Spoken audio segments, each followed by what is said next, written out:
Chapter 901. Seeing that the golem of Lucifer had suffered, the golem of Samir and the golem of Beelzebub hurried to Lucifer's side and stared at the beautiful golden dragon on Marksai's head. "Why is this golden dragon so? Restrain them." Marks McClown breathed a sigh of relief, and Hushan Guard was one of his cards here.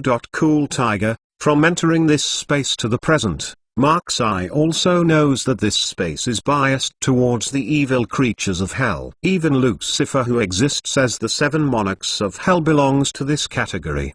The Hushan Guard is the curse to restrain all evil creatures, and fortunately, the Hushan Guard made Marks McClown a little relieved. The Lucifer golem saw the golden dragon on Marksai's head, and said in surprise, "What is that? How can there be this kind of power to restrain us?" Marks McClown snorted softly, but did not say much else. Although the power of the Hushan Guard can restrain all evil creatures, the Hushan Guard itself is not aggressive and can only guard Marksai. The golem of Lucifer, the golem of Samael, and the golem of Beelzebub stopped their hands suddenly, and they were afraid to attack at will until they knew the 450 golden dragon above Marksai. Marks McClown did not attack rashly. Just now, Marks McClown's double holy swords were once Marks McClown's killer, but the two huge lightsabers were burned to nothing by the flame power they burst. They did not attack the three golems at all, cause any harm. This made Marks McClown feel too weird. No matter how strong the power of the three golems is, they shouldn't be able to offset the attack of the manifestation of the double holy sword.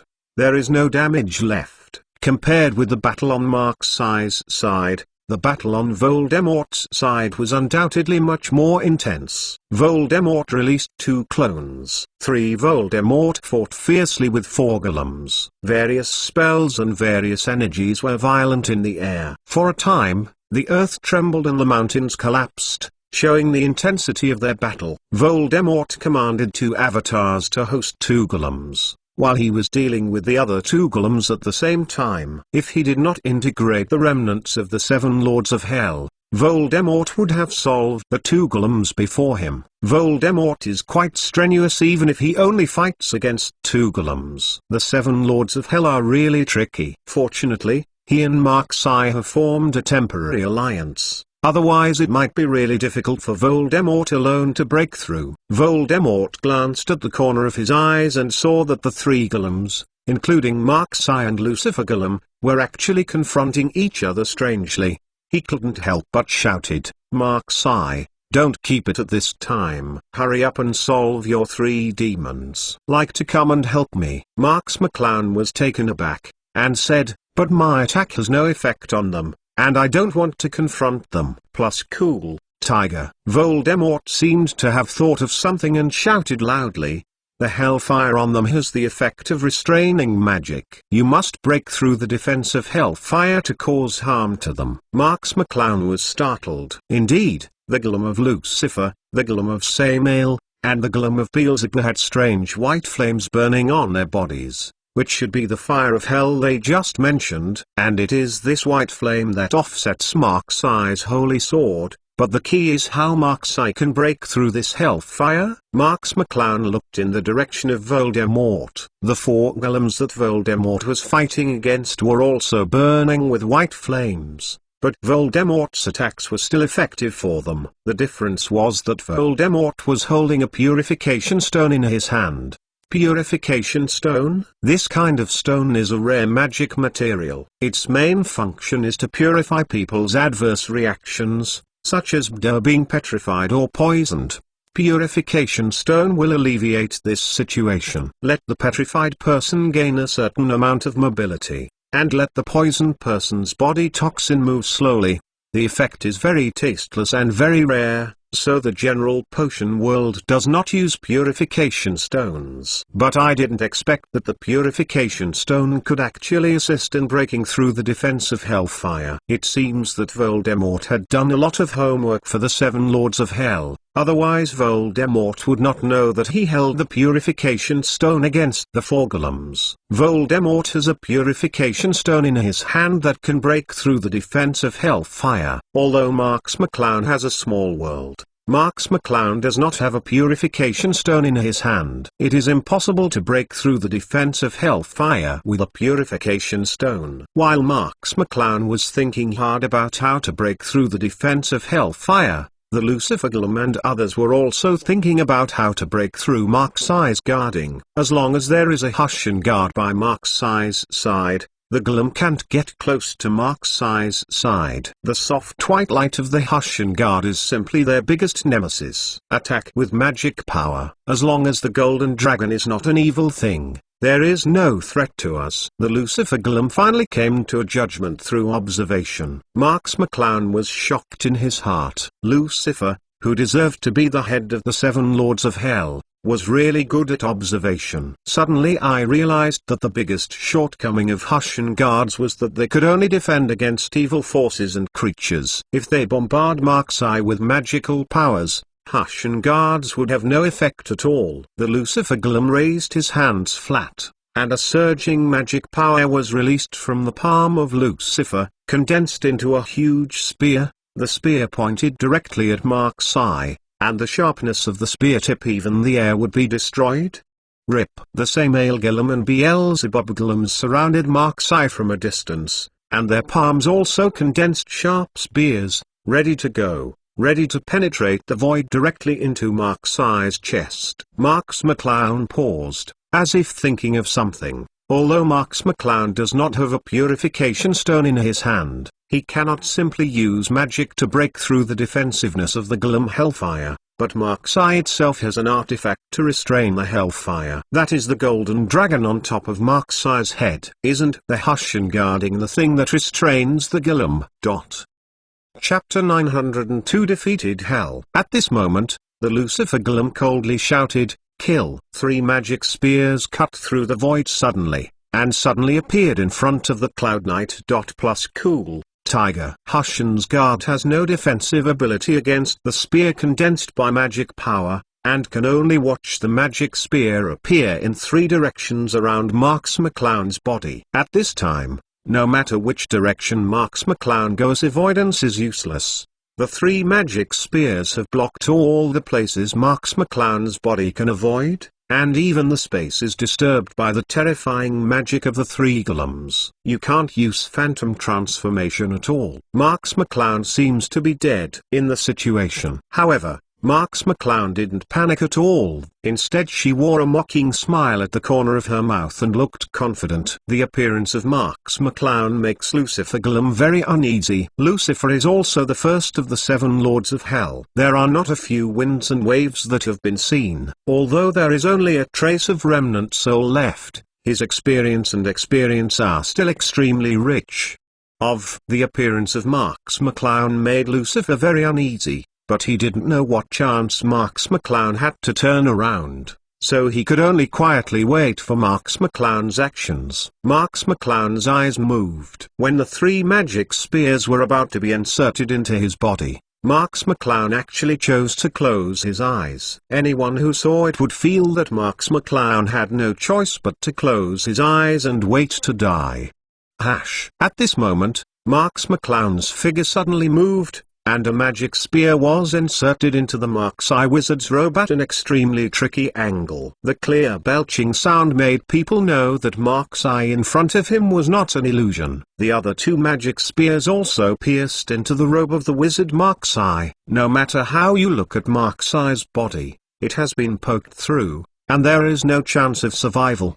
But the 3 spears were inserted into Marks McClown's body, but no blood flowed out. Instead, they were inserted strangely on the robe of the wizard Mark's Eye, as if inserted into the empty clothes. Marks McClown smiled faintly, and the wizard robes on her body were torn to pieces by the terrifying magic power of the spear in a moment, revealing the strong outfit Marks McClown was wearing. The 3 spears were all drawn against Marks McClown's body, without stabbing Marks McClown at all. The Lucifer Golem couldn't help being shocked and said, "How can it be like this? This is impossible." The Golem of Samael and the Golem of Beelzebub are equally incredible. The magic spear they released was clearly aimed at Marks McClown's body, and it blocked the space around Marks McClown. How could the spear pierce the air? and the spears of the three golems were all pierced into the air. Marks McClown smiled faintly. Originally, Lucifer Golem, Samael Golem, and Beelzebub Golem's attacks were indeed impossible to avoid, but Marks McClown was more adept at controlling space than them. When the magic spear stabbed, Marks I urged his own powerful magic power to temporarily distorted the space, causing the spear's direction to deviate the slightest from the target, plus Marks I's perfect control of his body, avoiding the magic. The spear became impossible, thus successfully evading the attack of the three golems. Marks McClown's eyes swept across three mysterious golems. Since you have attacked, it's about time it's my turn to attack. Marks McClown slammed in the air, and his body shot out like a cannonball. It appeared on the head of the Beelzebub Golem in a short time.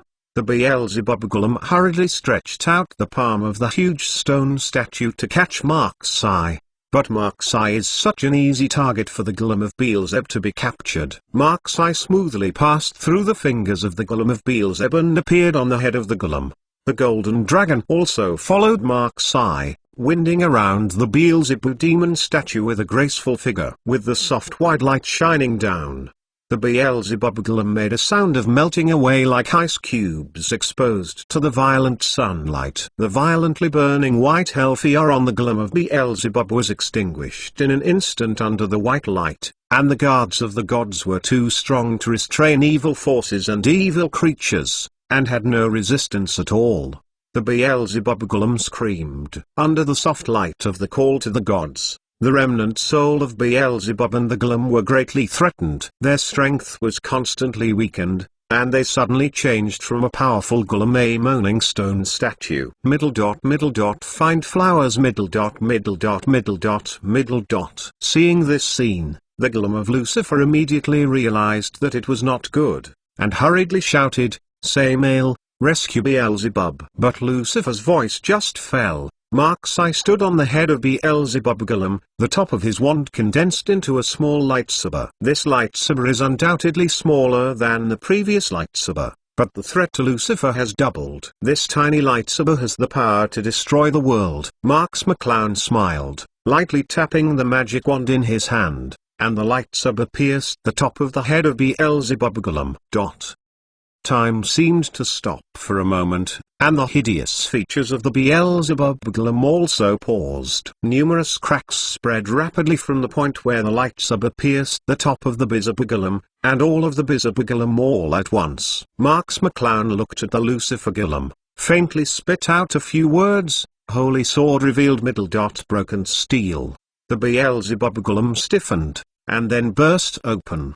The huge Golem looked like broken gravel, countless crushed stones and chips flying all over the sky, and the soaring evil spirit escaped from it, gradually under the soft white light of the golden dragon. It melts and fades, and finally disappears. Marks McClown stretched out his hand, squeezed slowly in the air, and grabbed a Grimacious soul, which was the remnant soul of Beelzebub. At this moment Beelzebub was struggling desperately in Marks I's hands, but it didn't have any effect. Marks I pinched Beelzebub's remnant soul firmly in his hand, and did not give Beelzebub's remnant soul any chance. The Lucifer Golem shouted angrily, "Boy, let go of Beelzebub, or you will regret it." Marks McClown smiled coldly and said, "It's as if you can do me something."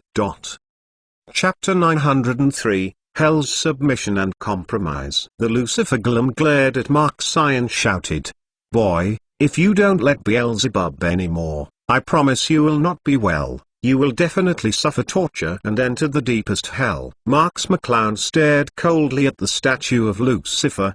His palms increased his strength, and the remnant of Beelzebub screamed in Marks McClown's hands, as if tortured by Marks McClown. Marks McClown used his mental power to continuously attack remnant soul of Beelzebub. Cool tiger. The Lucifer Golem laughed in anger and said, "Okay, good, very good." The Golem of Lucifer said 3 good words in a row, and the eyes of Marks McClown were filled with crazy killing intent. Voldemort on the other side saw that Marks McClown had killed the Beelzebub Golem in a second, and he was so excited that he shouted, "Marks McClown is so good. Quickly solve them." 3, 5-0 Come and help me, it's a bit unsupportable. Marks McClown didn't even look at Voldemort. Voldemort's strength is fairer than Mark's eye, and although there are only 3 golems of Lucifer, Samael, and Beelzebub, their strength is only stronger than the other 4. Voldemort is not. It may be no match for the 4 golems. Marks McClown didn't care about Voldemort at all. As long as he dealt with the golem of Lucifer and the golem of Samael, Marks McClown didn't speak much. His wand shook and pointed at the golem of Lucifer and the golem of Samael. His provocation was obvious. The golem of Lucifer and the golem of Samael glanced at each other and nodded sharply. The 2 golems rushed towards Mark's eye at the same time. The huge body of the golem of Lucifer was mixed with a huge sound of breaking wind, and the mountain was overwhelming. The pressure came. As for the Samael golem, the target was the huge golden dragon above Mark's eye's head. They could also tell that Marks McClown had no way to deal with the fire of hell on them, and that huge golden dragon was the only way Marks McClown could deal with them. As long as the golden dragon is solved, then Marks McClown will not be afraid. Marks McClown smiled faintly. He could naturally see the idea of the golem of Lucifer and the golem of Samael, but how could it be so easy for them to solve it? What's more, this is Mark's eye's own guardian. Marks McClown's heart moved. The huge golden dragon above his head was not afraid of the Samael golem, but wrapped around in the direction of the Samael golem. Although this golden dragon calling the gods has no offensive ability, it itself is right. The greatest nemesis of evil creatures and evil forces, like poison, it is the best weapon in itself. The Samael golem did not expect that this golden dragon didn't fear itself, but took advantage of the trend to greet him, scaring the Samael golem back and forth again and again. Even if this golden dragon has no offensive ability, but being entangled by this golden dragon, I am afraid that he will not be any better than Beelzebub. The golem of Lucifer also discovered the embarrassment of the golem of Samael at this time, and was even more furious, attacking Mark's eye frantically. At this time, Mark's eye's Hushan guard went to chase the Samael golem. Mark's eye lacked the protection of the Hushan guard and was regarded as the best opportunity by Lucifer golem. As long as he killed Mark's eye on the spot, then there won't be so many things. But the golem of Lucifer and Marks McClown are unknown. How could Marks McClown be afraid of Lucifer? The 3 golems of Shikai were able to besiege Marks McClown and Mark's eye. Not to mention that there was only 1 golem of Lucifer now. The Lucifer golem mobilized its magic power wildly, the fire of hell, and even wielded huge fists, constantly bombarding Marks McClown. But everything was in vain. Marks McClown's flexible posture almost collapsed the Lucifer golem. Marks McClown also kept hitting the Lucifer golem with curses. Although the hellfire on the Lucifer golem kept counteracting Marks McClown's curse attacks, it would still be detrimental to the Lucifer golem after it faded. In case the Samael golem gets entangled by the golden dragon, they are finished. The Lucifer golem groaned, knowing that Marks McClown was already in an invincible position, and no matter how they attacked, they would not be able to defeat Marks McClown. He shouted, "Boy, tell me your conditions. What are you here for?" What? When Marks McClown heard the Lucifer golem say this, his heart relaxed a lot. He knew that this was a way for Lucifer to recognize her. Lucifer has found that he cannot defeat Mark's eye, so he chooses a form of negotiation with Mark's eye. With a light wave of Mark's eye's wand, the golden dragon, who chased the Samael golem in embarrassment, slowly returned to the top of Mark's eye's head, and the soft light shining on Mark's eye. Mark's eye smiled faintly. "Why don't you fight?"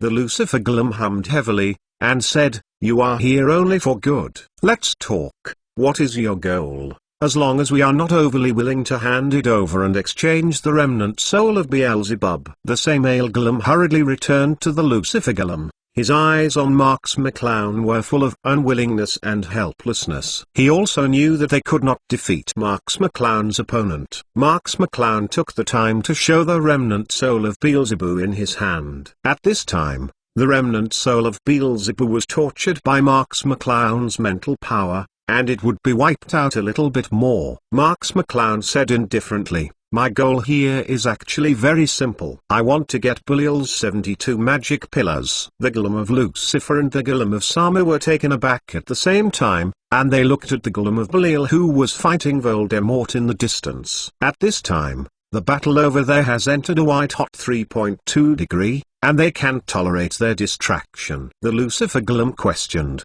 "Do you want Belial's 72 demon pillars?" Marks McClown nodded slightly and said, "Why, is there any problem?" The voice of the Lucifer Golem revealed a little helplessness, saying, "As early as hundreds of years ago, a young man wanted to get Belial's 72 demon pillars and broke in here, but he didn't get it." 72 demon pillars, because the 72 demon pillars are in Pandemonium. Chapter 904, Voldemort's Turning Face. Marks McClown was startled and said, "Why are you in Pandemonium again? Isn't that the island of SD Kilda?" The Lucifer Golem slowly shook his head, and said, "I don't know what Pandemonium is called now, but it is indeed a small island." And the young man went to Pandemonium after knowing the news. Belial's remnant soul was directly strangled, and the 72 demon pillars were destroyed after the young man didn't know what they were used for. Marks McClown was taken aback, and then surprised. "Is that young man called Merlin?" The Lucifer Golem had a meal, as if he was remembering something, but quickly nodded and said, "McClowns, it's Merlin." Marks McClown frowned tightly. What the Golem of Lucifer said should be when Merlin was looking for the 72 demon pillars. Sure enough, Merlin found 72 demon pillars in Belial's palace, Pandemonium, and after deciphering the Key of Solomon, he destroyed the 72 demon pillars. And the ruins I saw on SD Kilda Island may be the ruins of the 72 demon pillars that were destroyed. After so many years and soaked in sea water, the 72 demon pillars have already decayed and collapsed, and they can no longer be used to interpret Solomon's key. Cool Tiger, thinking of this, Marks McClown's mood can't help but dim. Is Solomon's key really uninterpretable? Marks McClown, what are you doing in a daze? Hurry up and get rid of their help. Voldemort's anxious voice sounded again, and it seemed that Voldemort was a bit unsupported. Marks McClown was not in the mood to pay attention to Voldemort at this time, because Marks McClown was in a very bad mood. The hope of the 72 demon pillars had been completely wiped out, and Marks McClown didn't know how to interpret Solomon's key. Marks McClown didn't care about Voldemort's so-called call for help. As a result, Voldemort's power can definitely contend those four golems, and the unsupported look is tense is disguised by Voldemort himself. Secondly, Marks-I and Voldemort were only temporary allies. Marks-I never regarded Voldemort as friends, and Marks-I was not worried about Voldemort's situation. Voldemort took a look at Marks-I's direction during the BBDH battle, but found that Marks-I had no intention of fighting, and the Golem of Lucifer and Samael didn't seem to move towards Marks-I anymore. Voldemort was taken aback, and some strange expressions flashed in his eyes, as if he was thinking about something. With a light wave of Marks McClown's palm, Beelzebub's remnant soul threw it out at the Lucifer Golem at random, as if throwing out a piece of garbage. The Lucifer Golem quickly caught the remnant soul of Beelzebub. Although the remnant soul of Beelzebub was tortured by Marks-I's mental attacks, but there was nothing unusual except for a little bit of suffering, so the Golem of Lucifer put down. Heart comes. The look of Lucifer Golem looking at Marks McClown also became complicated. Originally, they thought Marks McClown might threaten the remnant soul of Beelzebub to ask for various things. Who knew? Marks McClown just raised a question. After they answered it, it was so easy to let go of the remnant soul of Beelzebub. The Lucifer Golem hesitated for a moment, but slowly said, "Thank you." Marks McClown waved his hand at random and didn't care about Lucifer Golem's thanks at all. Lucifer Golem could see that Marks McClown was in a bad mood at this time and did not speak much. At this moment, a huge energy fluctuation suddenly filled the entire space. This force even Marks McClown felt heart palpitations. How could such a powerful force suddenly appear here? Marks McClown turned around suddenly. The source of the power fluctuations was Voldemort. At this time Voldemort stood proudly in the sky, and a steady stream of power overflowed from him. Marx McClown looked at Voldemort today in surprise. Voldemort really hid his strength. With Voldemort's current strength, it was too simple to destroy the four golems. How could he frequently ask Marx McClown for help?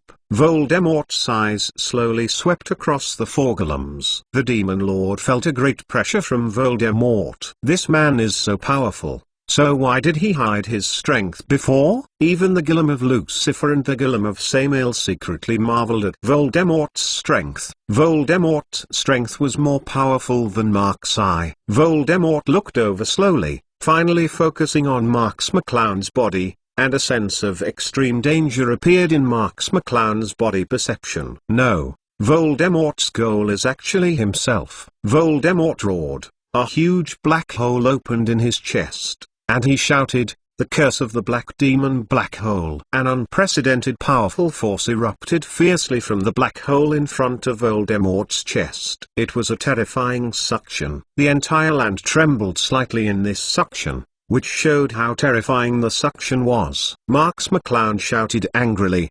"Voldemort! What are you doing?" Marx McClown said these words while resisting Voldemort's huge black hole suction. Mark's eye was unable to move for a while, and the other golems were in the same state, losing the ability to move while resisting Voldemort's black hole. Voldemort sneered and said, "Marx McClown, do you think I really want to cooperate with you? It's too naive. I wanted to use your hand to help me clear a few golems and then deal with you. But since you don't want to continue to play with the golem, then I don't have to play with you again." It turned out that Voldemort had never thought of cooperating with Mark's eye from beginning to end, and cooperating with Mark's eye just wanted to use Mark's eye's strength to help him clear a few golems. Who knew that Mark's eye would not do anything after only eliminating Beelzebub? And Voldemort revealed his original face. Even though Marx McClown knew that Voldemort would not truly cooperate with him, this was why Marx McClown stopped after learning the news he wanted. Chapter 905 Voldemort is exploded.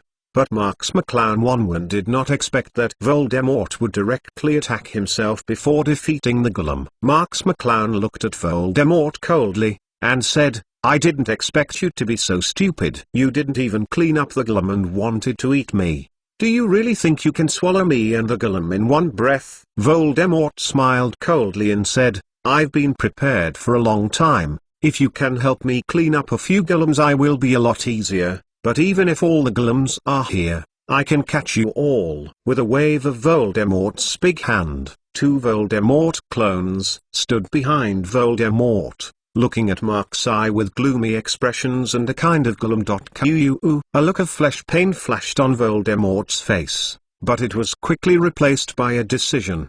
The 2 clones resolutely separated. One rushed to the front of the 4 golems, and the other rushed to Mark's eye, Lucifer, and the Samael golem. Marx McClown's expression tightened. He already knew what Voldemort was about to do. Voldemort used the curse of the black magic black hole to make them temporarily unable to move, controlling himself and all the golems, and these 2 clones rushed forward and exploded at this time. Marx McClown's eyes widened suddenly, and he saw Voldemort's clone rushing over with a grinning smile. Voldemort was actually about to detonate his clone. Although Marx McClown didn't know how Voldemort's clone was created, it depends on the situation that Voldemort's clone has at least most of Voldemort's combat power. It is estimated that the cost of creation will not be small, and Voldemort actually wants to explode the clone. This kind of price is also absolutely not small. Voldemort's clone rushed to Marx McClown,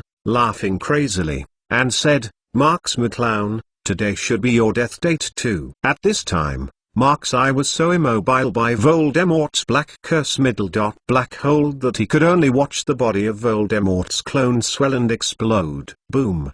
Boom. A soaring and terrifying power spread across an entire area in an instant. and the entire ground was directly blasted away. The violent blast wave shattered the central area, and the terrifying shockwave even hit the location of the Death Eaters. Even the Death Eaters couldn't resist the terrifying shockwave, and they were all washed to the ground. 2 Voldemort clones exploded one after another, and the result was the collapse of the entire area. Even the mountain where the 7 Monoglyms were hidden collapsed in this explosion, showing how powerful the explosion is. Voldemort's face was not very good at this time, even a little pale.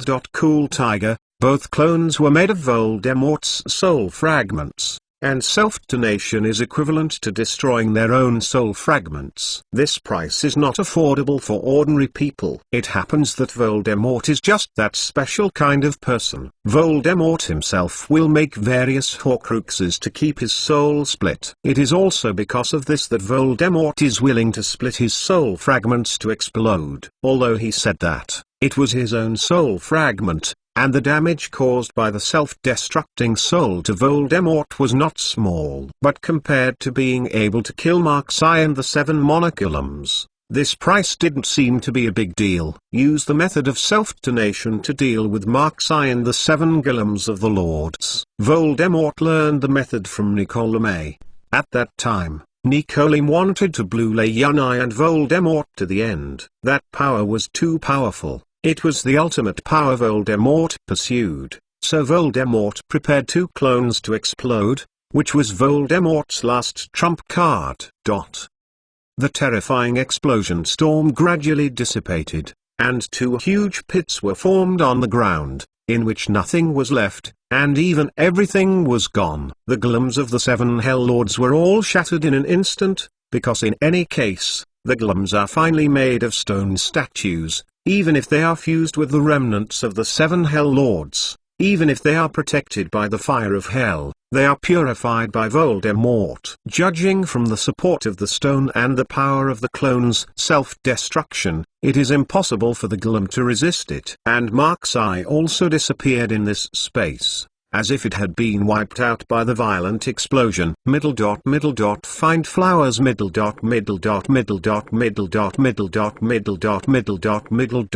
Voldemort narrowed his eyes and sneered, "Marks McClown, come out for me. You can't be killed by this kind of explosion. Come out for me." Voldemort's voice resounded through the land, but no one responded. And Mark-Sai didn't know where he was going. Voldemort knew in his heart that Marks McClown's defensive power was amazing. Even Nicolamé did not explode Marks McClown with all his strength, and it was even impossible to blow Marks McClown to death with his clone. Voldemort just wanted to severely wound Marks McClown once, and then shot Marks McClown to kill. But who knew that Marks McClown disappeared without a trace, and no trace was found.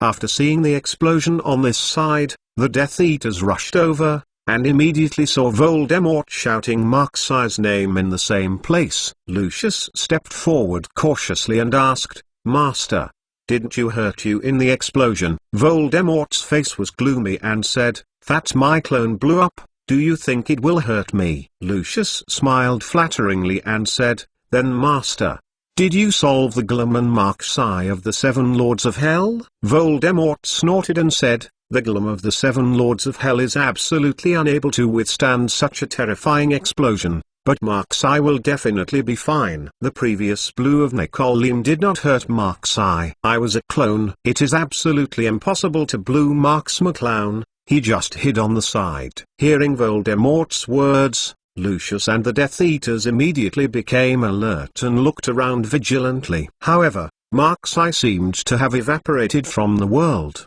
and there was no trace at all. Voldemort hummed heavily, holding his palms together, and 7 weak remnants of souls flew out of the huge pit of the earth. They were the remnants of the 7 Lords of Hell. Chapter 906 Another Way. The remnant souls remained safe and sound under this magical explosion, which shows how strong their remnant souls are. However, the 7 remnants of soul looked very weak now, and there was no ability to resist lying on Voldemort's hands, especially the remnant soul of Beelzebub, which was so weak that it was about to dissipate. Lucius said with joy, "Congratulations, Master. you have obtained the remnants of the 7 Lords of Hell, and you can reach the summit of the Wizarding World just around the corner. There was not much joy on Voldemort's face. Although he had obtained the remnants of the 7 Lords of Hell and reached Voldemort's goal, Mark's eye escaped from his palm again, which Voldemort could not accept. Voldemort glanced around slowly, and said coldly, "Marx McClown is really cunning. Next time I won't let him go so easily. Let's go." Saying that, Voldemort led the Death Eaters to the gate of this spacey and left this area. After Voldemort and his party left, the space fell silent again, leaving only a large crater ground, witnessing a battle that once broke out here. After a long time, the space fluctuated, and a figure in a black wizard robe appeared again. It was Voldemort. "DSK, haven't you come out?" Voldemort glanced around with resentment, and then left angrily. Mark's eye seemed to have disappeared and evaporated into the world, not knowing where he went. Cool Tiger, just as Voldemort thought. The power of Voldemort's clone's self-destruction did not have much effect on Marx McClown. Marx McClown's own recovery ability is really too strong, and an attack that does not kill with one blow is of no use to Marx McClown. When Voldemort used the black curse black hole to press Mark's eye, and Mark's eye could not move, he probably understood Voldemort's idea, so he left behind. Take a small world. Marx McClown knew that he could hold this clone to explode, but the body of the Golem of the 7 Lords of Hell couldn't hold this powerful explosion. If the Golem of the 7 Lords of Hell ruptures at the same time, there is no chance of winning against Voldemort and hundreds of elite Death Eaters by himself, even if this is a wounded Voldemort. Therefore, after Marx McClown took Voldemort's clone and blew himself up, he took advantage of this space to be swept by the explosion,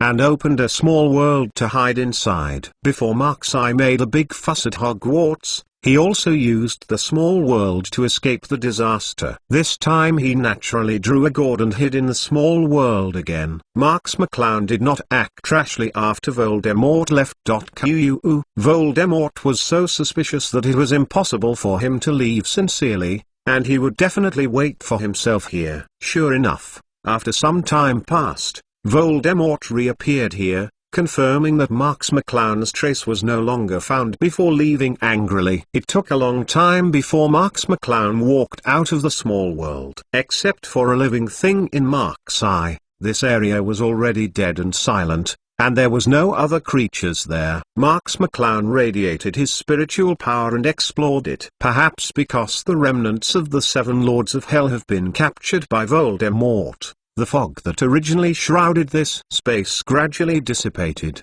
and Marx McClown's spiritual exploration can also cover the entire space. In fact, this space is not large, and Mark's eye will explore this space clearly. At this moment, there was only Mark's eye left in the space, and Voldemort and the Death Eaters had already left this space. Even the door to the space has been closed, and it has become a closed space completely. Voldemort knew that Marx McClown was still in this space, so he directly closed the door to the space, which meant that Marx McClown was sealed off in this space alone. Marx McClown didn't worry too much about this. This space was just a branch space of the main world. As long as this space is connected to the main world, Mark's eye has a way to return to the main world, unless Voldemort can separate this space from the main world. However, with Voldemort's strength, this is simply impossible. Although Marx McClown escaped a catastrophe through the portable world, a more serious problem lay in front of Marx McClown,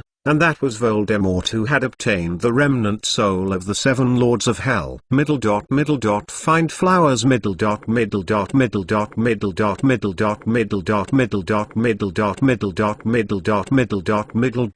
Marx McClown could see that Voldemort was obviously hiding his strength when he competed with the Golem of the 7 Lords of Hell, otherwise Voldemort would not burst out behind him. And even Marx McClown was a little caught off guard. At this time, Voldemort's strength was already higher than Mark's eye, and the strength of Voldemort who obtained the remnant soul of the 7 Lords of Hell would be even more terrifying, and even have the opportunity to aspire to the top of the wizarding world. On the other hand, On Mark-Si's side, 72 demon pillars had been determined to have been destroyed by Merlin. Without the 72 demon pillars, and without the aura of the 72 demon pillars, Marx McClown couldn't open Solomon's Key at all, let alone want to fight against Voldemort after his strength increased greatly.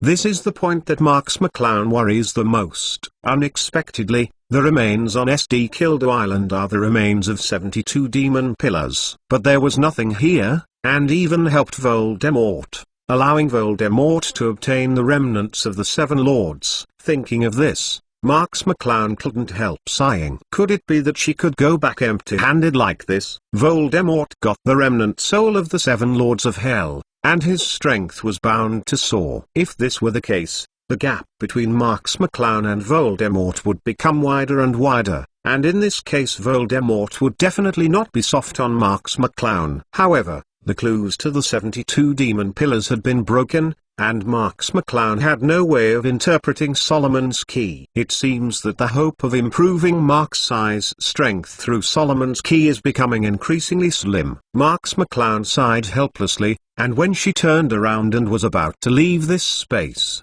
her heart suddenly moved. The 72 demon pillars belonged to Belial, so would Belial's breath touch Solomon's Key? Chapter 907. But it's a pity that Belial's remnant soul has been acquired by Voldemort, otherwise Mark-Si really wants to try it, and use Belial's breath to see if he can open Solomon's Key.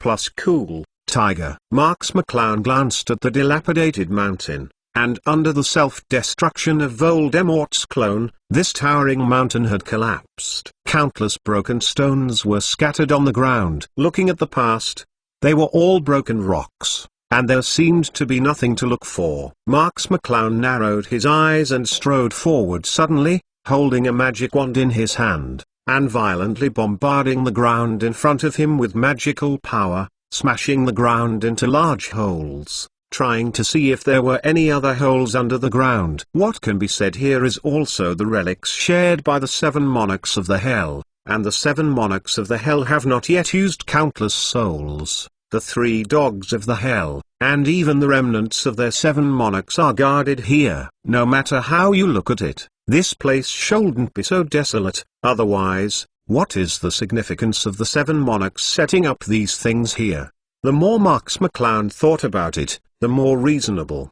The magic wand increased the magic power, speeded up, and blasted away the gravel on the ground. The magical power kept digging into the rocks under the ground, and Mark-Si gradually went deep into the ground, and soon Mark-Si went deep into the ground tens of meters, but the surroundings were still solid stone walls, and there was no treasure at all.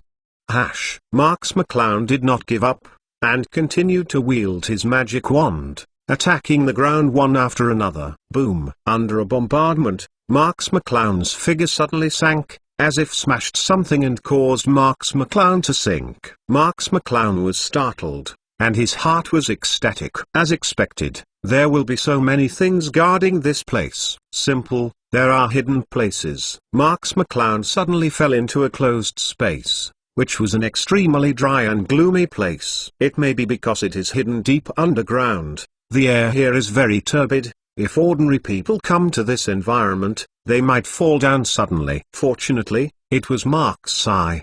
The environment here hasn't had a great impact on Mark-Si. With a light touch of Mark-Si's wand, a fluorescent light appeared on the top of the wand, illuminating the surrounding environment. Mark-Si took the magic wand and moved forward slowly. The soft fluorescence allowed Mark-Si to see the surrounding environment slowly. This is a small hole with an area of less than 100 square meters, and there are no passages around, as if it is the ground. A space underneath was isolated by the. If Mark-Si hadn't left a mind to explore it, perhaps this space would never be discovered by anyone. Plus cool, Tiger. Marx McClown looked around curiously. There was nothing else besides the 7 sarcophagi. Empty, This space seems to be set up for the placement of 7 sarcophagi. Marks McClown looked at the 7 sarcophagi. Could it be that these 7 sarcophagi were the hiding places of the 7 princes of hell? Marks McClown walked carefully into the 7 sarcophagi. The sarcophagus was not sealed, and the scene inside could be seen. The 7 silent bodies were reflected in Marks McClown's eyes. Marks McClown sucked in a cold breath. Although the corpse was so decayed that it was difficult to see its face clearly, Marks McClown could barely tell from the clothes and the approximate appearance that these 7 corpses were the remains of the 7 kings of hell. However, compared with the imposing 7 monoculums on the ground, these 7 corpses have long lost any aura, like a stone about to be weathered, lying quietly in the sarcophagus, uncontested. No wonder the 7 monarchs set up so many levels here, and even the remnants of the 7 monarchs are stationed here. It turns out that this is the place where their remains are. In this way, it can explain why the remnant soul of the 7 sovereigns so resolutely refuses outsiders. How can I say that this is also a place for them to sleep? Why would they want someone to disturb their sleep? However, Marks McClown found that the remains of the 7 monarchs were of no use. As time went by, the bodies of the 7 monarchs had already lost all their strength, leaving only an empty body. Secondly, even if the remains of the 7 monarchs still have a certain amount of power, this kind of power from hell is not suitable for Mark's eye at all. Marks McClown sighed. The remains of the 7 monarchs are very important to the 7 monarchs, otherwise they would not set up so many levels to guard their remains. But in fact, the remains of the 7 monarchs are of no use to outsiders. Marks McClown walked in front of Belial's sarcophagus. Belial's body was lying quietly in the sarcophagus, where it was originally the 7 monarchs of heaven and hell. How majestic in his lifetime, but now he can only lie in this sarcophagus quietly waiting for the weathering. A book slowly appeared in Marks McClown's palm, which was the Solomon's Key that Marks McClown obtained from the World of Hogwarts portraits. This is the last chance. If the remains of Belial, who has the breath of Belial, cannot interpret Solomon's Key, I am afraid that Mark's eye will give up Solomon's Key. Marks McClown put the book on the side of Belial's body, and Solomon's Key lay quietly beside Belial's body. There was no movement at all, and the usual state was exactly the same. Marks McClown quietly watched the Key of Solomon. It has not been a long time since the book The Key of Solomon was obtained. However, Marks McClown has not been able to open it. The only way for Marks McClown to read Solomon's Key is still in Merlin's vision. 4.8. At that time, Marks McClown just read Solomon's Key for a while, and her strength soared, and she was already close to the peak of the wizarding world. But Merlin was deliberately teasing Marks McClown, just to make Marks McClown get stuck in the last step, and he could not move forward for a long time. Marks McClown looked at Solomon's Key. There was still no movement in this book, as usual. Marks McClown's heart was a bit uncomfortable at this time, as if he was obviously holding a treasure trove that everyone wanted, but there was no key. Chapter 908 Complete Interpretation. Even if you know what the key is, you can't find it. This feeling was like hitting cotton with a punch with all his strength, making Marks McClown extremely uncomfortable. Marks McClown sighed. It seems that Belial's body has no effect on Solomon's Key, and only 72 demon pillars can be effective. Mark's eye was about to stretch out his hand to take out Solomon's Key, who knew that Solomon's Key trembled suddenly, as if she was shocked by something in her sleep. Marks McClown quickly retracted his arm and looked nervously at Solomon's Key. The book slowly turned over by himself, and a faint light appeared on the book. This situation was exactly the same as when Merlin opened Solomon's Key.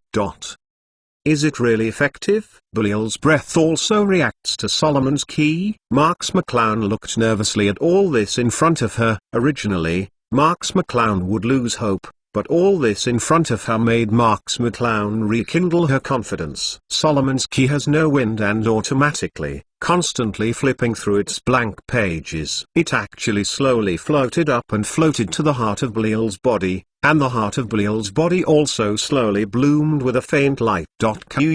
Naturally, Marks McClown would not be afraid that Belial would swindle the corpse suddenly. After all, Belial's remnants were taken away by Voldemort. What is the ability to swindle the corpse? Slowly, line after line of text appeared on the blank pages of Solomon's Key, exactly what Mark's eye had seen in Merlin's vision before. This Solomon's Key finally opened again. Marks McClown gazed at Solomon's Key with ecstasy. As expected, Belial's breath had an effect on Solomon's Key. Being able to open Solomon's Key is simply a surprise for Marks McClown, which indicates that Marks McClown can truly become the pinnacle of the wizarding world. Marks McClown stared at Solomon's Key closely. The blank book was already densely covered with fonts, and Marks McClown did not dare to move. If the opening of Solomon's Key fails because of Mark's eye's disorder, then Mark's eye will regret it forever. So Mark's eye chose not to move Solomon's Key,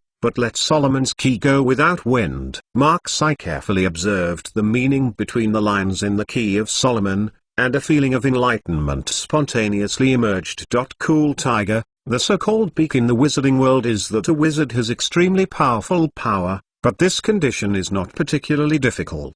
Humans always have their own limits. Some of these talented evildoers, like Mark's eye, Dumbledore, Voldemort, etc., are not difficult to reach their ultimate strength. And Dumbledore, Voldemort, and even Merlin, their own strength can surpass the peak defined by the wizarding world, not because they have broken their own limits, but because they have mastered the power of manipulating the magic of heaven and earth. Even if a person's strength is strong, there are limits. But the magic of heaven and earth is inexhaustible, and it is inexhaustible. If you can control the magic of heaven and earth, your strength will not be capped, and it will continue to become stronger. And Solomon's Key teaches people how to manipulate the magic of heaven and earth. The way to control the magic of heaven and earth is very simple, but it is also very difficult.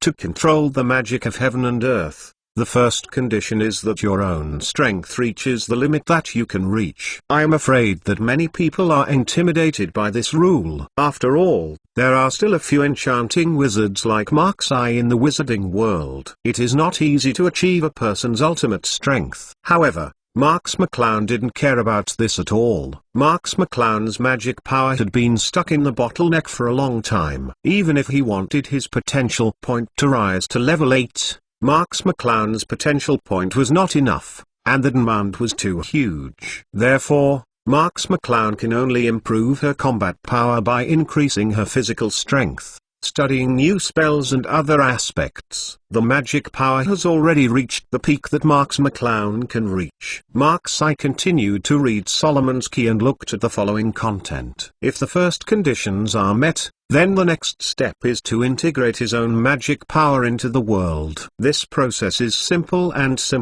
but also very difficult.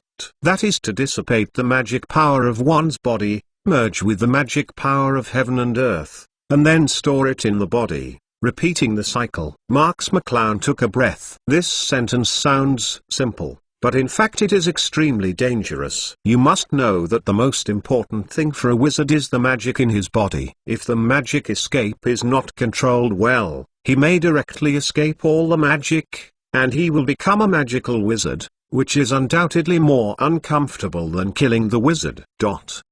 Moreover, when accepting one's own magic power, he will inevitably absorb the magic power of heaven and earth. The mottled magic power of heaven and earth is not good for the wizard's body. Excessive inhalation of the magic power of heaven and earth will even reduce the strength of his own magic power. It is not a simple matter to dissipate the magic power and receive it back. It is even said that it is very difficult and dangerous. Marks McClown continues to watch. This process of escape and storage must be repeated, and repeated again so that his own magic power is continuously integrated into the world, and the magic power between the world is sensed, and finally the magic power is integrated into the world. Let oneself merge into the heaven and earth, and finally let the heaven and earth adapt to oneself, and finally reach the level of controlling the magic power of the heaven and earth. Marks McClown exhaled. It is really not a simple thing to reach the top, and it is even more difficult to control the magic of heaven and earth. Sure enough, The road to the strong is full of thorns, and there is no way to do it. Marks McClown directly sat down on the ground. Since he wanted to become the strongest wizard, these processes were necessary, and there was no shortcut. Chapter 909, Above the Limit. However, Marks McClown also has confidence. With his determination and belief, these thorns are only paving stones for him to become a strong man. He will inevitably stride and crush the past. Marks McClown calmed down and tried to slowly dissipate magic power out of his body. Magic power is the most basic thing for a wizard, and Marks McClown's current practice is undoubtedly an act of death in others' eyes. But Marks McClown is still determined. Choose to do so. Marks McClown's huge magic power slowly escaped in the air, touching various mottled elements in the air. Marks McClown realized that it was too difficult for him to do so.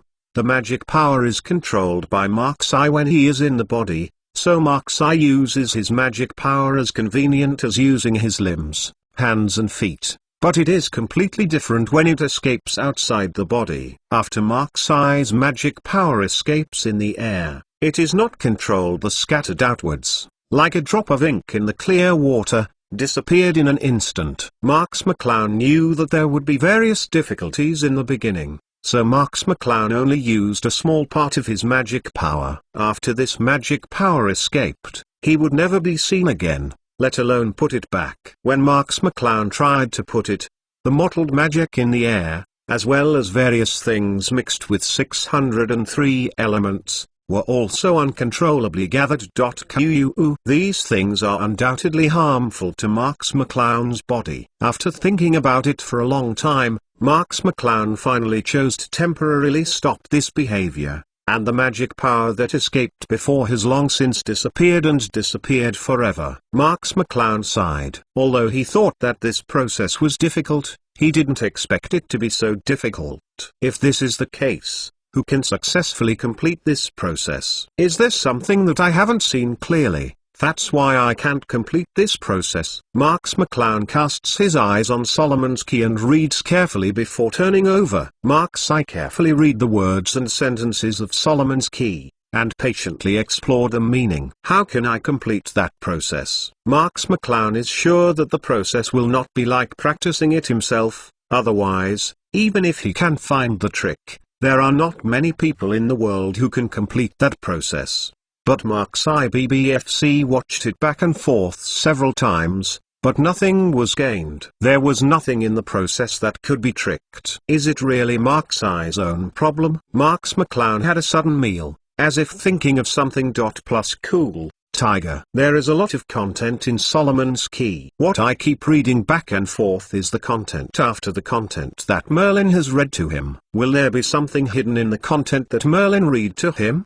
Because before in the fantasy world, Merlin had already given the first half of the Key of Solomon to Marks' eye to read. So after opening the Key of Solomon, Marks' eye skipped the content and can't wait to know the content behind. Now that Marks McClown remembered it, he reread the first half of Solomon's Key. The first half of the content is similar to the content that Merlin showed to herself. It seems there is no difference. And these are the processes that Marks McClown has already completed. It is precisely because Marks McClown has completed this part that Marks McClown's strength can compete with Dumbledore, Voldemort, and even Merlin. Although the strength is still not as good, it can at least fight. As Marks McClown read it carefully, her brows suddenly raised, and she realized something. There was a section in the first half of Solomon's Key that Merlin hadn't shown herself. Open the sky eye, open the sky eye in the body, can see clearly the flow of the magical power of the surrounding elements, and can also sense the fluctuation of energy between the sky and the earth. It has a huge effect on the back, and it must be something to cultivate. Merlin really concealed something from herself. The opening of the heavenly eyes has no effect on the cultivation of the first half of Solomon's Key, but the opening of the heavenly eyes is what must be studied in the second half. At that time, Merlin might be afraid that Marks' eye would notice something when he opened the eyes of the sky, so he deliberately concealed this and kept a hand secretly. Marks McClown let out a sigh of relief. Merlin is indeed a cautious person. In this case, he can even keep a hand, and he is indeed a powerful opponent that cannot be ignored. But fortunately, I was careful, and after reading the previous content, I discovered something that opens the eyes of the sky. Otherwise, if I slumped my head and cultivated, I might make myself immortal. Marks McClown carefully watched the process of opening the heavenly eyes. In fact, it is not difficult to open the heavenly eyes. It just opens up the body's perception to the maximum, and then opens a fictional so-called eye inside the body to sense the magical energy around the body flow. After reading all the detailed procedures of opening the eyes of the sky, Marks McClown sat down cross-legged again and closed his eyes. The surging magical power of his own surging rapidly circulated in his body, feeling the various changes of his body during the operation, and let the body sense it. The operation of magic power increases the perception ability inside the body. In fact, many wizards can do this. In other words, it is also their own body. To perceive the operation of their own magic power is the most basic point for a wizard. Otherwise, how can a wizard use magic to cast a spell? Marks McClown felt the magic power in his body, and slowly spread out his perception ability. The magic power was hidden under the skin, making the skin more sensitive, so as to perceive the movement of external energy. Marks McClown's body trembled slightly, and his skin immediately responded. The movement of the outside air, the movement of the elements, and even the operation of magic power, the skin actually slowly sensed and transmitted to the brain. Marks McClown itself is a magical wizard. Before that, he couldn't find the trick. If he really found the trick, Marks McClown would show amazing talent. Marks McClown keeps accelerating the operation of the magic power in the body, increasing the body's perception of magic power, and also allowing the skin to constantly comprehend this feeling and feel the external energy. Chapter 910 The Apex of the Wizard. After a while, Mark's eye was able to slowly perceive the flow of external energy from the skin feedback. Now is the most critical step to open the sky eyes in the body, so as to see the fluctuations of external energy elements in a true sense. As time passed, Mark's eye sat quietly on the spot like a stone statue, as if it had been melted away, without any movement, and merged with the surroundings.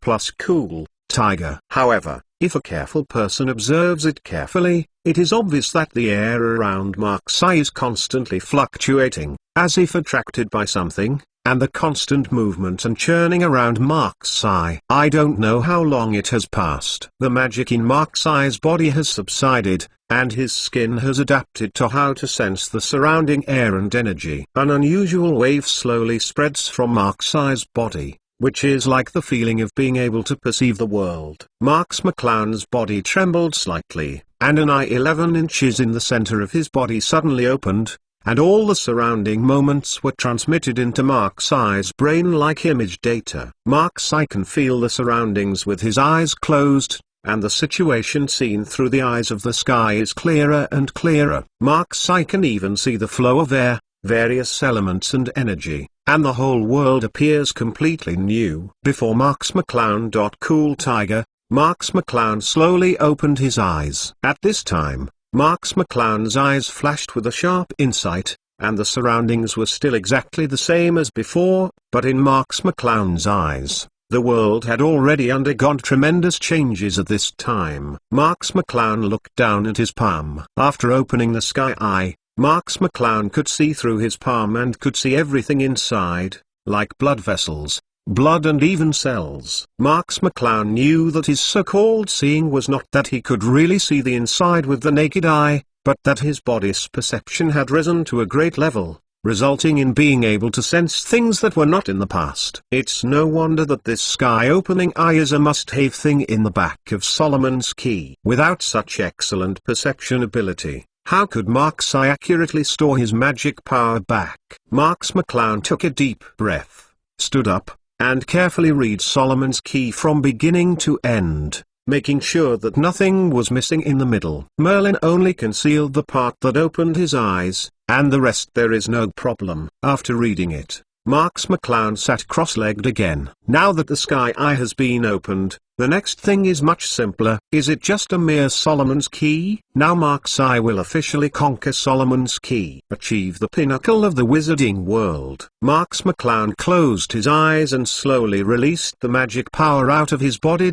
Cool Tiger, because of the existence of the sky eye, Marks McClown clearly sees the situation of her magic power around her body, and due to the improvement of her perception ability, Marks McClown's manipulation of the escape magic power is not what it used to be, and she can control the magic power more easily. Mark's eye's magical power is constantly rolling and merging in the air. Although a small part of it is escaping outside, Mark's eye clearly feels the fluctuation of energy in the air from this process, and a mysterious feeling appears in the heart of Mark's eye. Is this the feeling of heaven and earth? This mysterious feeling gave Marks McClown the first impression of the majestic nature of the world. Marks McClown is like a piece of sand, constantly rising and falling in the ocean, constantly floating.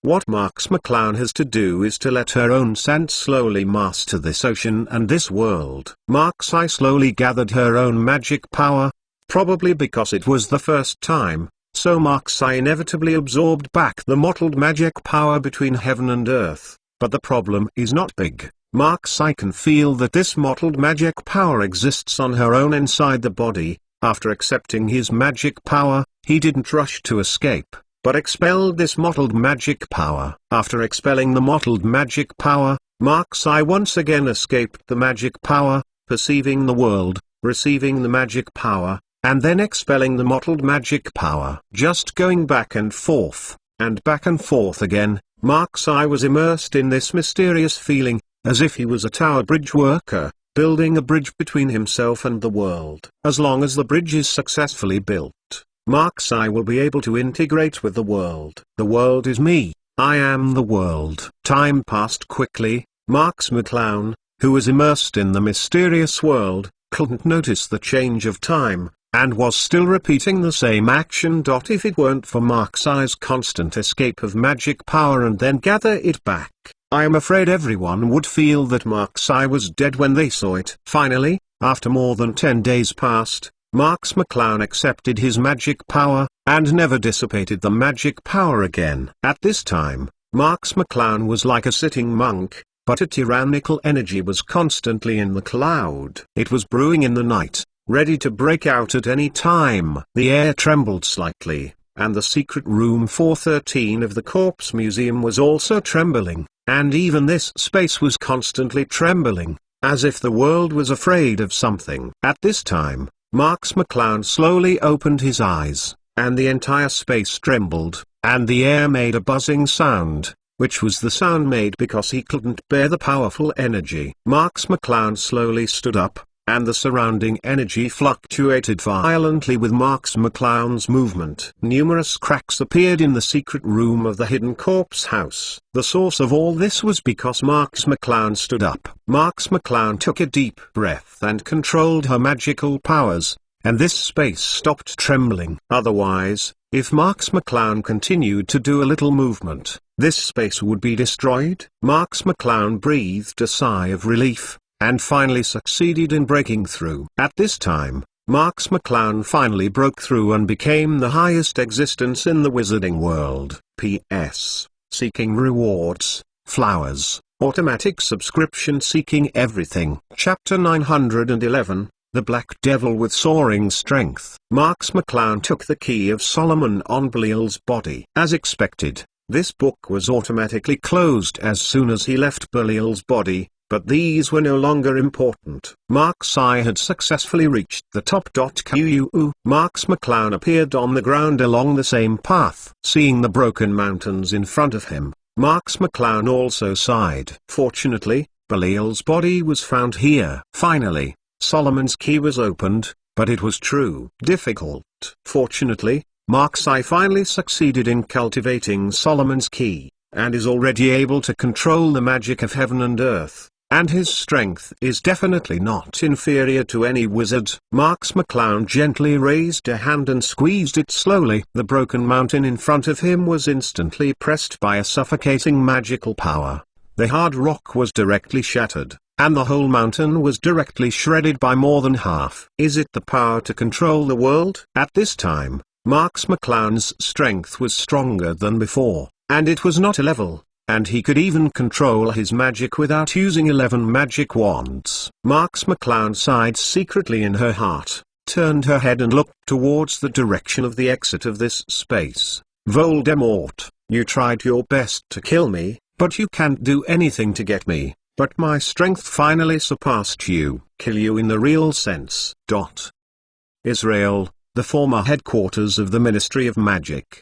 At this time, the headquarters of the Ministry of Magic had become Voldemort's base camp. Voldemort also directly disclosed his identity, soliciting Death Eaters on a large scale. Because of Voldemort's fierce name, many Death Eaters from all over the world have been called. The strength of Voldemort's subordinates soared, and even attracted the attention of the Ministry of Magic of various countries, and they asked the Israeli Ministry of Magic to eradicate Voldemort's power. The Israeli Ministry of Magic naturally wants to eradicate Voldemort. But where does the Israeli Ministry of Magic have top wizarding power like Voldemort? Although the country with top wizarding power is very powerful in words, who would be so generous to send the country's top wizarding power to fight Voldemort? It is good for them to get it, and no country Ministry of Magic is willing to do such a thankless thing. The Israeli Ministry of Magic was also aggrieved, and could not fight Voldemort. He could only watch Voldemort's strength constantly growing. The people of the Israeli Ministry of Magic were also desperate. The former headquarters of the Israeli Ministry of Magic and the office of the former Minister of Magic. Cool Tiger, Voldemort sat leisurely on the soft sofa, savoring the red wine in his hand peacefully. Lucius stood upright in front of Voldemort and said, "Master, the situation in Israel has been very good recently. Many people have voluntarily joined us to die." The camp of the disciples. Voldemort moved his eyes and said, "How many Death Eaters do we have now?" Lucius looked at the list in his hand and said, "There are currently thousands of Israeli wizards who have voluntarily become Death Eaters. Among them, there are probably hundreds of elite wizards, which can just make up for our loss in the remains of the 7 monarchs." Voldemort nodded slightly, as if thinking of something. His eyes slowly opened. "How is the small town in the remains of the 7 monarchs? Is there any news about Marxi?" Lucius replied, "We have sent a lot of people to station there, but the space door didn't mean to open at all, and Marxi didn't come out of it at all." Voldemort nodded and said, "Continue to send people to stare at that area. The space where the 7 sovereigns are located is connected to reality only by such a door. If Marxi wants to come out of it, he must pass through that space door."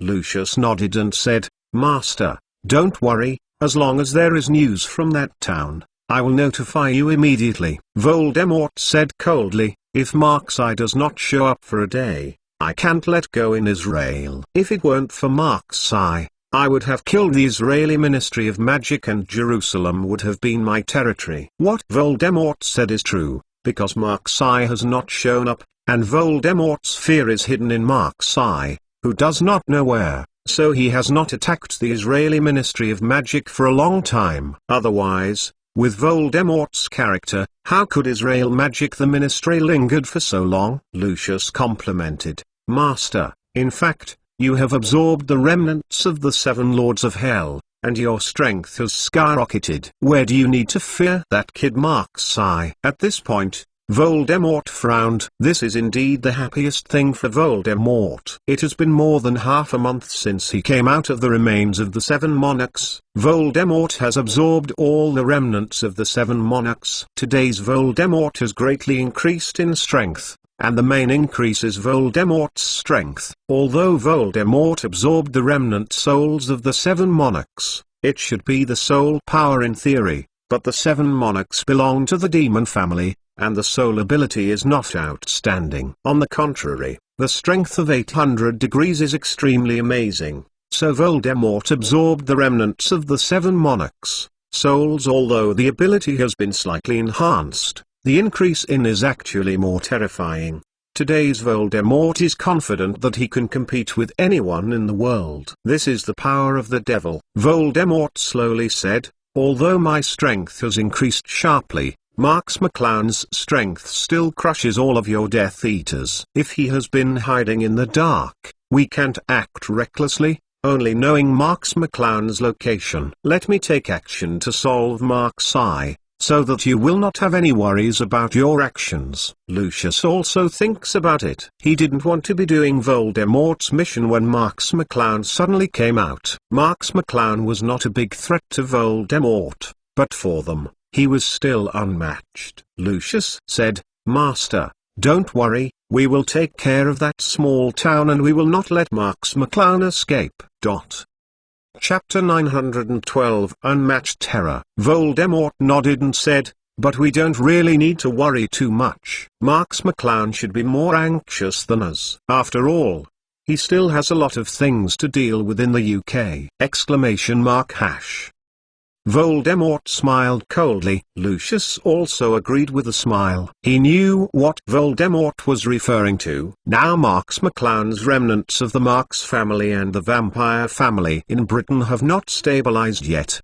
The British Ministry of Magic is still recruiting troops. If Marx McClown stays in Israel for too long, in fact, for Mark's eye, the gain is not worth the loss. What's more, the situation in Israel has changed drastically now, and it will become Voldemort's territory no matter how you look at it. The town of Spit, southwest of Jerusalem. The avenues of the town were full of civilian corpses. Many corpses were already rotten and smelly, but no one paid any attention to the corpses of these innocent civilians and left them in the sun. Outside the town, hundreds of Death Eaters in black robes closely guard the town. Among them, ordinary Death Eaters account for the majority, and there are only more than 20 elite Death Eaters. The leader is Voldemort's elite food, the dead man Antonin. It's not that Voldemort was negligent, so he only sent more than 20 elite Death Eaters to guard against Marx McClown, but Voldemort knew that Marx McClown's strength was amazing. Unless most of the Death Eaters were stationed here, it would be impossible to stay living in Mark's eye, and it takes too many manpower to conquer Israel. It is impossible to use most of the energy to defend Mark's eye. Therefore, the people stationed here are the death squads left by Voldemort. Just in case Mark's eye appears from here, they will send a message to Voldemort, and then their mission will be over. Let Mark's eye slaughter. Naturally, Antonin will not feel better when he accepts such a task. He is also Voldemort's confidant Death Eater. Why is Lucius doing simple reports in front of Voldemort? And he wants to act as a death squad. So Antonin was standing very far away from the town, and as long as there was an accident in the town, he would just run away. He didn't want to ruin his life here in vain. The other Death Eaters didn't know Antonin's thoughts. Instead they looked relaxed, wandering around the town, and laughed at the civilians who died in the town for their ugly appearance, and a look of leisurely pleasure. Antonin looked at the small town from afar, waving his wand boredly. Several Death Eaters stayed beside Antonin, flattering and talking to Antonin.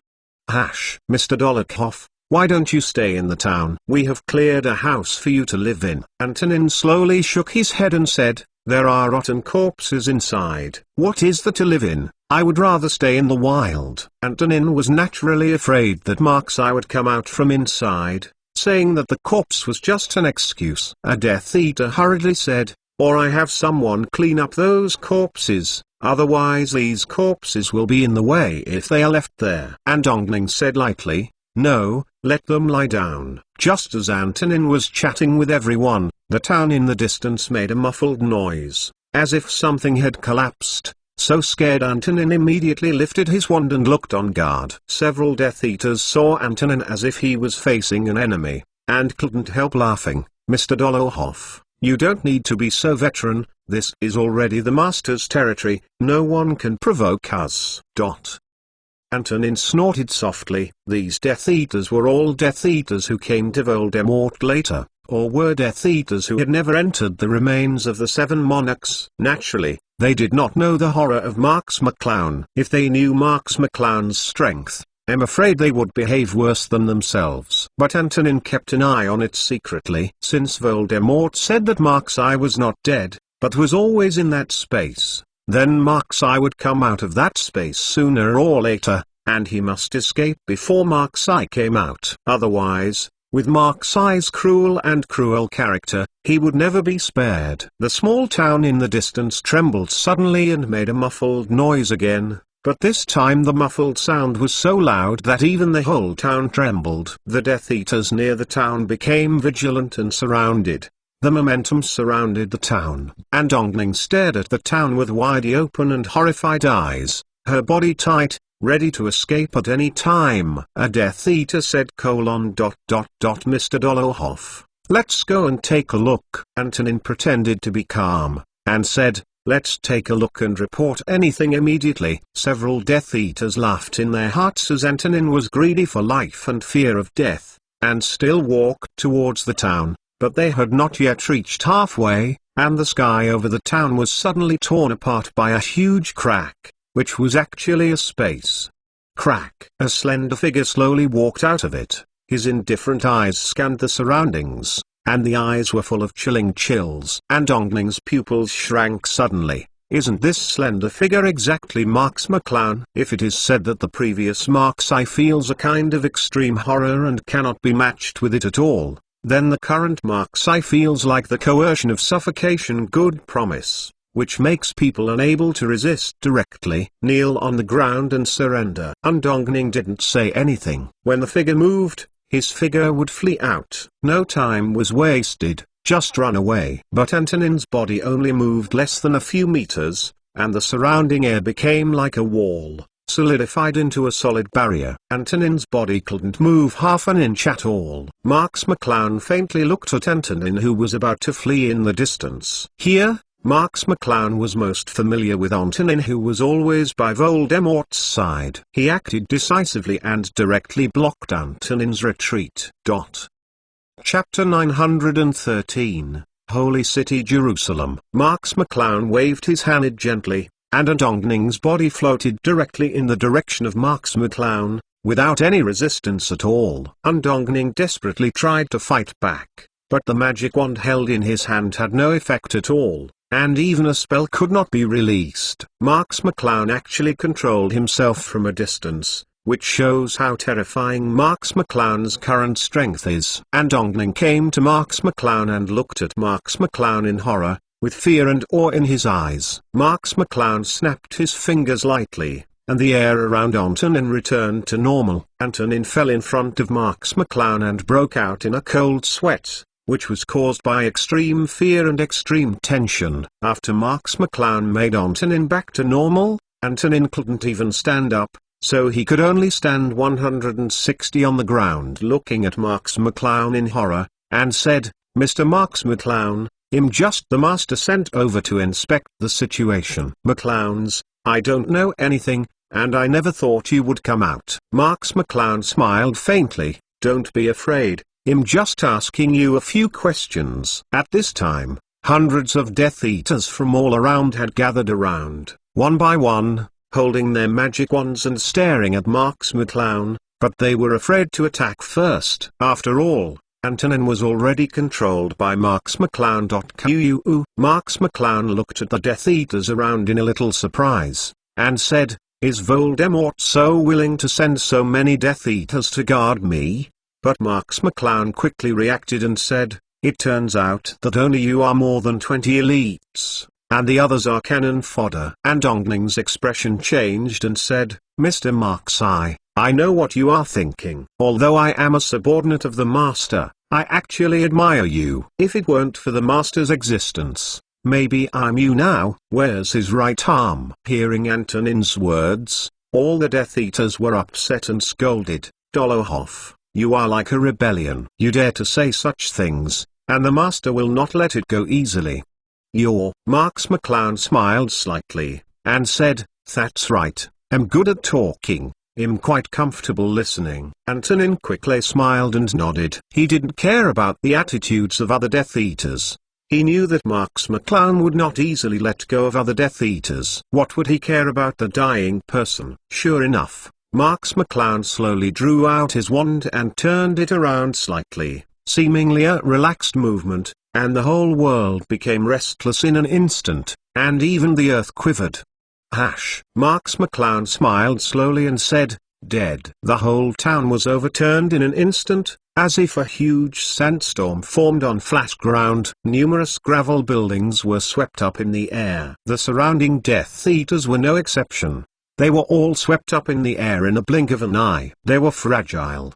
His body seemed so weak among the gravel, steel, and cement, as if he had entered a giant meat grinder. Smash it all! The flattering smile on Antonin's face stagnated on his lips. Except for this piece of land between him and Marksai, the entire town was directly destroyed. Hundreds of Death Eaters had no ability to resist, and they rolled into the air. The muddy flesh was sprinkled down one after another, like a rain of blood. Antonin swallowed, and his throat was extremely dry. To Antonin's eyes, Marks McClown's behavior was nothing short of a demon's next world. The former 7 Lords of Hell, and today's Voldemort are nothing. Marks McClown is the world, the most terrifying demon. In fact, Marks McClown was also secretly frightened. He didn't expect that his magic had such a great power. Once he shot it, he would destroy the world and destroy the earth. This shows that the extraordinary part of Solomon's key is really able to control the world. The power is different. Antonin's mouth twitched, and hurriedly said, "Mr. Marksai, if you have anything you want to ask, I know everything you want to answer. You can know anything." Marks McClown smiled and nodded, and said, "What's the situation in Israel now?" Antonin thought of not thinking about it, and said directly, "The Master has taken root in the headquarters of the Israeli Ministry of Magic, and has recruited many Death Eaters. The strength is enough to crush the Israeli Ministry of Magic. If it were not for the taboo of Mr. Marksai, I am afraid that the Master would have asked. Jerusalem has started." Antonin didn't dare to conceal the slightest, and knew there was no meaning, otherwise he would just wait for him. Although a Clumensi still exists, not everyone's Clumensi is as strong and abnormal as Snape, and can even resist Voldemort. Marks McClown uttered a loud voice, and said, "How did the Israeli Ministry of Magic react?" Antonin said, "How can the Israeli Ministry of Magic react? They don't have the top strength like Mr. Marksai and the Master. They can only nest in the city of Jerusalem and let us sacked." Marks McClown thinks about it, too. Originally Israel did not have top wizard power. How could it be possible to beat Voldemort? And other countries will not lend their country's top wizard power to Israel. The Israeli Ministry of Magic can only guard Jerusalem and wait. Died. Marks McClown pondered for a while, and said, "Voldemort wants to control Israel. Is it possible to return to the United Kingdom with Israel's power?" This point has always been Marks McClown's most puzzled point. If Voldemort only sees the remnants of the 7 Lords of Hell, then Voldemort has achieved his goal and should withdraw his troops from Israel, but Voldemort has not been able to. Retiring troops instead took root and expanded their forces by 0.5%. If Voldemort wants to master Israel and use it as a springboard to counterattack Britain, although this is a bit possible, the strength of the Israeli wizarding world is too far away from that of Britain. Would it be too weak as a springboard? Antonin hesitated for a moment, and said, "Mr. Marksai, you don't know anything. The reason why the Master will stare at Israel is not only because of the remnants of the 7 kings of hell, but Jerusalem. Chapter 914 Kill all in seconds! Marks McClown was taken aback, and said, "Jerusalem." Antonin nodded quickly, for fear that Marks McClown would not believe in himself, and said, "Jerusalem seals the gates of hell. Only the remnants of the 7 hell kings can open them. If the Master opens the gates of hell, he will be able to call countless people in hell. Wrong souls form an invincible soul army and sweep the world." Marks McClown's pupils shrank, and he knew too little about Israel. He came to Israel without preparing for anything. This has caused Marks McClown to suffer a lot of dark losses. If it weren't for this, Marks McClown would not be in hell. "I have suffered so much from the remains of the 7 monarchs. Plus cool, Tiger." Marks McClown also secretly made up his mind to collect information. otherwise he would still be driven into a mess by Voldemort. Just like this gate of hell, now Voldemort's power in Israel is in full swing. If Voldemort really opens the gate of hell and orders countless souls to be wronged, it would be a disaster for the entire world. Marx McClown said indifferently, "Why didn't Voldemort open the gate of hell?" Antonin said, "Isn't I afraid of you, Mr. Marxi? The master now is most afraid of you. Sabotage in the dark and make him fall short. Otherwise the master would have entered Jerusalem long ago." Marx McClown squinted his eyes and said, "What about the British side?" Antonin was taken aback for a moment, and said, "It seems that there is nothing happening. Your affairs in Israel have not been passed back to the United Kingdom, otherwise the British Ministry of Magic would have already started it." Marx McClown nodded. "Although the British Ministry of Magic hasn't done anything yet, he can't delay it for too long, otherwise it will change sooner or later, and the matter here must be resolved as soon as possible." Marx McClown thanked you. "Okay, I already know the situation, thank you." Antonin hurriedly waved his hand and said, "No, thank me, I've long wanted to serve you. If you don't mind, I can still be your spy and provide you with information." And Dongning looks like he can't wait to be loyal to Marxi right away, but Marxi is also a stormy person. Why doesn't he know what Dongning thinks? Antonin is just acting on the spot, afraid that he will kill him, so he is so humble. It is impossible to expect such a Death Eater to do things for himself. Marx McClown slowly said, "This is not necessary. You should do something for Voldemort." The smile on Dongning's face stopped abruptly. Marx McClown's words seemed to be something wrong, and Dongning had a bad premonition. With a light wave of Marx McClown, the surrounding sandstorm stopped instantly, vacating a road for Dongning. Dongning looked at Marxi cautiously, but was a little afraid to turn around and leave. Marx McClown looked at Dongning with a smile, as if she didn't know what Dongning was thinking. Dongning hesitated for a moment, and said, "Can I really go now?" Marx McClown nodded slowly, and said, "I didn't say not to let you go." Antonin slowly turned round and left step by step, but there was a chill on Anthonus back behind him. Before Antonin could think about it, a dazzling light pierced Antonin's chest. Dongning looked back at Marx McClown in disbelief. Marx McClown smiled and said, "I did not say not to let you go, but I did not say that I would not kill you." At the headquarters of the Israeli Ministry of Magic, Voldemort is studying the city map of Jerusalem. To open the gate of hell, everything must be prepared so that the Israeli government and the Israeli Ministry of Magic have no chance of reacting. At this moment, Lucius ran in with a panic expression and shouted, "The master is not good, something has happened." Voldemort frowned, and said, "What's the panic, say?" Lucius swallowed his saliva and said, "Master, we have received the news that Marxi has appeared, and all the Death Eaters in the town have been killed. There are hundreds of Death Eaters." With Antonin sitting in town, they were all killed in seconds. Voldemort didn't seem very surprised. He had anticipated this a long time ago. Antonin and the more than 100 Death Eaters were nothing but cannon fodder placed by him. Voldemort said coldly, "Where did Marxi go?" Lucius shook his head quickly and said, "I don't know." "Do not know?" Voldemort glared at Lucius and said, "What do you mean by don't know? Is there no one in the town who survived to tell the situation?" Lucius said, "No, the news we learned was not from the town, but our people passing by the town found that the town had been destroyed, and then we reported it back." Voldemort slapped the table fiercely and said, "How Dongning did things. Didn't I let him report as soon as Marxi came out?" Lucius hesitated for a moment, and said, "Master, I have a guess. I don't know whether to say it or not." Voldemort said impatiently, "Say." Lucius said, 820 according to the report by the Death Eaters who came back from the investigation. The town seemed to be destroyed in an instant, which means that everyone in it died at the same time.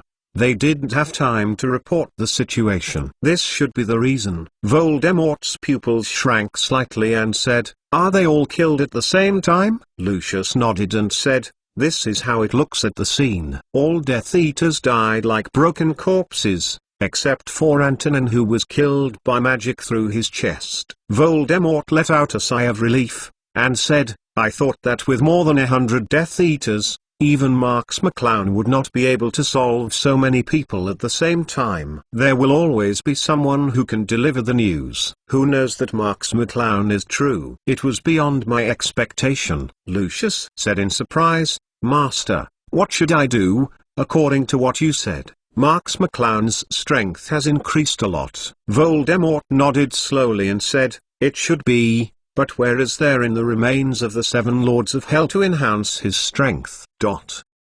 Chapter 915, The Tragic Israeli Ministry of Magic. Lucius shook his head quickly. How did he know these things? Plus cool, Tiger. Voldemort stood up, gritted his teeth and said, sure enough, it's still that Mark's eye that can create trouble for me no matter what. Lucius looked at Voldemort and said, Master, what should we do now? Voldemort said coldly, what can I do? No one can stop my plan. I will definitely become the Lord of Hell, and Mark's eye can't stop me. Lucius' heart stunned.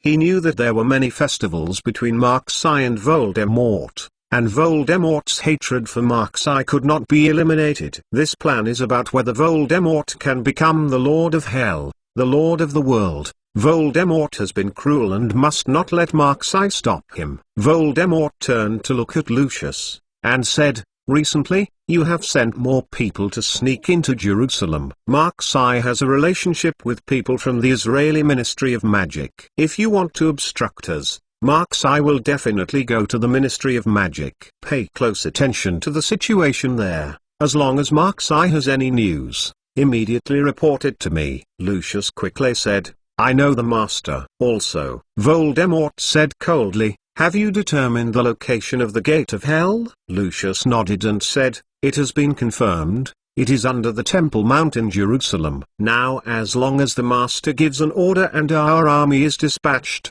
you can go directly to the Temple Mount to open the Gate of Hell, Master. Cool, Tiger. Lucius looked at Voldemort expectantly, and now they were ready for everything, just waiting for Voldemort's order. Voldemort paused and said, okay, we will launch a general offensive soon. This time I will destroy the Israeli government and the Israeli Ministry of Magic, and I will become the King of Hell. There was a look of joy on Lucius' face, but in fact, they were constantly discussing inwardly. In fact, they could have launched the plan long ago, but because Voldemort was too cautious, they stayed still. In fact, to be honest, Voldemort is afraid of Mark's eye, for fear that Mark's eye will make trouble again, so he must be prepared for everything. How can Voldemort's mentality be able to fight Mark's eye? Lucius sighed inwardly. If this were the case, he might as well find a way out as soon as possible.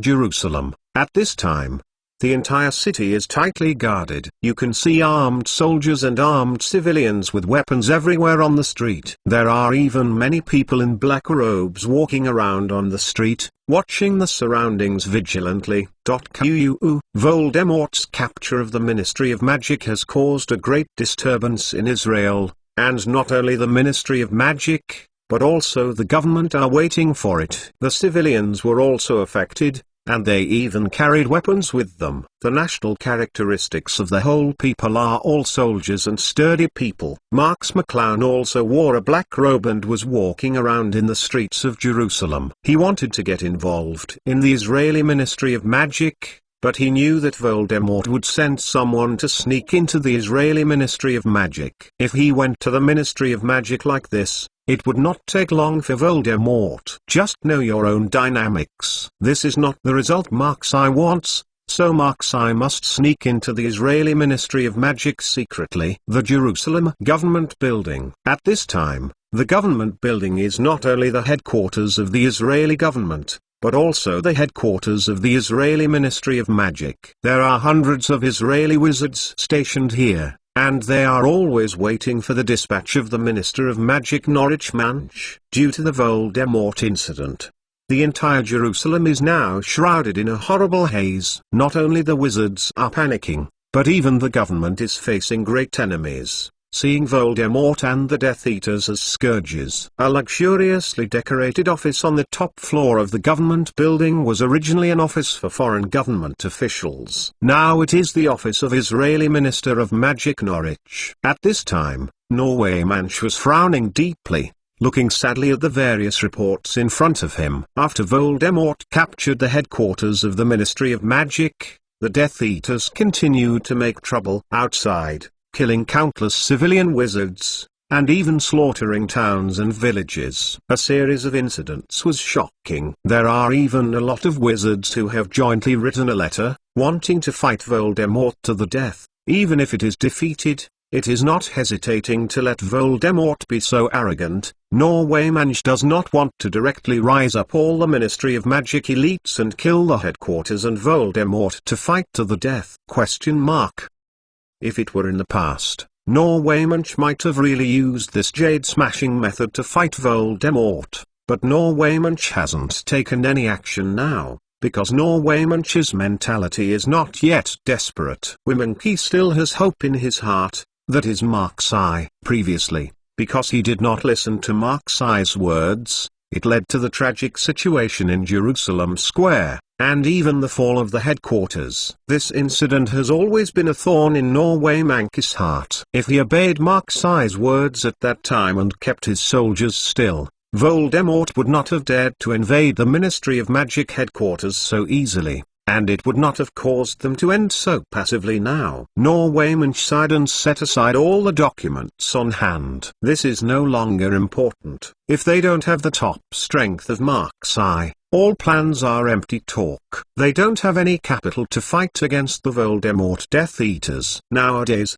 the most important reason why Norwaymanch will stand still is that he is waiting for Mark-Sai to return. Marks McClown said that he would come back to help Israel's Ministry of Magic, and before that they had to gather all their strength to wait for Marks McClown to return, and then launch a thunderous blow to Voldemort. Norwaymanch glanced at the sky. It was almost late at night. It was time to go to bed. Just as Norwaymanch took off his coat and was about to go to bed, a figure slowly appeared in Norwayman behind Chi.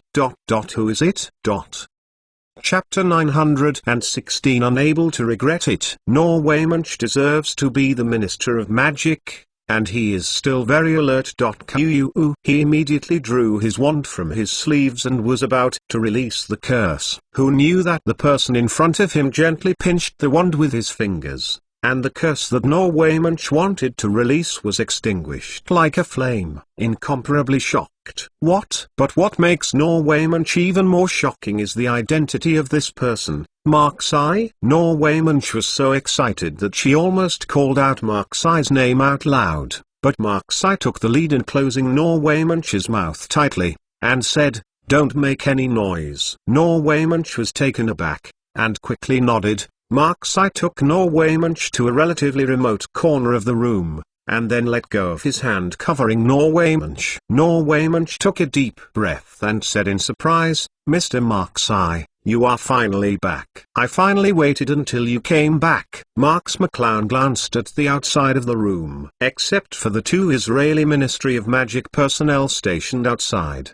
there was no one else. And the two people 11 did not find any abnormalities in the Norwaymanch office. Marks McClown breathed a sigh of relief. "Recently, you better be careful. I guess Voldemort has sent someone to break into your Ministry of Magic and even manipulate some high-level people. You are actually not safe at all. Plus."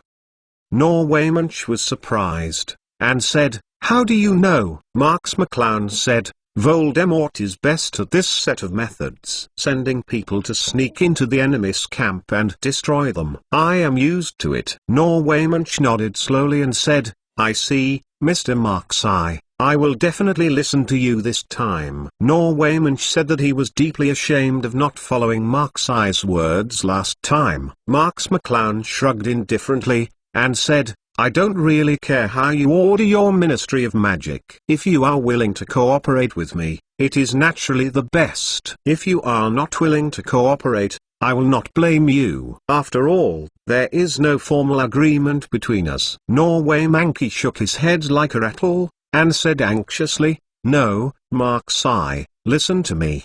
The last thing we did was indeed wrong. Because we did not listen to you, we were defeated in the confrontation. Even the headquarters was lost due to heavy casualties. This time we will definitely not be like this. Norway Munch looked like he was afraid that Marx McClown was still sulking himself, and kept explaining and apologizing, hoping that Marx McClown believed that they would definitely cooperate with Marx McClown this time. Cool Tiger, Norway Munch knew very well that if there were no Mark-Sai, their Ministry of Magic and even their government could not withstand Voldemort's attack. Marx McClown is the key to their decisive victory. If they still do not cooperate with Marx McClown willfully, I am afraid they will be doomed in this war. Marx McClown doesn't really care about the strength of Israel's Ministry of Magic. Although it is said that without the support of Israel's Ministry of Magic, it will be much harder for Marx McClown to defeat Voldemort, but it will not be too difficult. Defeating Voldemort is a matter of time. Norway Monkey saw that Marx McClown was still indifferent, and suddenly knelt down in an anxious manner, and knelt down in front of Marx McClown. Even Marx McClown did not react and was shocked. Marx McClown was surprised. Mr. Edelstein, what are you doing? Norway Munch took a deep breath and said, Mr. Mark-Sai, you can always trust me now. I really sincerely apologize to you for what happened before. You see, I have not obeyed your intentions and gathered forces, waiting for you to come back. This time we will definitely do our best to cooperate with your plan. There will be absolutely no problem. Marx McClown smiled bitterly and nodded, and said, Mr. Edelstein, I know what you mean. Get up quickly. After all, you are the Minister of Magic of a country. What kind of style is this way? Norway Munch did not stand up, but looked at Marx McClown sincerely, for fear that Marx McClown would not know his sincerity. Marx McClown had no choice but to say, Mr. Edelstein, I understand. Now you stand up, or I will change my mind. Hearing what Marx McClown said, Norway Monkey accepted it when he saw it, and immediately stood up and said, Mr. Marx McClown, what should you do now? I will listen to you. Marx McClown slowly shook his head and said, you can talk about the recent developments of Voldemort first. I still want to determine the progress of Voldemort's plan now. Norway Munch asked in amazement, isn't Voldemort's plan to come to our Israel to replace our Israeli Ministry of Magic and unify the Israeli wizarding world? Marx McClown nodded and said, this is indeed what Voldemort is doing at this stage, but Voldemort's ambitions are not just tying the Ministry of Magic in your Israeli wizarding world. Norway Munch surprised, Mr. Mark-Sai, what do you mean? Marx McClown said,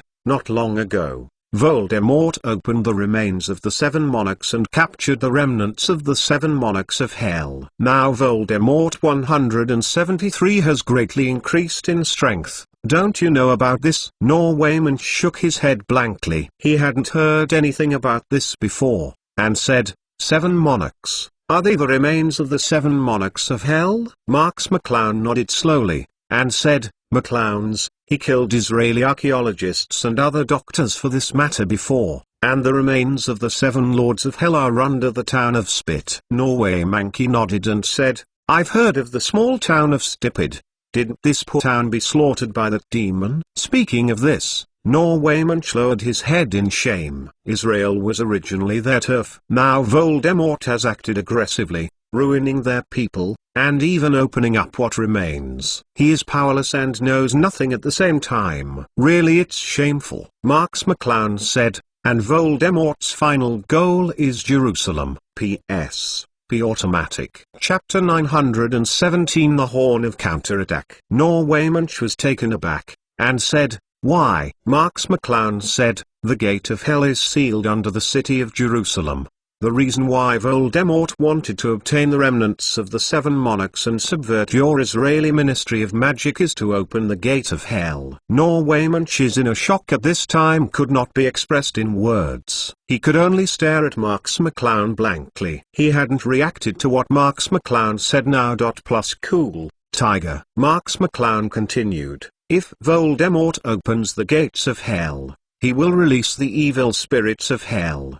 At that time, Jerusalem will be destroyed and Israel will be destroyed. With this army of evil spirits, Voldemort has no one in the world today. Match it. Norwaymanch was stunned in place, as if petrified. At this time, Norwaymanch had understood the meaning of Mark-Sai. If it is true as Mark-Sai said, I am afraid that it is not only their Jerusalem that will be destroyed, Israel, and even the entire world will be destroyed by Voldemort. Norwaymanch quickly put on his coat and said, No, I want to report this to the International Wizards Association. This is a worldwide event. We Israel can't afford it. I ask all countries in the world to send us immediately. Come for reinforcements, and we must stop the plan of that big demon. Marx McClown said indifferently, Do you think the International Wizarding Association will help you? Or do you think the Ministry of Magic of other countries will help you? Norwayman was taken aback. Indeed,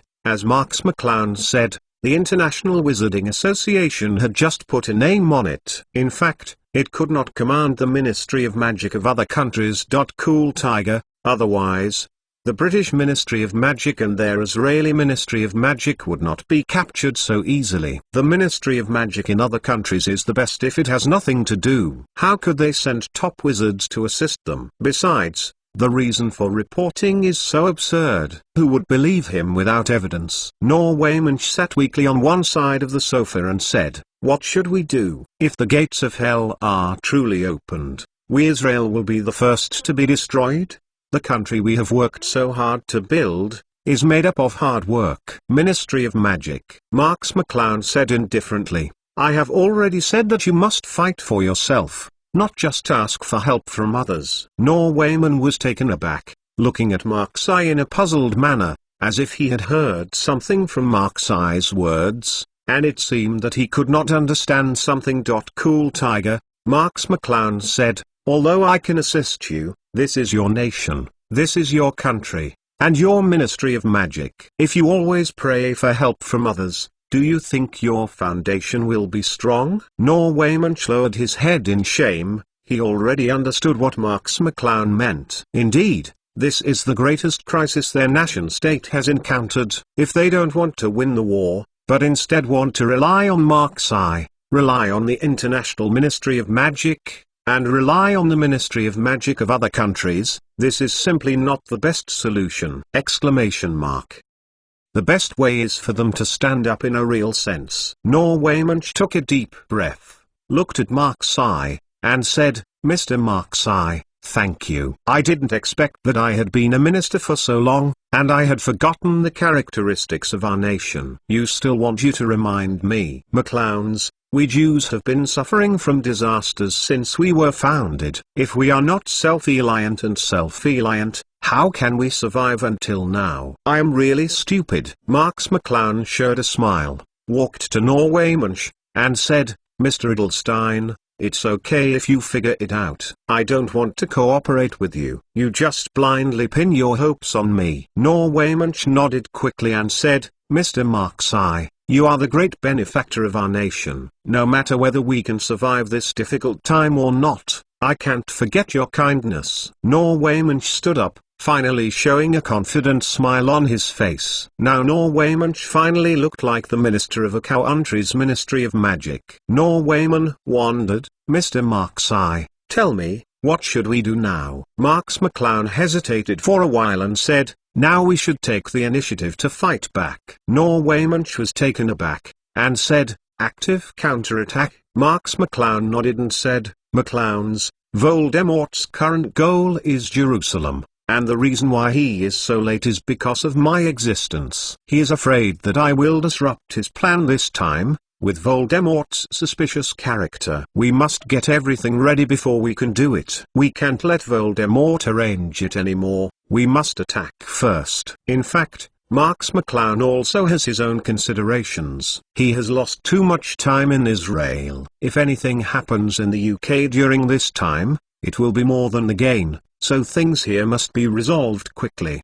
But the fact is like this. Now the situation is in Voldemort's hands. If they still sit and wait until Voldemort has everything arranged, it will still be disadvantageous for them. It is better to take the initiative to attack and find first-line opportunities. Norwaymanch hesitated for a moment, and said, Mr. Marks, listen to you. If you say offense, then offense. I will immediately send the order to let everyone prepare. Marks McClown said indifferently, I will always hide by your side during this time. I can't expose myself, otherwise good Voldemort will lose a lot of fear. I will only take action when he opens the door of hell. We must remember, and we must persist until that time. Norwaymanch was taken aback, and then nodded. Although he didn't know what Marks' arrangement meant, but Marks knew Voldemort so well, he would certainly have his plans. Norwaymanch would certainly not object to Marks' meaning. Norwaymanch decisively issued an order to summon all the elite wizards in Israel, as long as they are ready. They must proceed to the headquarters of the Ministry of Magic. P.S. Ask for rewards and automatic subscription. Chapter 918 One against an army. The elite Israeli wizards who received this news cheered up. Before they were extremely aggrieved. Voldemort was raging in his own country. As elite wizards of the Ministry of Magic, they could only receive orders to stand by. No conflict with Death Eaters.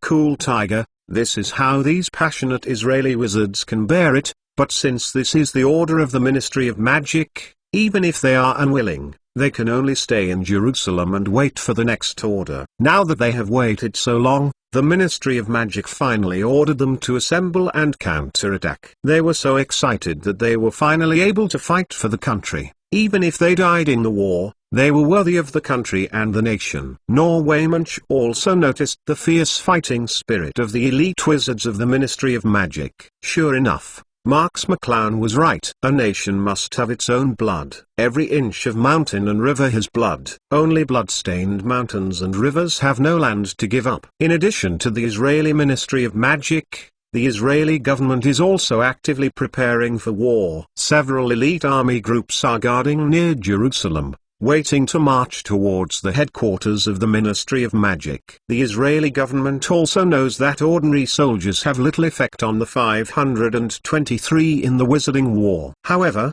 with the development of technology, ordinary soldiers are not without combat effectiveness in the Wizarding War. They can still be able to attack the wizard with cold guns and hot weapons. Did it?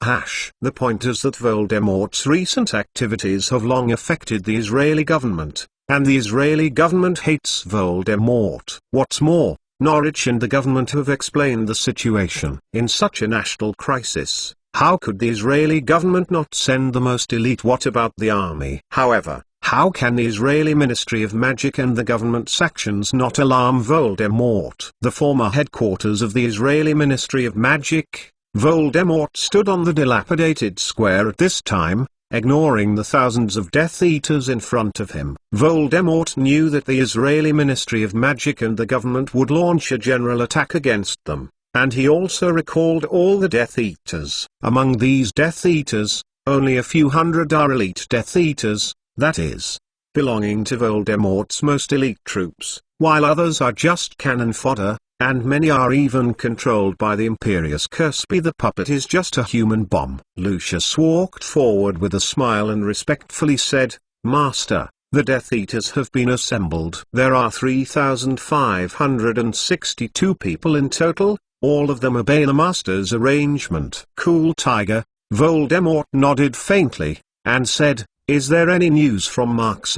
Lucius slowly shook his head and said, Since the small town of Spit, I haven't heard of Marks' whereabouts. I wonder if he has already returned to the UK. After all, Israel is now mostly controlled by us. Even the Israeli government and the Ministry of Magic are asking for their own deaths and attacking us. Leaving him alone has no effect. In the eyes of Voldemort and the group of Death Eaters, the attack launched by the Israeli Ministry of Magic and the Israeli government is self-defeating and poses no threat to them. Voldemort shook his head and said, If Marks gave up so easily, it would not be Marks. I guess Marks is hidden in the Israeli Ministry of Magic, ready to take action against us at any time. Lucius was startled and said, Master, What shall we do? Voldemort sneered. I've said that no one can stop me from this plan, not even Mark-Sai. He likes to hide, so he can hide. I will see how much wind and waves he can lift.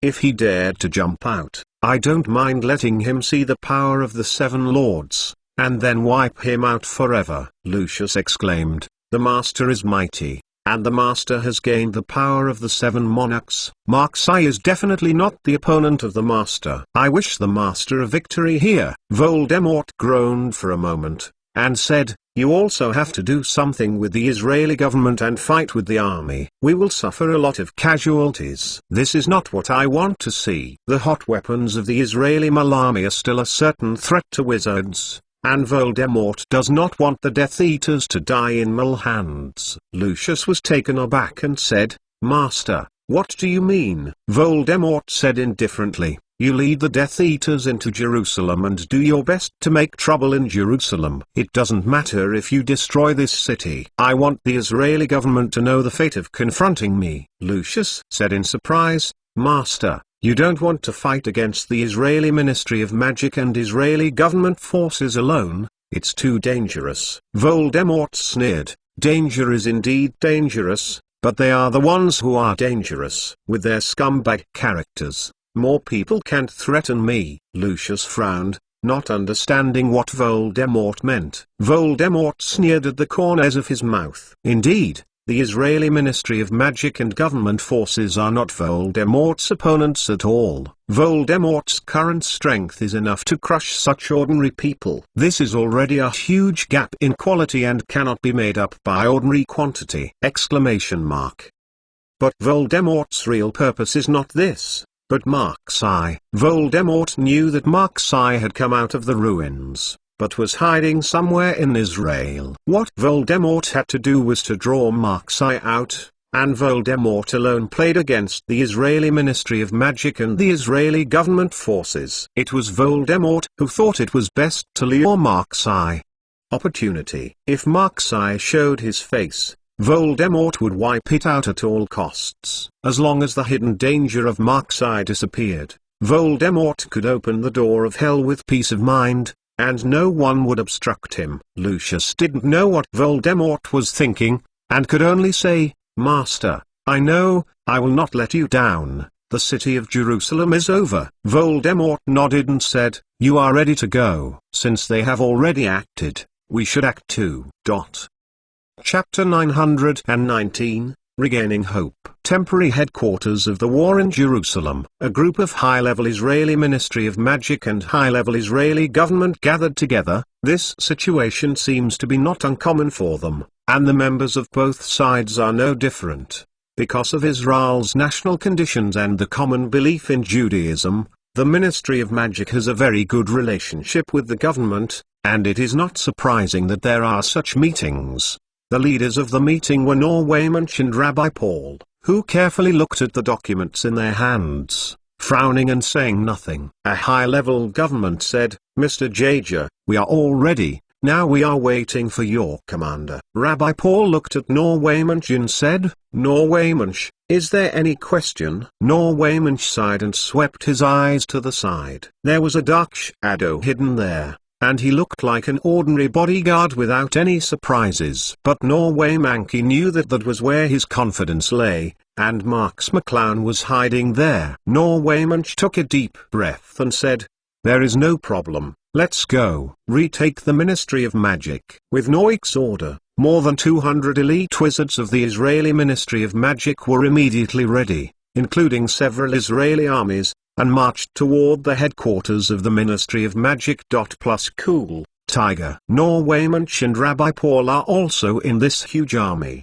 heading towards the headquarters of the Ministry of Magic. Rabbi Paul and Norwaymanch were sitting in a specially made armored car. At this time, Norwaymanch still had a sad face, and he didn't stretch out. Rabbi Paul looked at Norwaymanch and suddenly said, is Mr. Mark-Sai back? Norwaymanch trembled and looked around vigilantly. There was only one soldier in the armored vehicle driving in the cockpit. He did not notice them at all. Norwaymanch immediately looked at Rabbi Paul and whispered, what are you talking about? Rabbi Paul smiled bitterly, You never wanted to fight that big demon before, but now you are suddenly launching a general offensive to regain the Ministry of Magic headquarters. This is not where you have the courage when Mr. Marks McClown is back. Norwaymunch was taken aback, and said, "Is this obvious?" Rabbi Paul nodded and said, "Very obvious." Norwaymunch sighed and said, "Isn't there nothing I can do? Without Mark's eye, where would we have the capital to fight against that big demon?" "Cool tiger," Rabbi Paul sighed, and said, "This incident actually blames me. If I hadn't urged you to act, the demon would not find such a good opportunity to attack your Ministry of Magic headquarters, let alone keep us passive."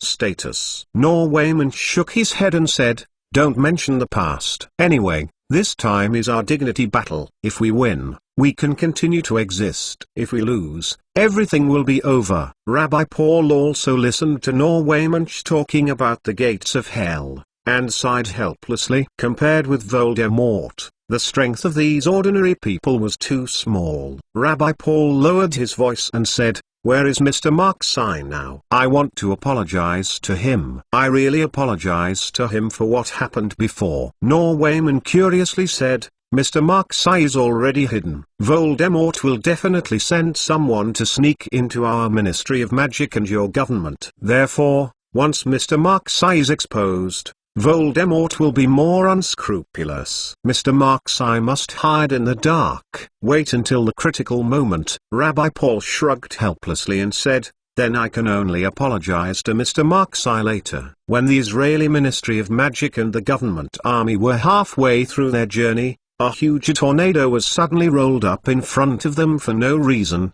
directly blocking the middle of the road, blocking the direction of the army. The huge storm blew the soldiers to each other, and many weaker soldiers directly overturned to the ground. The wizards of the Israeli Ministry of Magic also took action one after another to resist this sudden and powerful storm. Norwaymunch pulled out the armored car and shouted, "What's the matter?" Rabbi Paul got out of the armored car and looked forward hard against the strong wind. The powerful storm in the direction of the army's advance blocked their way. Rabbi Paul took out his binoculars and looked at the storm. It was vaguely visible that a mysterious figure was hidden in the storm. At this time in Jerusalem, due to the dispatch of the army, the city seemed a lot quieter, but the people's vigilance still remained unchanged. Many people carried guns and went out of the door, ready to deal with emergencies. Suddenly a huge team marched toward Jerusalem mightily. Everyone in this huge team was wearing black robes. They looked very mysterious and weird. The black-robed team of thousands of people marched straight toward Jerusalem. When people saw this situation, they avoided. The Israeli troops stationed in Jerusalem also discovered the existence of this team and quickly sent several armored vehicles to block the road. Hundreds of soldiers were fully armed and hid behind the vehicles. An Israeli soldier who looked like a captain held up his horn and shouted after the armored car camp, "What are you guys? Please report your names quickly." Now Jerusalem is on guard for the whole city. It is unknown who knows how is. No one can enter. A black-robed man headed by the black-robed group slowly lifted his hat. It was Lucius's grinning face. Since Lucius exists, the identity of this group is self-evident. The army. Lucius shouted, "Today is our carnival day. All Death Eaters, go to the city to vent your enthusiasm." As he said, Lucius drew his wand abruptly and slammed a little at the armored car camp. Two heavy armored vehicles soared into the air and pressed down against the densely packed soldiers behind. Chapter 922 Battlefields. It's a Death Eater. Fight back. Shoot, shoot. The Israeli soldiers panicked, but after all they were a well-trained team, immediately opened the bolt of the gunhead and slammed the trigger. DADADA, dense gunfire sounded, and countless bullets shot into the Death Eater army like a torrent of steel, and the dense army of Death Eaters was about to be swept away. But at the same time, the Death Eaters turned into a plume of black smoke and flew into the air, screaming and rushing into the soldiers' camp. The Israeli troops suddenly lost their square inch. Many soldiers shot blindly with guns, trying to get into the air. The Death Eaters were shot down, but none of the bullets hit the Death Eaters. Instead, many of them hit their companions. Hundreds of Israeli soldiers fell in a pool of blood in just a few minutes. Mules with hot weapons were eating. The dead man was still vulnerable. Thousands of Death Eaters swarmed past, stepping on the bodies of these soldiers, and rushing into Jerusalem. The leader Lucius shouted, "Go, destroy this city, this is the task assigned to us by the master." Lucius Bella had a face of 753 enthusiasm. With a violent wave of her wand, a huge fireball smashed into a three-story building. The turbulent flames spread across the entire building in a flash, and there were several figures in the flames in pain, struggling and screaming. Cool Tiger, the Death Eaters also screamed wildly, setting fires, killing people, like entering the land of no one. Many innocent civilians died in their raging destruction. The defense forces stationed in Israel responded quickly and immediately sent people to stop the atrocities of these Death Eaters. But the Israeli main combat force had already left Jerusalem. At this time, Jerusalem's forces were limited, not to mention these soldiers could not help the Death Eaters. Soldiers can only hide in a hidden place and put cold guns. Fortunately, they could defeat one or two Death Eaters. Unfortunately, they were discovered by the Death Eaters, and they were directly bombarded into slag by the curse. Among the Death Eaters who can cause huge casualties are those who have been controlled by the Imperious curse. Their bodies have long been a powerful bomb. They will automatically find crowded places and then explode themselves. For a time, Jerusalem exploded again and again.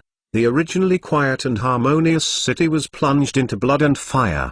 The screams were mixed with the unbridled laughter of the Death Eaters, and Jerusalem was like hell incarnate.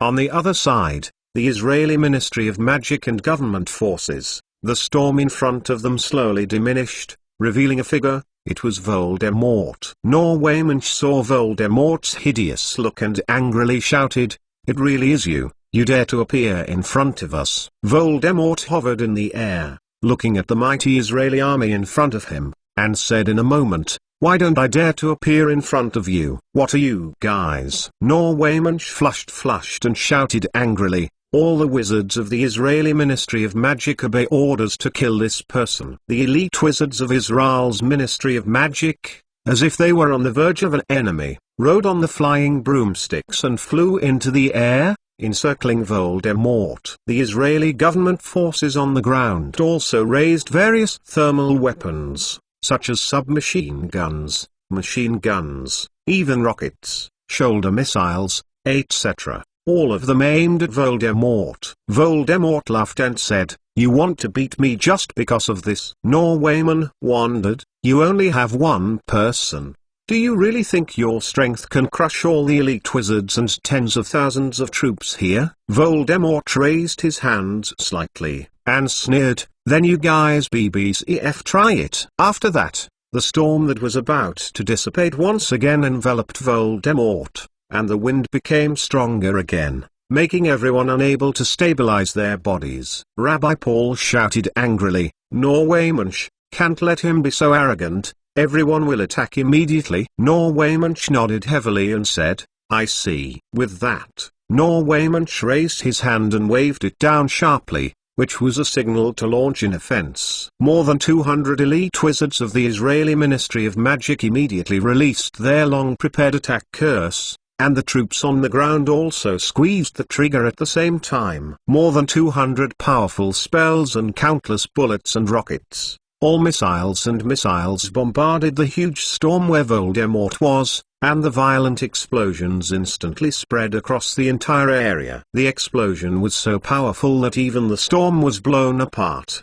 and hot flames filled the surroundings. Norwayman stared at the central area of the explosion. This level of explosion was impossible to resist physically. Even a person of Voldemort's level could not withstand such a terrifying explosion. The gunpowder slowly dissipated, and there was nothing in the center of the explosion, as if Voldemort had been blown to pieces in this explosion. Norwayman saw that there was no one in the explosion area, and did not relax at all. Instead, he shouted, "Everyone is on guard, that big demon is not dead." As soon as Norway Munch's voice fell, Voldemort appeared in the sky, and the surging magic power squeezed straight toward everyone like a high mountain. The wizards of the Israeli Ministry of Magic riding on flying broomsticks were hit by this terrifying magical power, and they all fell to the ground in an instant, causing heavy casualties. The soldiers also fell to the ground one by one. This terrifying magical power simply made them breathless. Norway Manch firmly supported his body and tried to make himself stand, but this effort did not allow Norway Manch to hold on for a while, and Norway Manch fell straight to the ground. Voldemort laughed arrogantly in the sky, and said, "Marx McClown, come out. I know you are in it. If you don't show up again, I will kill all the people here." Chapter 921 Marx McClown, you come out. Norway Munch lay on the ground and shouted angrily, "Don't think about it, our Israeli Ministry of Magic is not so easy to deal with." Norway Munch's magical power continued to fluctuate, and a group of elite wizards from the Ministry of Magic were struggling to stand up in response to Voldemort's horrible magical suppression. Cool Tiger, although Voldemort's magic power is strong, the 200 elites of the Israeli Ministry of Magic are not vegetarian, and Voldemort has to press so many people at the same time. Voldemort hummed abruptly, withdrew his magic power, and said, "Since you want to die, then I will fulfill you." With that, Voldemort turned into a plume of black smoke and rushed straight into the elite group of Israeli wizards. Elite Israeli wizards raised their wands to fight back, but they did not have any ability to fight back in front of Voldemort. They could only be pierced by Voldemort one by one and spurted to death. The ordinary soldiers hurriedly swept their guns at the black smoke of Voldemort's incarnation, but they couldn't cause the slightest damage. Instead, they accidentally injured many of their own people. Rabbi Paul hurriedly said, "Tell them not to shoot at all. You see who they shot." 723. Norway Munch shouted, "The elites of the Ministry of Magic, come to my side, don't be so scattered, or they will be defeated one by one." The elite wizards of the Israeli Ministry of Magic are also well trained, so they surrounded Norway Munch in an instant, watching Voldemort vigilantly. Voldemort laughed loudly, and the terrifying magic poured out, shouting angrily, "The curse of the black demon." A huge black mark appeared in the air, and an aura of frantic killing spread instantly, covering the people on the ground. Norway Munch also shouted angrily, "Don't be afraid, let's shoot together.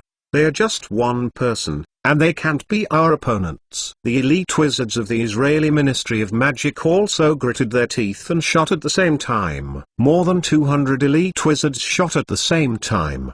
The momentum was also very large, but it was still slightly inferior to the momentum created by Voldemort. The two huge magical powers collided in an instant, and the whole land trembled suddenly. This was the earthquake caused by the huge energy impact. The elite wizards of the Israeli Ministry of Magic clenched their teeth, constantly instilling their own magic power into the wand, and resisted Voldemort's magic power. On the other hand, Voldemort looked relaxed and did not take them to heart. Rabbi Paul and all the Israeli soldiers watched all this in horror. The war between wizards was so terrible, beyond their imagination. The whole land trembled suddenly, and the huge energy in the air finally burst out. The powerful shockwave instantly smoothed everything around. The trees and rocks were all razed to the ground. The wizards also fell to the ground one after another because of excessive consumption. Paled face. Norway Munch was also panting with big mouths. Unexpectedly, Voldemort's strength was so terrifying. They gathered more than 200 elite wizards. They were already the strongest wizard power in Israel. They couldn't help Voldemort. "This is really terrifying." Voldemort sneered at the scattered Israeli army on the ground, crushing so many people with his power alone, and Voldemort was proud. Voldemort said coldly, "Marx McClown, come out, otherwise these people won't be able to keep it." Hearing these words, Norway Munch couldn't help but look in one direction, which was the direction Marx I was in. At this time, Marx I fell to the ground like everyone else, but he didn't mean to make a move. Norwaymanch gritted his teeth and said, "I don't know what you are talking about, BBCJ. Anyway, if you want to conquer our Israel, you should step on me first." At this moment, a soldier ran to Rabbi Paul with difficulty and whispered a few words. Rabbi Paul's expression became extremely ugly, saying, "Norwaymanch, we are going to retreat. It is the president's order." Thousands the Death Eaters invaded Jerusalem and the whole city was tossed in a mess. "We must go back." Norwaymanch was taken aback and shocked. "What? The Death Eaters invaded Jerusalem?" Rabbi Paul nodded and said, "McClowns, and it is said that a lot of people have been killed, and the defenders can't stop it." Norwaymanch hummed heavily and said, "That's no way. Jerusalem can't be lost. Let's return to help immediately." Rabbi Paul glanced at Voldemort in the air and said, "The problem is not that simple. How could that big demon let us go?" Norwaymanch shook his head and said, "Mr. Marks McClown didn't come out. The big demon wouldn't dare to do his best. It would be very difficult to eat tens of thousands of people here. That big devil is Mr. Marks McClown, who is hidden in fear." Rabbi Paul pondered for a moment, and said, "Norwaymanch, let's retreat together. The big devil cannot eat our tens of thousands of troops. He attacked us only to lure Mr. Marksai to show up." Norwayman nodded singly, and said, "Mr. Marksai can't show up for the time being. He will only show up at the best time." Rabbi Paul asked, "When is the best time?" "Now that big demon is here alone, and the Death Eaters are in Jerusalem again. If Mr. Marksai appears to join us, the big demon, how could it beat us?" Norwayman shook his head and said, "Do you really think that the great demon will appear here without any help? It is only a matter of minutes for the Death Eaters to come from Jerusalem. By that time, our situation will only be more dangerous." Rabbi Paul thought for a while, and what Norwayman said seemed to have some truth. He could only say, "Well, let's retreat first." Norwayman nodded singularly. Although they were fighting back against the headquarters of the Ministry of Magic with great fanfare, it was embarrassing to retreat now. But there was no way. Chapter 922 The Holy City is fallen. Voldemort will send people to Jerusalem to make trouble. It is probably to give the Israeli government a little bit of color to let the Israeli government know the consequences of assisting the Ministry of Magic. Without the help of the government forces, with the help of more than 200 elite wizards and Voldemort, Norwaymanch has no doubt that they will all be buried in Voldemort's hands. So retreating now is the best way. Voldemort, who was hanging far in the air, had clearly noticed the dynamics of the Israeli government forces and the Israeli Ministry of Magic, and they actually chose to withdraw directly. Voldemort squinted dangerously. Although there were tens of thousands of people in front of him, if Voldemort was willing to pay a price, he could still keep them all. Then Israel would not have any ability to resist. But Voldemort was most worried about the existence of Marks McClown. If he paid the price to clean up these people, Marks McClown might not be able to deal with it if he took the opportunity to make a move. In the end, Marks McClown would be cheap. This is not what Voldemort wanted to see. Voldemort also sighed secretly in his heart, "It is worthy of Marksai, who can bear it at this level. Let's see when Marksai can bear it." Voldemort had his hands on his back, and he didn't mean to shoot. He also knew that if he was not willing to pay the price, these tens of thousands of people would still be difficult to deal with, and he could only let them return to Jerusalem. But did they think they would be useful when they returned to Jerusalem? That would be too naive. Voldemort sneered coldly. A magical power burst into the sky, blooming in the sky, forming a huge mark. It was the mark of the Black Devil, and Voldemort seemed to be conveying some news. Norwaymanch, Rabbi Paul and others looked at the black mark in the sky, with bad signs in their hearts. Rabbi Paul shouted angrily, "Back to Jerusalem as fast as possible, fast." Norwaymanch also hurriedly shouted, "Retreat now, don't hesitate." At the time when there was a mess on the outskirts of Jerusalem, The entire city of Jerusalem was already occupied by Death Eaters, and there was killing and blood everywhere. This was the result of the tyranny of the Death Eaters. A good city has become a human hell, screaming and crying endlessly. Lucius laughed and came to the Jerusalem government building. At this time, this was the last piece of land belonging to the government in Jerusalem. There were thousands of soldiers and hundreds of police stationed here, defending the last piece of territory. Lucius yelled, "Listen to the people inside, come out immediately if you don't want to die, otherwise everyone will die when we take this place." A soldier held up a horn and leaned out half of his body and shouted angrily, "You evil demons! Don't even think about wanting us to surrender to you, we will fight you to the death." Lucius narrowed his eyes and slammed his magic wand. There was a violent explosion where the soldier was. The innocent soldier was blown out of the building and fell on the stairs in front of the building. His death was very ugly. Lucius shouted angrily, "Who else, who wants to resist our rule?" There was no sound in the building, and no one dared to speak out again. All of them were frightened by the death of the previous soldier. At this moment, a loud noise suddenly occurred in the distant sky, and a dark mark appeared in the sky. The entire Jerusalem could see this mark in the distance. Lucius was taken aback, and then laughed loudly. "The master has already given an order, and it's time to destroy this Jerusalem." Bella behind Lucius also laughed wildly. "Come on, hurry up and destroy this city." Lucius waved his hand violently, and hundreds of Death Eaters walked out voluntarily and rushed into the government building frantically. The government building's defenders quickly squeezed the trigger, and countless bullets swept these Death Eaters like a torrent of steel. Their bodies pierced through huge blood holes. Find flowers. But these injuries didn't make them fall at all, and they couldn't even stop them. These Death Eaters, like Walking Dead, rushed into the government building and entered the trenches dug by the government forces. Lucius said, "Let's leave here first, otherwise the power of the explosion will affect us." Saying that, Lucius left the area with dozens of Death Eaters. The Death Eaters who just rushed in were the people controlled by the Imperious Curse. Their bodies were controlled by the spell, and they were able to detonate themselves.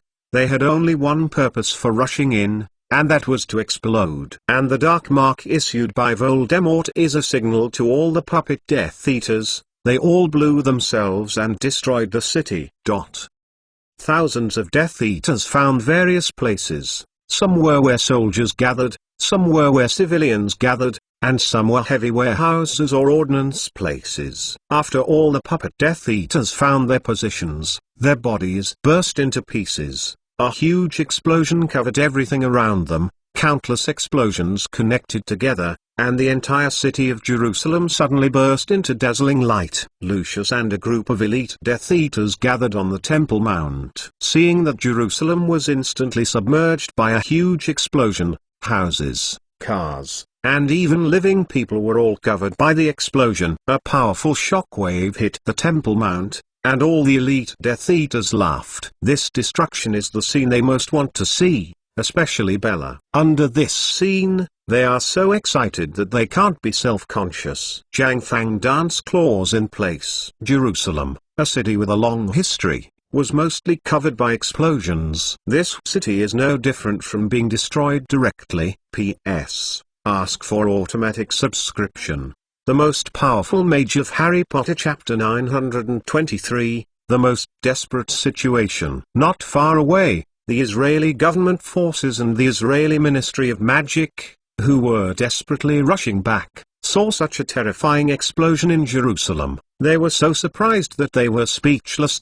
Plus cool, Tiger. They have tried very hard to return to Jerusalem. So why are they still a step late? Rabbi Paul hurriedly took out his binoculars and looked in the direction of the government building. But from the binoculars, the government building that was originally atmospheric is now covered by flames.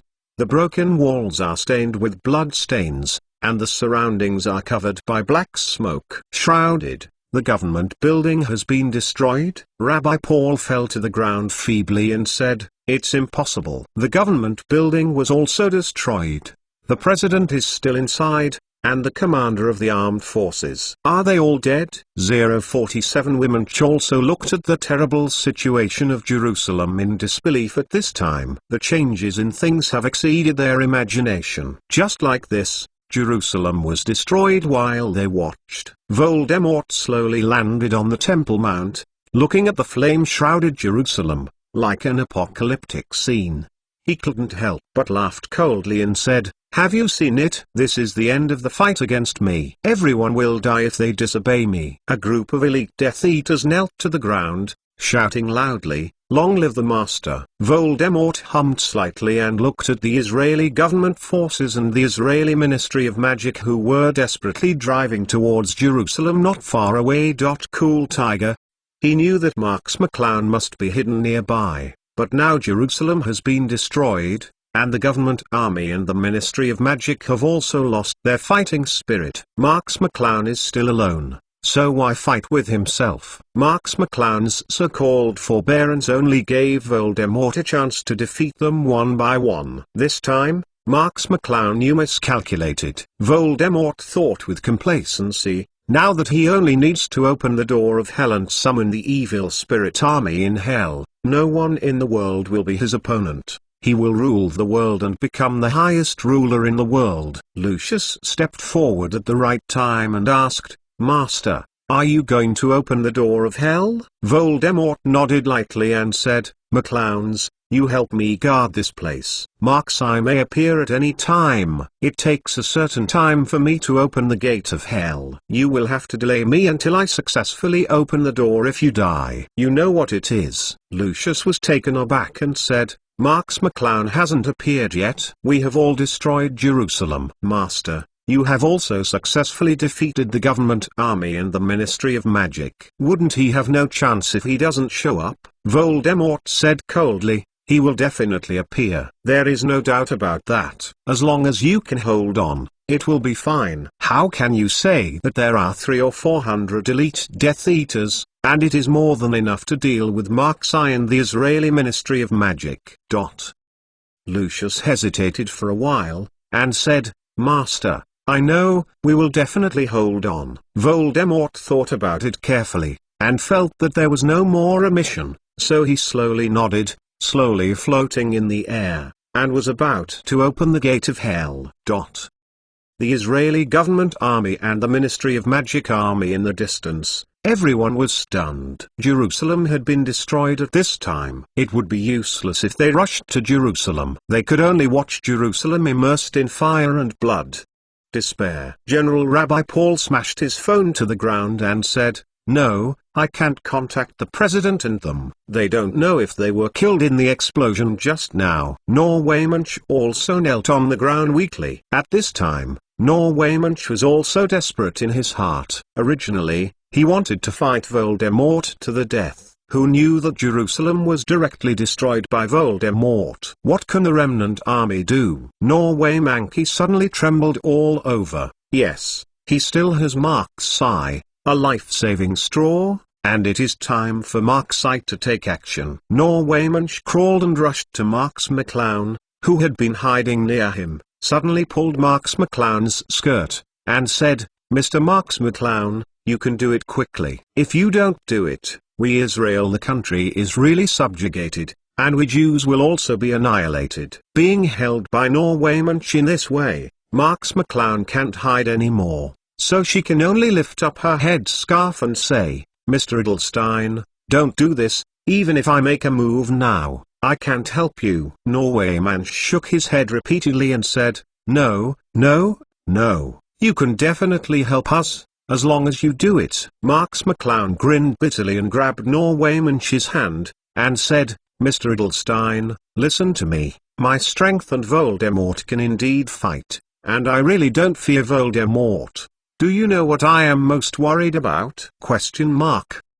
Norwaymanch was taken aback, looked at Marxi in a puzzled way, a little bit confused about what Marxi said. "Isn't Marxi not afraid of Voldemort? Then he can just take action and worry about what else?" Marx McClown said, "What I am most worried about is the Death Eaters under Voldemort. There are 400 to 500 Death Eaters under Voldemort. and they are all elites in the elite. If I fight Voldemort, there will be the assistance of Death Eaters. I cannot beat Voldemort. Even if there was an Israeli army, Marks McClown never made a move just now, just to observe Voldemort's strength after he became stronger. The result is not optimistic. Originally, Mark's eye was already slightly better than Voldemort in this respect after completely interpreting Solomon's key and obtaining a magical manipulation method beyond the limit. But Voldemort's body has increased to the limit, even a little stronger than Mark's eye today,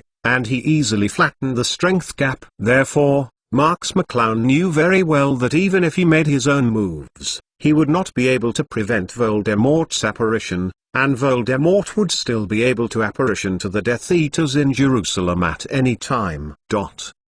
Chapter 924. In other words, Voldemort, who seemed isolated and helpless at the time, was actually no different from when he was with the Death Eaters. Originally, when the Masters competed, the difference was 1,000 miles away. If Marks McClown insists on fighting with Voldemort, then he is in Voldemort's arms. As long as the other powerful Death Eaters get together, they can become the last straw to overwhelm the camel and make Marks McClown defeated like a mountain. This is also why in the original history, Voldemort, who was fighting Dumbledore evenly matched, chose to retreat as soon as he saw other wizards arrived. Because Voldemort knew that there were other powerful wizards to help him, he would undoubtedly lose against Dumbledore of the same level. Norwaymanch didn't know this, and quickly patted his chest and said, "It's okay, we will desperately block those Death Eaters for you, as long as you are willing to take action to block the big monster." Marks McClown slowly shook his head and said, "Do you think you can beat the Death Eaters? It's not that I look down on you, but the strength of your Israeli Ministry of Magic.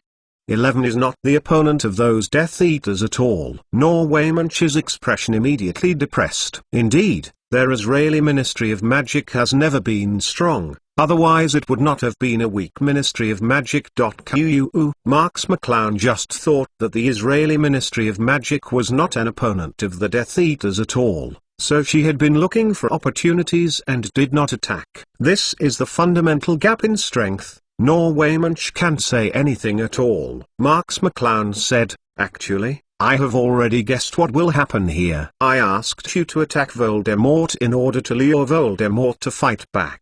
If we didn't take the initiative to attack, do you think Voldemort would give us a chance? I am afraid that you have already become in Jerusalem, one body after another." Norwaymanch sighed. Indeed, if Mark's eye hadn't let them take the initiative, if they were still in Jerusalem, they would have been fried to pieces and would not have been spared. At this time Rabbi Paul also ran over and said, "Mr. Mark's eye, you." Norwaymanch waved his hand, interrupted Rabbi Paul's words, and said, "Mr. Mark's eye, when do you think the best time for you to take action?" Marks McClown said without hesitation, "When Voldemort opened the gate of hell." Norwaymanch and Rabbi Paul were taken aback at the same time. Rabbi Paul quickly shook his head and said, "No, if the big devil opens the door of hell, we are not even the opponents of the big devil. How can we wait for him to open the door of hell? Marks McClown slowly shook his head and said, "No, it takes time to open the gate of hell. We will quickly defeat the Death Eaters in this short period of time, and then rush to interrupt Voldemort before Voldemort opens the gate of hell!"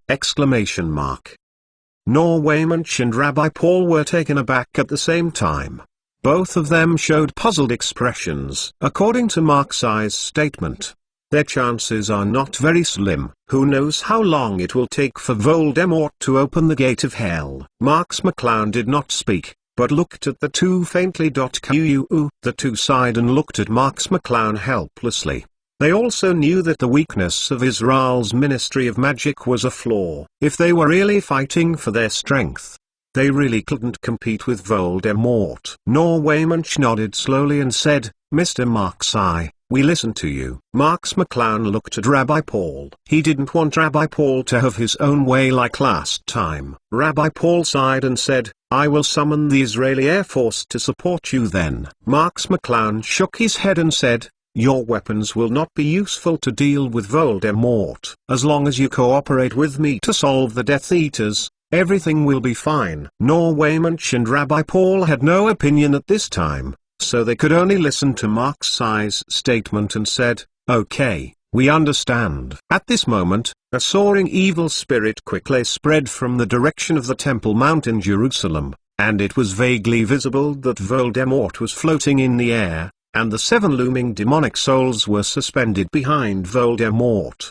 which was the hell of the 7 monarchs' remnant soul. Marks McClown's pupils shrank and said, "It's now." Norwaymanch suddenly drew out his wand and said, "Mr. Mark-Sai, we are ready." A group of elite wizards from the Israeli Ministry of Magic also drew out their wands. Looking at Mark-Sai and Norwaymanch in a ready form, they knew that the final battle was finally coming. Norwaymanch angrily shouted, "Brothers, this is the last battle of the nation of Israel and the Jewish nation. If we lose, the nation we have built so hard, our nation will be destroyed. We will fight for us and swear to death, defend our motherland and nation." Rabbi Paul also raised his gun and said angrily, "McClowns, we will fight to the death, for our dead brothers and sisters, for our compatriots, to the end." As the so-called mourning soldiers will win, under the premise that Jerusalem has been destroyed, the Israeli government 630 army and the Israeli Ministry of Magic are all fearful, and they have no courage to fight the Death Eaters and Voldemort. But when they think that if they lose this war, none of them will be spared, their family, friends, brothers and sisters will die like the innocent people in Jerusalem. These soldiers and wizards have launched an unprecedented spirit. "It's just a fight to death. It's just to death," Marks McClown said lightly. "Are you ready?" Norwaymanch and Rabbi Paul nodded at the same time. Both of them carried a decisive aura. Marks McClown knew that they were ready to die, and waited to follow him to charge into the battle. Marks McClown took a deep breath and said, "Go on." Marks McClown floated into the air, and a terrifying wave of magic power spread from Marks McClown's body. This magic power was so powerful that even Norwaymanch felt his heart palpitations. Chapter 925 Overwhelming the Audience. This is another powerful breath that is not weaker than Voldemort, and even stronger than Voldemort. A group of elite wizards from the Israeli Ministry of Magic also rode on the flying broomstick, quietly following behind Mark-Sai, glaring at the Temple Mount in the distance, where they will be their decisive battle. Voldemort also felt the terrifying aura released by Marks McClown, and couldn't help but cast his eyes in the direction of Marks McClown, muttering, "Finally I can't help but want to shoot. Marks McClown, you have kept me waiting for a long time." The Death Eaters also watched the direction Marks McClown appeared, and couldn't help but swallow. The horror of Marks McClown was deeply imprinted in their lingering shadows, and now they are fighting against Marks McClown. It is a big challenge for them. Lucius swallowed, and said, "Everyone is ready. We must not let Mark-Sai disturb the Master, and swear to defend the Master." The Death Eaters yelled, staring at Mark-Sai and the elites of the Israeli Ministry of Magic fiercely. In fact, they were extremely afraid in their hearts, but they knew that Voldemort was watching them behind them, and they didn't dare show their cowardice. Plus cool, tiger. A voice suddenly reached Lucius' ears, saying, "You only need to resist them for the first round of attack. I will temporarily open the door of hell and will support you immediately. Be sure to kill Mark-Sai." This voice is naturally Voldemort's voice. Hearing Voldemort's words like this, Lucius was even more energetic. If they resist Mark-Sai and the elites of the Israeli Ministry of Magic, they really have no confidence. But if it is only Mark-Sai's first wave of offense, that's not necessarily the case. How can they say that there are hundreds of elite Death Eaters here? It is impossible to stop it. Leading the Israeli Ministry of Magic, Marks McClown approached Voldemort like a broken bamboo. Marks McClown said coldly, "We only have one chance. Everyone must use their best." Norwayman was taken aback. They and the Death Eaters hadn't played against each other. Usually, It seemed a bit unreasonable to reveal their strength at once. But Norwayman shook his head quickly. This is not the time when he thinks about it, so let's listen to Mark-sai. Norwayman yelled, "Everyone, use your best and can slack off." The elite wizards of the Ministry of Magic shouted in unison, their eyes fixed on the Death Eaters. Even if Norwayman did not give this order, they would not keep their hands on the Death Eaters. It was these Death Eaters that led to the destruction of Jerusalem and the killing of countless innocent people. How could they let these villains go? Marks McClown took a deep breath and waved the two magic wands lightly, and the magic power between heaven and earth violently. At this time, Marks McClown was like a god, and the changes of heaven and earth were affected when he raised his hands and feet. What? Voldemort, who was opening the gate of hell, changed his face and looked at Mark-sai suddenly. Marks McClown actually controlled the ability to control the magic of heaven and earth. How could this be possible? Voldemort remembered that in the ruins before, Marks McClown's strength was far from the current level. How could Marks McClown become so strong all at once? Marks McClown exhaled and said lightly, "Kill." Mark-sai's voice is like the voice from the divine residence, giving orders to all things. The elite wizards of the Ministry of Magic, under the leadership of Norwayman, slammed into the Death Eaters' camp bravely. Marks McClown's terrifying strength gave them full confidence. Under the leadership of Marks McClown's strength, they seemed to have become an invincible team, and no one could stop them. Lucius took a deep breath. For the Master, we can't be timid. Everyone will kill with me. Under the leadership of Lucius, the Death Eaters immediately collided with the elite wizards of the Ministry of Magic. For a time, various powerful spells were flying in the air. The Death Eaters and the elites of the Ministry were like enemies. It is the battle of life and death. Marks McClown's eyes were aimed at Lucius. Like a lock, Lucius's body was cold. Seeing Marks McClown's indifferent gaze, Lucius seemed to have lost all fighting spirit, and was about to open his mouth to shout for help.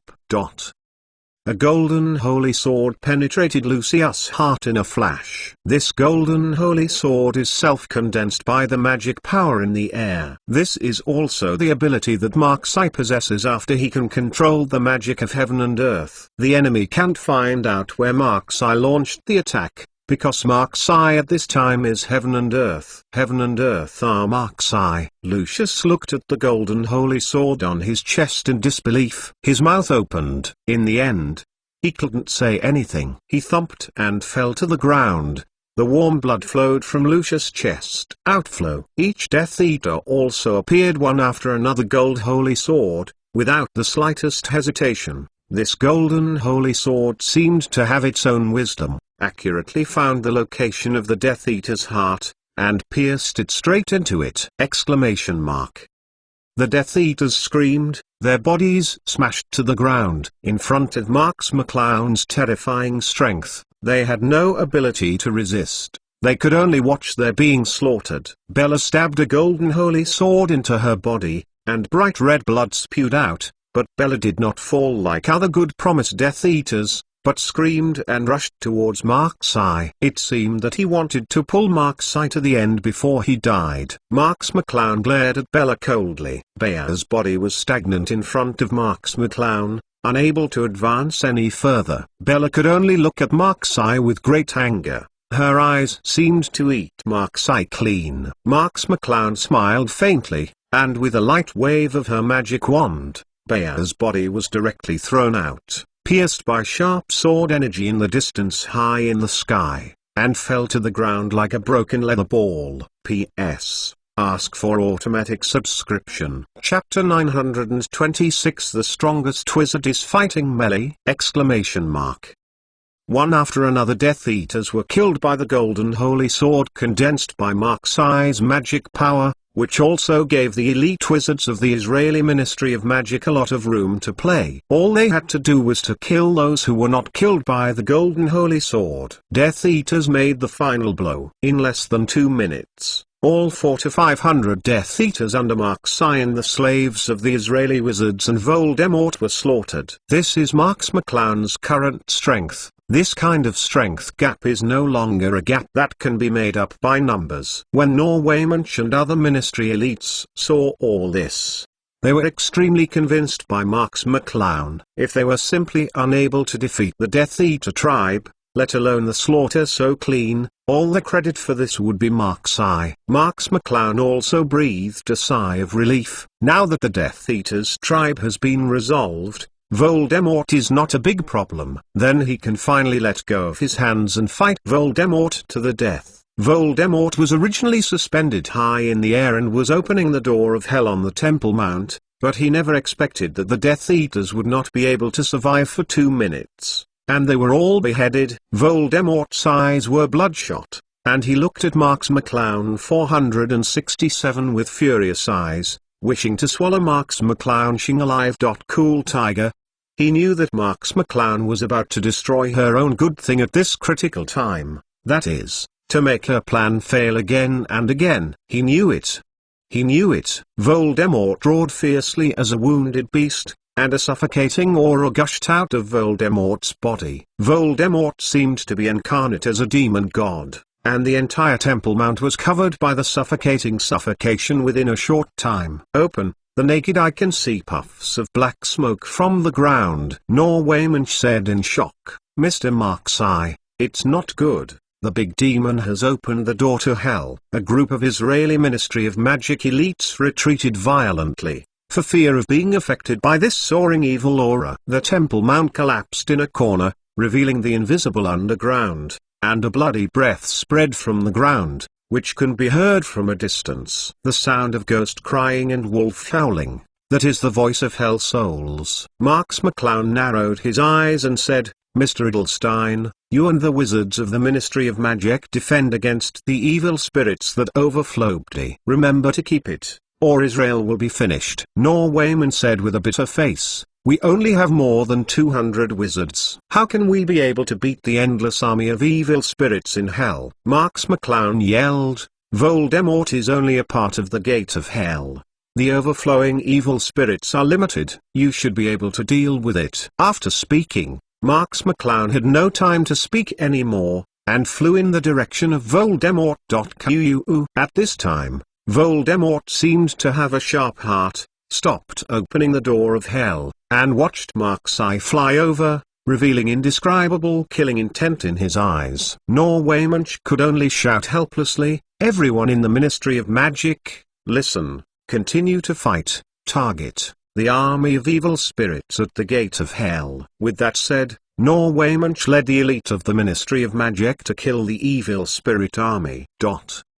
High in the sky, Voldemort looked at Marx Eye coldly and said, Marx Eye, you are still here, I know you will appear. Marx McClown looked at Voldemort faintly, and said, since you know you want to act so rashly, all your men have been slaughtered and cleaned. The reason why Marx McClown chose this time to do it was because Voldemort's cube was performing the ritual and couldn't spare it at all. This is the best time to wipe out the Death Eaters. Voldemort's eyes drooped, seeing the dead bodies of Death Eaters on the ground. His eyes didn't fluctuate, and he said, these people die when they die. As long as I can become the master of the world, these people are nothing.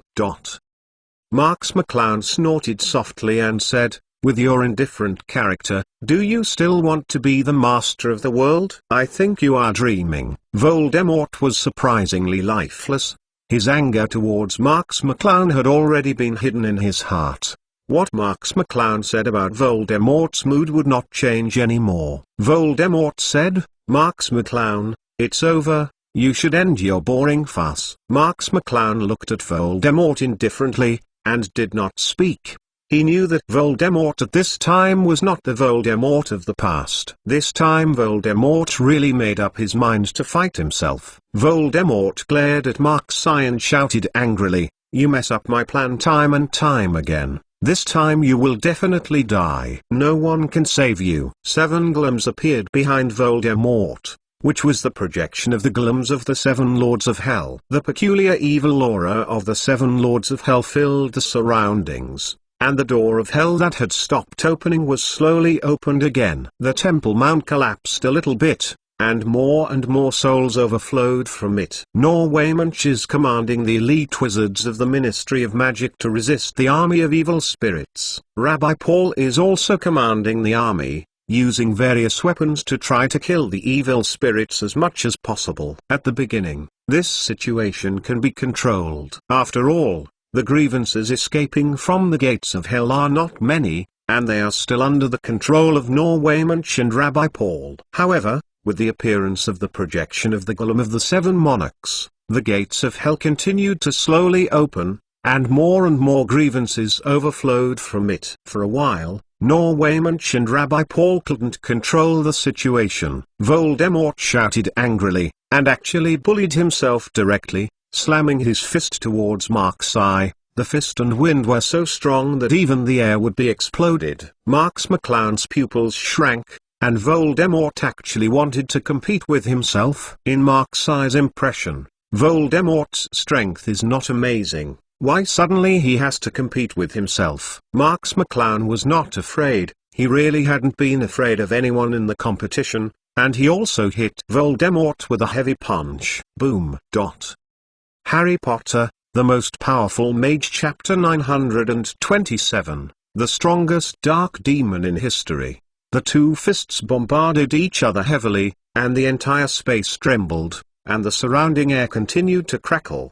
The huge shockwave spread to the ground, and even the ground was directly cracked. Marx McClown snorted, and many small blood vessels burst open in this powerful impact. A drop of blood formed on Marx McClown's arm. Although these small wounds disappeared instantly under Marx McClown's powerful and abnormal recovery ability, Marx McClown still looked at Voldemort in disbelief. With this heavy blow, Marx McClown could feel that Voldemort's strength was 1 point stronger than himself. This was something Marx McClown hadn't even thought about. Thinking about the battle Marx McClown observed before, Marx McClown also knew it in his heart. Originally, Mark's eye's level 6 body is no longer afraid of bullets, let alone a stronger Voldemort. Even if it is an Ant-Command heavy sniper rifle, I am afraid it will hit Voldemort's shot at most. It's just bruises and swelling. In this way, the army's greatest advantage against wizards,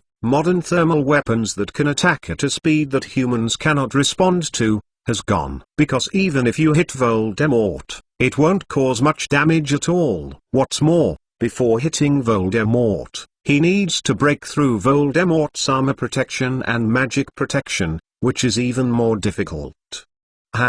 No wonder the Israeli army will be defeated. Voldemort grinned and said, "I'm surprised, Mark's eye. My body has been augmented by the remnant souls of the 7 lords of hell. It is already a demonic physique with the highest strength in the world. How could you be my opponent?" Saying that, Voldemort bullied himself up again, and struck Marx McClown's door with a heavy fist. Marx McClown narrowed his eyes and blocked Voldemort's heavy fist again. Like last time, Marx McClown's arm burst again, and countless blood vessels burst under strong pressure, and then Marx McClown's powerful recovery ability was restored. Voldemort laughed loudly, his body continuously slammed Mark's eye, fists, palms, elbows, knees, etc. As long as all parts that could initiate an attack were used by Voldemort to attack. On the contrary, Mark's eye felt a little bit helpless in Voldemort's stormy offensive, and stepped back. It's just that the scene in front of me is so fantastic that no one can believe it. The two strongest god-level wizards in the world are actually fighting in close combat. Norwaymanch and Rabbi Paul are still fighting an endless army of evil spirits on the ground, and their ability to eliminate them can no longer keep up with the number of evil spirits gushing out of hell. Countless ghosts floated in the sky crying and howling, attacking them wantonly. The elite wizards of Israel's Ministry of Magic are okay. They are wizards after all. They can still keep themselves safe by virtue of various spells. On the other hand, Rabbi Paul's side is terrible. Human weapons can't hurt these evil spirits. On the contrary, these evil spirits can. Killing the soldiers without fear, the Israeli government forces immediately suffered serious casualties. In desperation, Rabbi Paul could only order a retreat. They were still here and died in vain. It is better to retreat directly. Fortunately, Voldemort did not give an order to chase, otherwise the tens of thousands of soldiers under Rabbi Paul would have been here for nothing. Norway Munch and the Ministry of Magic soldiers underneath are still holding on, saying that they want to eliminate the escaping army of evil spirits. But at this time, the world is full of evil spirits, and the number is unclear. Norway Munchie, they even have problems with their own safety. How can they get rid of the evil spirits? Norway Monkey waved his wand to disperse the grievances in front of him, and when he breathed a sigh of relief, he looked up into the sky. At this time, Markseye and Voldemort were still in a hand-to-hand fight, but even Norway Munch could see that Markseye was at a distinct disadvantage at this time, stepping back in front of Voldemort. Norway Munch sighed, and now he can only rely on Markseye. If Markseye can't solve Voldemort, then their lives are exhausted and they should be destroyed. At this time, Marks McClown in the sky also looked solemnly. Voldemort's offensive seemed to be fierce, but in fact, there was no particular threat to Marks McClown. Find flowers. Middle dot middle dot middle dot middle dot middle dot middle dot middle dot middle dot middle dot middle dot middle dot middle dot middle dot. After all, Marks McClown's recovery ability is the best in the world, as long as it is not a one-shot attack. Marks McClown can recover. Voldemort's attack can't cause decent damage to Markseye at all. It seems that Voldemort's blow is very comfortable, but in fact, Voldemort has not caused any damage to Markseye. But now is not the time to delay time with Voldemort. Now the Golem of the Seven Lords of Hell is opening the gate of hell. The longer the time is, the more beneficial it will be for Voldemort. Markseye can't let time pass in vain. Be sure to defeat Voldemort before the gates of hell are fully opened. Marks McClown's eyes narrowed, and both fists struck out at the same time, blasting at Voldemort's face. Voldemort casually turned his head and avoided Marks McClown's heavy fist, but instead blasted Marks McClown's abdomen with a heavy punch. Marks McClown was directly hit like a cannonball. Fly. Voldemort laughed and said, Markseye, you have lost your mind. You dare to fight back.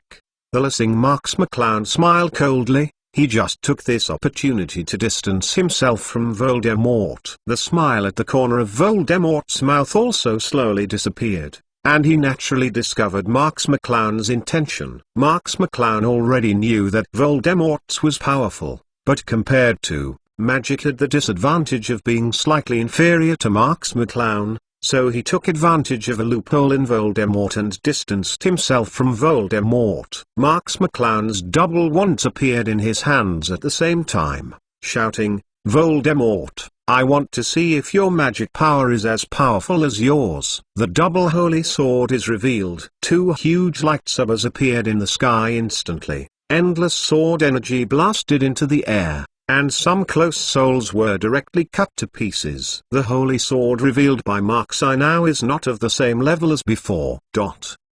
Harry Potter, the Most Powerful Mage Chapter 928. Who can last laugh? Although the previous holy sword manifestation might be powerful, it was just an ordinary spell. But now the two huge lightsabers of Markseye's holy sword manifestation have been condensed into entities, and their movements are still affecting the changes of the world, and it seems that even the world will be moved. Voldemort felt the power of two huge lightsabers. His eyes narrowed dangerously into a line, and Voldemort felt a deadly breath from Markseye's lightsabers. Indeed, with the strength of magic power, Voldemort was no longer Markseye's opponent. However, Voldemort didn't mean to be afraid at all. Instead, he laughed and said, there is still more than a minute before the gates of hell will be completely opened. Can you defeat me in this minute? On the contrary, my army of evil spirits, it's about to take shape,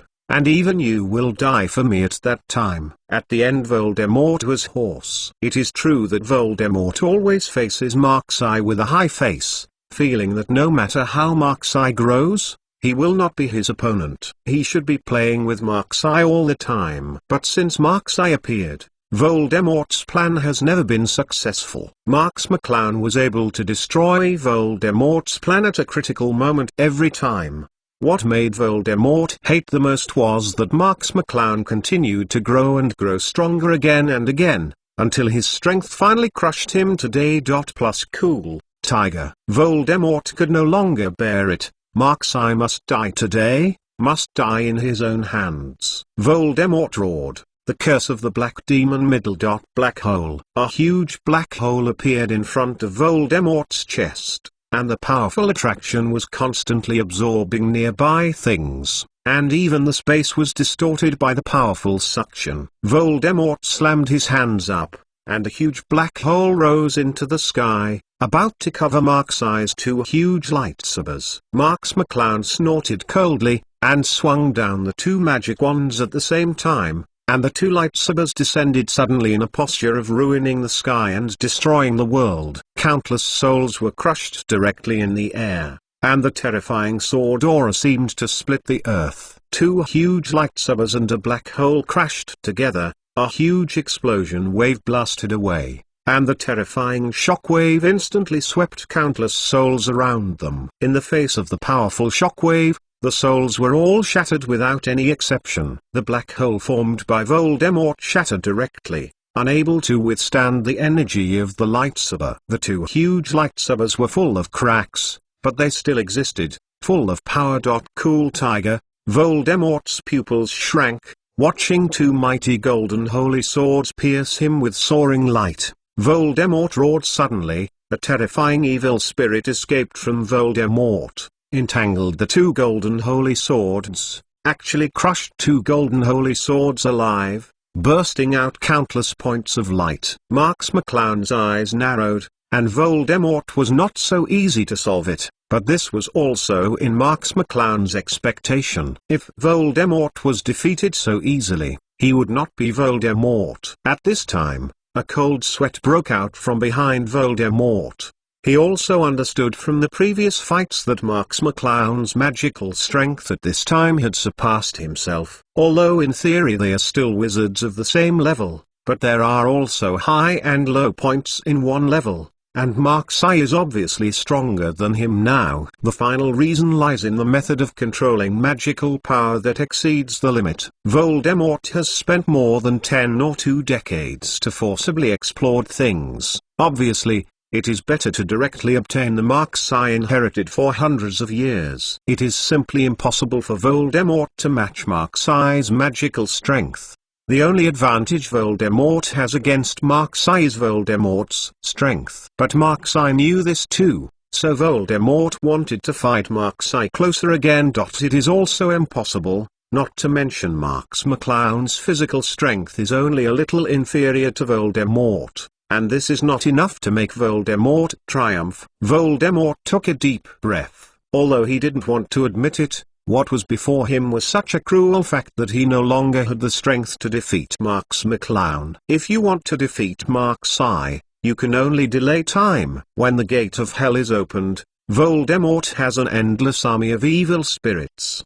At that time, Marx-Eye was nothing. Marx McClown stared at Voldemort closely. He also knew what Voldemort was thinking, but would Marx McClown give Voldemort enough time? Marx McClown took a deep breath and said, "Voldemort, today our grievances are here to be clear." Voldemort also knew that it was the final moment between him and Marx McClown. If Marx McClown could defeat him before the gate of hell, then Voldemort would no longer have a chance to stand up. On the contrary, if Voldemort can persist until the gates of hell are opened, Voldemort can become the overlord of the world, and even Marx McClown can't fight Voldemort. Right now, it is the most critical moment for the two. It depends on who can laugh the most after 357. Marx McClown no longer keeps it. Holding two magic wands in his hands at the same time, he must use his most powerful attack to defeat Voldemort as quickly as possible. Otherwise Marx McClown will not have another chance. At the same time when the wand of Marx-Eye was swung lightly,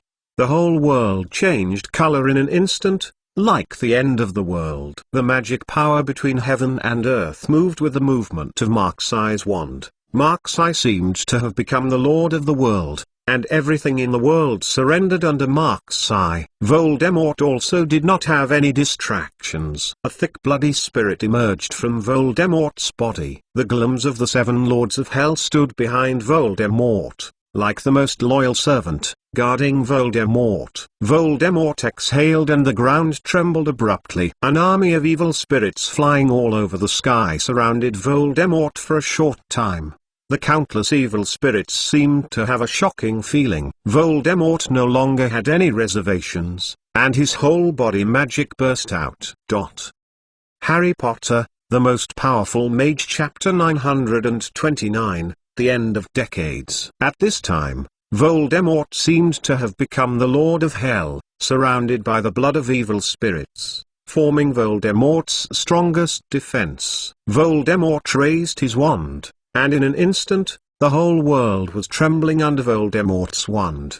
The countless souls and the 7 gods of hell seemed to be judging the destruction of the world. Norwaymanch also led the elite wizards of the Israeli Ministry of Magic to withdraw from Jerusalem at this time. Their strength is no longer enough to support them and stay in the city. At this time, Jerusalem is like the end of the world, and there is only a dead end for other creatures. Norwaymanch looked at everything in front of him with a serious expression, and his lips trembled slightly, showing that Norwaymanch was extremely nervous at this time. Rabbi Paul drove an armored car to Norwaymanch's side, jumped out of the car and asked, "Norwaymanch, why did you also withdraw from Jerusalem?" Norwich murmured, "Do you think Jerusalem is still a place where people stay? If we don't come out again, I'm afraid all of us will be buried in it." Rabbi Paul had a meal and looked at Jerusalem. Norwaymanch is right. At this time, where is Jerusalem like a city? Countless ruined walls, countless dead bodies of innocent people, flames and bloody smoke. Jerusalem has become a ruined city, exclusive to Mark-Sai, the battlefield of Voldemort.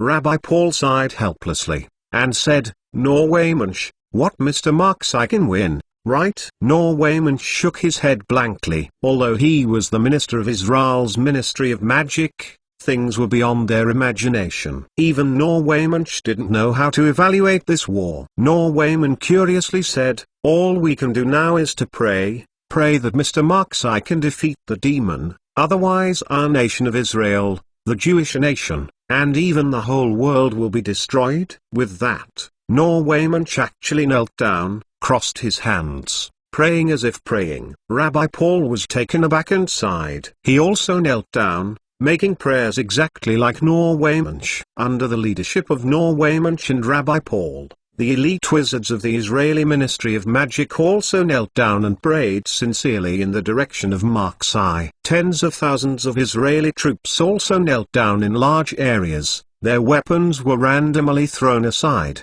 and they prayed in the direction of Mark-Sai. The entire city of Jerusalem and even the suburbs, except for this one that is still popular, the rest of the place has long been dead and dead. The mouth of Marks McClown in the high sky moved slightly, and the 2 magic wands merged into one, and a horrible magic power that could be described in words immediately washed the whole world. The world was restless, and Marks McClown hung high in the air, like a god mansion. Plus cool tiger. Holy sword revealed middle. Broken steel. Marks McClown's eyes slowly closed, and the magic power between heaven and earth rioted for a short time, forming a huge magic tornado storm in front of Marks McClown. The ground underneath was instantly razed to the ground, and the ground was washed away by this terrifying magic power, and huge cracks appeared on the ground, like a dragon with teeth and claws. In the magic tornado storm, you can vaguely see an exquisite, generous golden holy sword appearing in it, and its tyrannical sword aura even cuts the nearby space into dark space cracks. Voldemort also felt the power of the golden holy sword summoned by Mark-Sai. Voldemort had no doubt that if this golden holy sword hit him directly, then he would not have any resistance and fell directly. Voldemort was secretly thinking that Mark-Sai had such a powerful power, and at the same time Voldemort slowly raised his wand, and you could see the bright blood flowing out of Voldemort's palm. nourishing Voldemort's wand. Facing the already powerful Mark-Sai, Voldemort no longer had any reservations, and the magic power of his whole body poured on his wand. Suddenly, a sharp sound erupted from the top of Voldemort's wand. The sound was like the most powerful demon in hell, full of dissatisfaction and resentment towards the world, and the sound was unusually strong. Dark marked middle. Hell Lord, a behemoth was released from the top of Voldemort's wand, and finally formed a huge figure, and from the point of view of its size, this behemoth was very similar to Voldemort's figure. It can even be said that this is the enlarged version of Voldemort. The huge Voldemort's face slowly twisted, and a terrifying face appeared, with long slender eyes, only 2 slit noses, and that terrible mouth. It was Voldemort's terrifying face. The huge Voldemort's figure was constantly twisted, and the changes in his body did not stop because of this. On the huge Voldemort's chest, there were even 7 similarly distorted faces that Mark-Sai could recognize. These are the faces of the 7 kings of hell. Voldemort looked at the huge Voldemort released by his wand, and his eyes revealed an obsessive look. This is the most powerful magic he has always dreamed of. The most powerful magic is himself. Voldemort suddenly laughed and yelled, "Mark-Sai, I am the Lord of Hell, and I am the master of the world. You are just a joker. You may not Manozao prevent me from ruling the world." Voldemort laughed madly, and the army of evil spirits flying all over the sky suddenly rushed into the giant Voldemort's body. The giant Voldemort's figure continued to be twisted and became bigger and stronger. The huge magic storm. Voldemort used the souls overflowing from hell to enhance his giant Voldemort's strength. Hell has endless power, which means that the power of the giant Voldemort is also endless. With such power, Voldemort does not believe that he still cannot defeat Mark-Sai! Chapter 930. To the end. Marks McClown took a deep breath. Voldemort's appearance at this time is no different from the demons of hell. Voldemort has been fascinated by the power ghosts, and he is thinking about crushing Mark-Sai and becoming the lord of the world. Such Voldemort is nothing but absolute power. Manipulating puppet. Cool Tiger, you are no longer the genius back then, you are just a monster enslaved by power. Marks McClown's eyes slowly opened, and the original deep black pupils had been transformed into golden colors, like the most dazzling gems in the world, blooming with the most dazzling light. The huge magic storm in front of him also slowly dissipated, finally revealing the golden holy sword in it. The slender and wide blade, the exquisitely carved hilt, and the indescribable sharp blade. The whole body is like gilt, like the most luxurious weapon in the world, and the most powerful killer in the world. Mark-Sai's wand slowly moved, the golden holy sword moved slowly, the blade pointed directly at Voldemort. The magic of heaven and earth also moved with the golden holy sword, and Voldemort became the target of the golden holy sword at the same time as if it had become the enemy of heaven and earth. Voldemort's heart froze. The golden holy sword was obviously far away from Voldemort. But even with the finger of the golden holy sword, Voldemort clearly felt that the blade had touched his heart. It was a kind of suffocating cold. Plus Cool Tiger. Voldemort's eyes stared at Mark-Sai. This feeling made him very uncomfortable. But Voldemort was not unhappy, because Voldemort could feel that the gates of hell on the Temple Mount had been opened more than half. As long as he could hold on for 1 more minute, the gates of hell would be fully opened, and at that time he would be the world's dominate. A steady stream of wronged souls appearing from the gates of hell are constantly being added to the giant Voldemort, and the giant Voldemort's momentum is getting stronger and stronger, not losing to Mark-Sai's golden holy sword. No matter how you look at Marksai's golden holy sword, it is impossible to kill the huge Voldemort in seconds. Could it be that Marksai can't defeat Voldemort after all? Norway Munch and Rabbi Paul fell to the ground religiously, and even they felt that the opening of the gates of hell had come to an end. If Marksai does not defeat Voldemort, they will no longer have a chance. Everyone here will die and serve as a funeral for Voldemort's coronation. Mr. Marks McClown, come on, all our hopes are pinned on you. Mr. Marks McClown, please, you must defeat that big demon. As long as you can do it, there will be no problem with what you want us. Everyone raised their heads unanimously and looked in the direction of Marksai with pious eyes.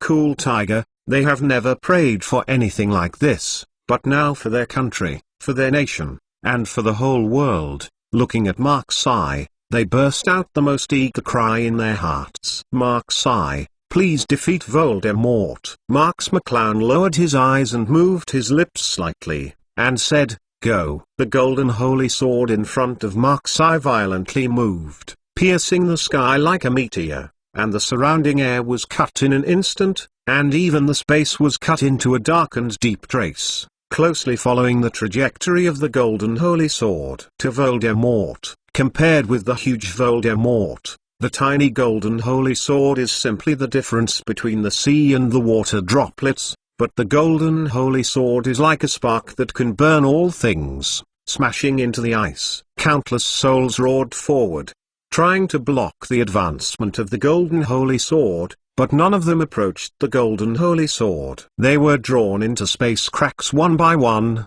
crushed into countless soul fragments. Voldemort also felt that this golden holy sword did not seem to have much momentum, but it was extremely dangerous offensive. Without hesitation, his whole body was infused with magic wand.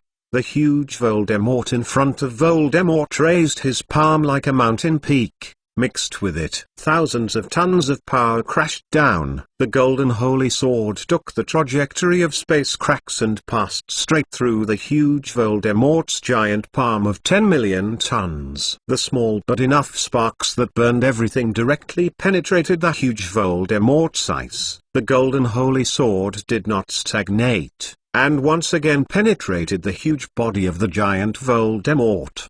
The hideous head of the 7 monarchs of hell was also pierced out of a huge hole, which looked very strange. The golden holy sword penetrated the back of the giant Voldemort, and came to Voldemort at the speed of a meteor. Voldemort watched the golden holy sword, which symbolized destruction, continuously zoomed in before his eyes, and finally pierced into Voldemort's body. Voldemort's hideous face was stunned, and there was still an unbelievable look on his face, staring closely at the golden holy sword inserted in his chest, where his heart was. Tick. Voldemort heard the night of blood splashing out of his heart, continuously flowing out of his chest, splashing between heaven and earth. How could it be? How could Marksai beat me? I am the ruler of the world. I am the one who wants to rule the world. Everyone in the world must surrender to me. How could I be defeated? Voldemort looked at the golden holy sword on his chest, unable to speak for a while. He could feel the vitality in his body steadily passing away, and his strength steadily disappearing, and Voldemort almost couldn't hold his light magic wand. Impossible, everything is an illusion. I defeated Marksai, and Marksai was killed by me. That's why I was excited to have the illusion. It must be like this. Voldemort's mouth opened, but he still didn't say a word. He only felt that his chest was burning hot. An intense and unbearable pain spread all over Voldemort's body, causing Voldemort to groan in pain.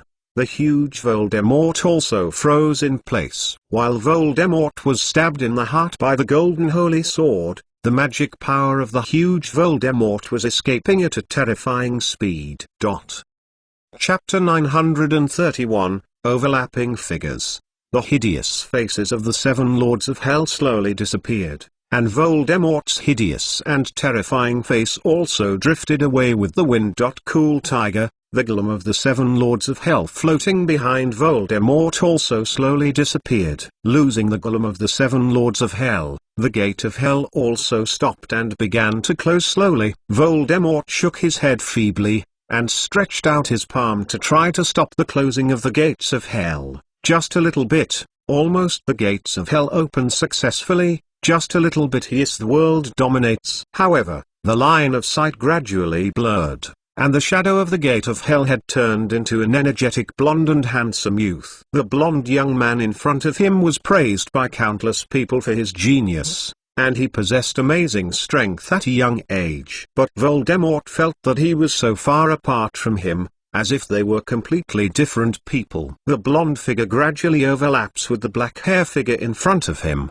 the same genius, the same young, and the same strong. Tom Marvolo Riddle and Mark-Sai in the past are so similar, and the degree of similarity is even far greater. Now self, where did it go wrong? Voldemort stared at himself in the past, and then at the present himself. He suddenly remembered the first formal meeting with Marks McClown at the starting point he and Marks McClown had experienced. The journey to Hogwarts every year. Enter the Hogwarts Express. Voldemort could not help howling loudly, Damach. In the distance, Norway Munch and Rabbi Paul also saw the door of hell slowly closing, and couldn't help jumping up and hugging each other. Mr. Marks-Eye really did it. He saved us. Norway Munch was ecstatic, and grabbed Rabbi Paul tightly, trying to convey his ecstasy to others. At this time, Rabbi Paul was no better than Norwegian Munch. He was as happy as a child who got a toy, and he almost jumped to celebrate. The other Israeli Ministry of Magic elites and soldiers also looked the same,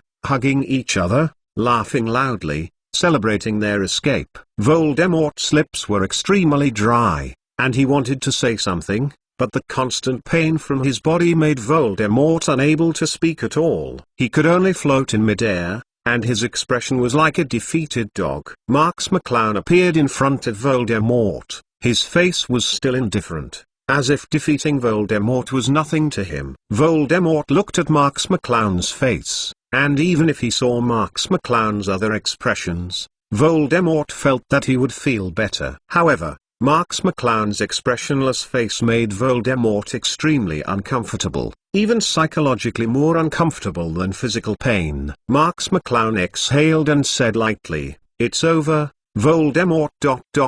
No, Tom." Voldemort's body trembled slightly, not knowing whether it was trembled because of severe physical pain, or was trembled when he heard Marks-Eye's words. Marks McClown grasped the golden holy sword inserted in Voldemort's heart, and the golden holy sword burst into dazzling light, melting Voldemort's body like a flame. Voldemort's expression was unspeakably painful.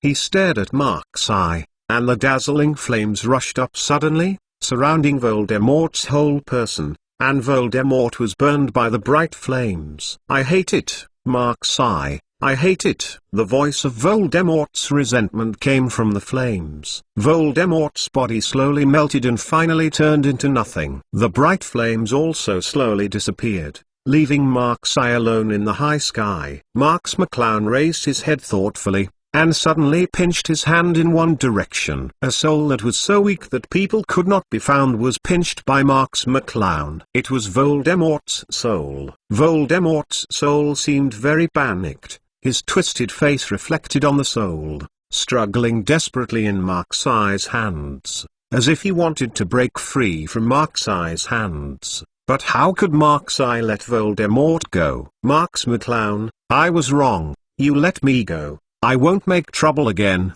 really. I won't be your enemy again, as long as you are willing to let me go." Find flowers.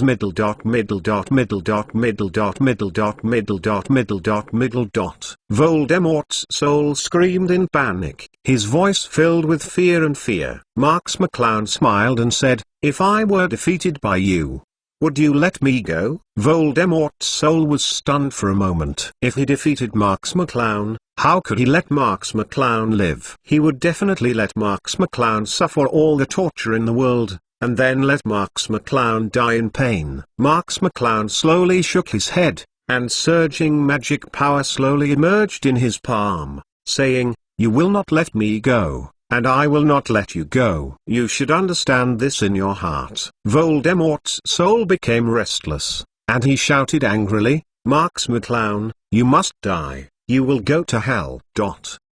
Marx McClown sighed.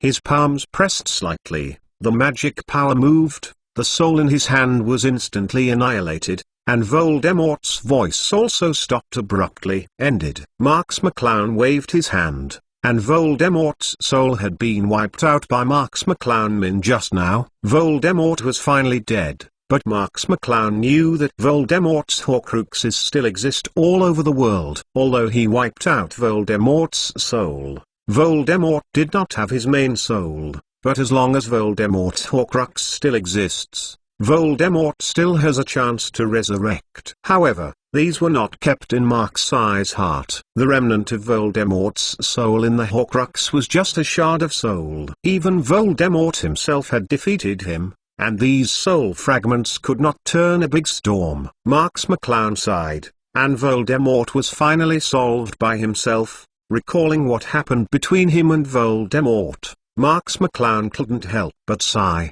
At that time, he was so weak that even Voldemort's soul was not an opponent. Who knew that he would solve Voldemort with his own hands now? Thinking about it, I really sigh. Chapter 932. A huge amount of money. Marx McClown turned around and saw the ruins of Jerusalem and the corpses all over the city. Plus cool, tiger. Among the dead were innocent Israeli civilians, soldiers, wizards, and Death Eaters. These people were all victims of the war and died because of the war. Marx McClown shook his head helplessly. Although he knows the cruelty of war, war is inevitable. If you want to make this kind of tragedy happen less, you must grow into the strongest and let everyone be in awe. Ability to prevent war from happening. Mr. Marxi, you did it. You did it. You defeated that big demon. Norwaymanch rode a flying broomstick high in the sky, his face full of ecstasy. 460. Rabbi Paul sat behind Norwaymanch and shouted with excitement, "Mr. Marxi, thanks to you, otherwise all of us will die." Marx McClown slowly shook his head and said, "This is what I should do, and I don't want to see Voldemort becoming stronger." Norwaymanch said with a serious face, "Anyway, Mr. Marxi, our Israeli Ministry of Magic can survive because of you. In the future, as long as you have anything to need us, I will not hesitate." Rabbi Paul also smashed his chest and said, "I also express my gratitude to you on behalf of our Israeli government. We will never shirk anything that will be useful to us in the future." Norwaymanch and Rabbi Paul also saw very clearly at this time that Marxi is not only the benefactor of their country and nation, let alone Marxi has such a terrifying strength, and sooner or later he will have a pivotal position in the world. It is both public and private, and it is worthy of them to have deep friendship. Marx McClown smiled faintly and said, "You can rest assured at this point, I will not be polite with you." Hearing what Marx McClown said, Norwaymanch and Rabbi Paul smiled comfortably at the same time. They were afraid that Marx McClown would be polite to them. If so, it proves that Marx McClown still has a gap with them and is not very close. But if Marx McClown is not polite with them, which means that Marx McClown already regards them as her own, how can this make them unhappy? Norwaymanch smiled and said, "Mr. Marxi, let's hold a farewell party for you tonight. Although Jerusalem has been destroyed, you can still find a place to celebrate." Marx McClown shook his head and said, "No, I have been delayed in Israel for a long time, and it is almost time to go back. After all, the domestic situation in the UK is also very important to me. I can't keep wasting time outside." Norwaymanch also understands Marx McClown's mood. How can Marx McClown belong to the British Ministry of Magic? It is very rare to come to Israel to help them with so many things. Marx McClown pointed to the flying evil spirits, and said, "Mr. Edelstein, the army of the remaining evil spirits is on your behalf. It should not be difficult for you Ministry of Magic elites to clear those things." Norwaymanch and Rabbi Paul also looked up at the sky. Although the gates of hell have been closed, there are still a large number of escaping evil spirits, and it will take a lot of time to clear them. Norwayman nodded singly, and said, "It's okay. But is it just some grievances? Although it is a bit troublesome, it is not a big problem." Marks McClown said, "There is also the destruction of Jerusalem. There are a lot of things that you have to worry about recently. You should concentrate on dealing with the things at hand. Next time I come to Israel, you will entertain me again." Rabbi Paul and Norvimanch looked at Jerusalem. Their faces also condensed slightly. The war that caused the most damage was Jerusalem, and the reconstruction of this holy city was their headache. They also understood Marks McClown's intentions. At this time, these problems were their urgent problems to be solved. There was no need to waste time in holding a farewell party for Marks McClown. Norwayman said sternly, "Mr. Marksai, thank you so much this time." Rabbi Paul paused and said, "Mr. Marksai, thank you." The two serious thanks made the atmosphere a little dignified. Marks McClown smiled freely, and said, "What are you saying thank you? You should solve the problem quickly. Next time I come, I will think about Sukkot. At that time I want to set up a tent in the most beautiful place in Jerusalem." With that said, Marks McClown looked at the two of them and said, "I should go now, there will be some time later." After saying these words, Marks McClown's body slowly disappeared in place, and there was no trace again. Norwaymanch and Rabbi Paul glanced at each other, and both sighed. They were truly legendary.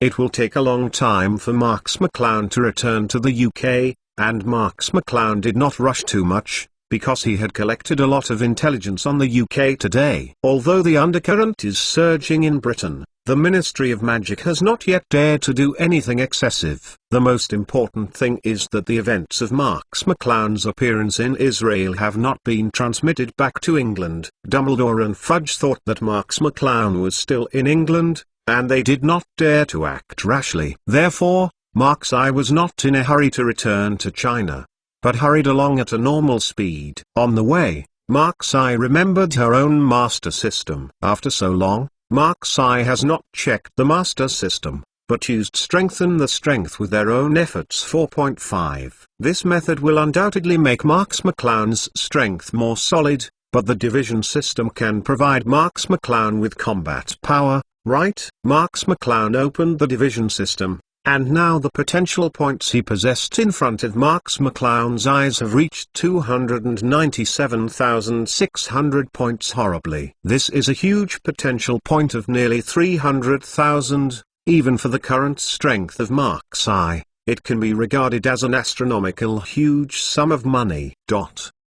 Chapter 933 True Dragon. However, Marks McClown was not particularly surprised by this huge sum of money. After all, after he came out of Hogwarts, he encountered a lot of powerful enemies, and he overcame a lot of difficulties. It should be possible to have so many potential points. Plus cool, Tiger. Marks McClown took a closer look and found that most of the hundreds of thousands of additional potential points were provided by Voldemort, Nicole LeMay, and the ancestors of the large number of vampires, and Voldemort alone provided 60,000 potential points. How can Voldemort also be one of the top wizards in the world? Marksai killed Voldemort to have 60,000 potential points, which is not unexpected to Marksai, but Nicole LeMay is slightly weaker than Voldemort, providing Marksai with 40,000 potential points. And the two ancestors only provided 20,000 potential points. Four people give Marksai 120,000 potential points, which shows that these people are not easy to deal with. The remaining tens of thousands of potential points were obtained by the Death Eaters or some elite wizards of the Ministry of Magic that Marksai defeated sporadically. Looking at the nearly 300,000 potential points, Marks McClown felt a little moved, and decided to use some of them as upgrades first. So the question is, which skill should 11 Marksai upgrade? With the improvement of Marksai's strength, it takes a lot of potential points to upgrade his skills. Even if Marksai has nearly 300,000 potential points now, it is enough to make Marksai bold, but it is not enough to make Marksai splurge. Marksai still has to plan carefully and figure out how to use these potential points. Marks McClown looked at his skills and thought about how to upgrade them. After a long while, Marks McClown fixed his gaze on the animagus skills. Most of Marks I's skills are auxiliary functions, but Marks I is going to return to England, and the decisive battle with the Ministry of Magic is about to begin. If all his potential points are placed on auxiliary skills, it is undoubtedly very uneconomical for Marks I. Among Marks I's skills, only Animagus has a strong attack power, so Animagus has become the skill Marks I most wants to upgrade. However, upgrading level 3 Animagus actually requires 50,000 potential points, which is not a small amount. Marks McClown hesitated for a while, and finally chose to upgrade to level 3 Animagus. The 50,000 potential points were directly deducted, which made Marks McClown finally feel heartache for a while. You must know that defeating Voldemort is only rewarded with 60,000 potential points. What? One skill that can be upgraded uses 50,000 potential points. Marks McClown said that it is impossible for him not to feel bad.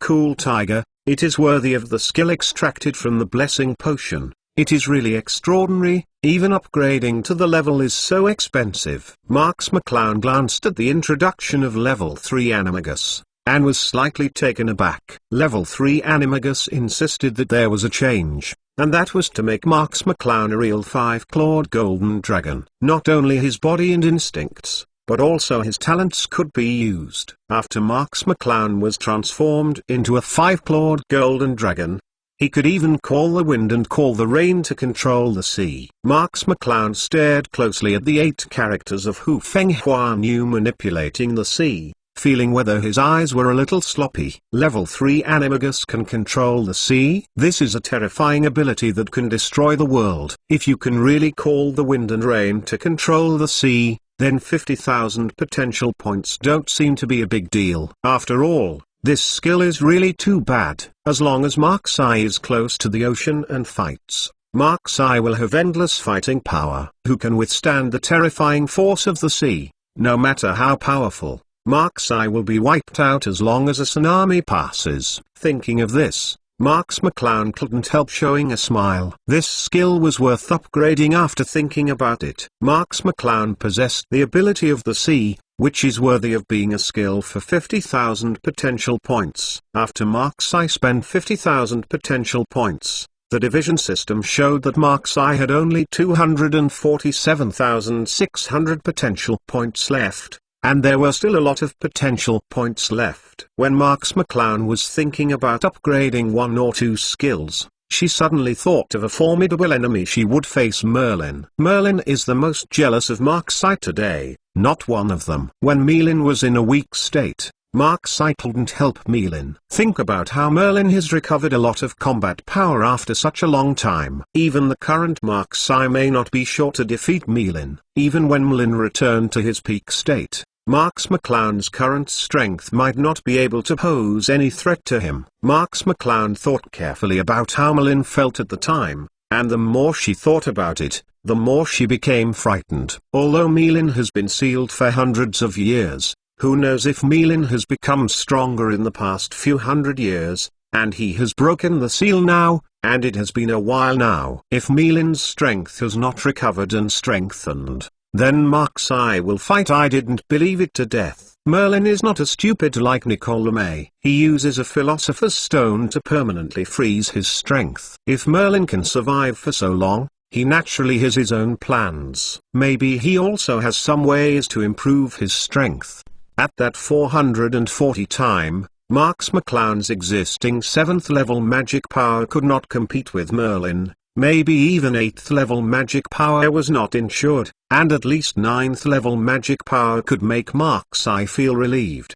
But how easy is it to upgrade to level 9 magic power? According to the current upgrade cost estimate, it is possible to upgrade the potential points required to upgrade the 9th level of magic, which is an incredible 500,000 potential points. Even the 240,000 potential points that Marks McClown currently has on hand are not enough to support Marks McClown's increase of magic power to level 9. It is conceivable how terrifying the difficulty of upgrading to level 9 magic power is. Marks McClown thought about it for a while, and finally decided that the 247,600 potential points would not move for the time being, and save more potential points so that he could upgrade the level 9 magic power. Otherwise Marks McClown always felt like a knife in his throat. Facing Mlin also had a dilemma. Marks McClown closed the division system. This time being able to upgrade level 3 Animagus has made Marks McClown very satisfied. Let's talk about the rest later. Chapter 934. The third figure. Mark's eye continues to move towards Britain, and it is estimated that it will not take long for Mark's eye to return to Britain.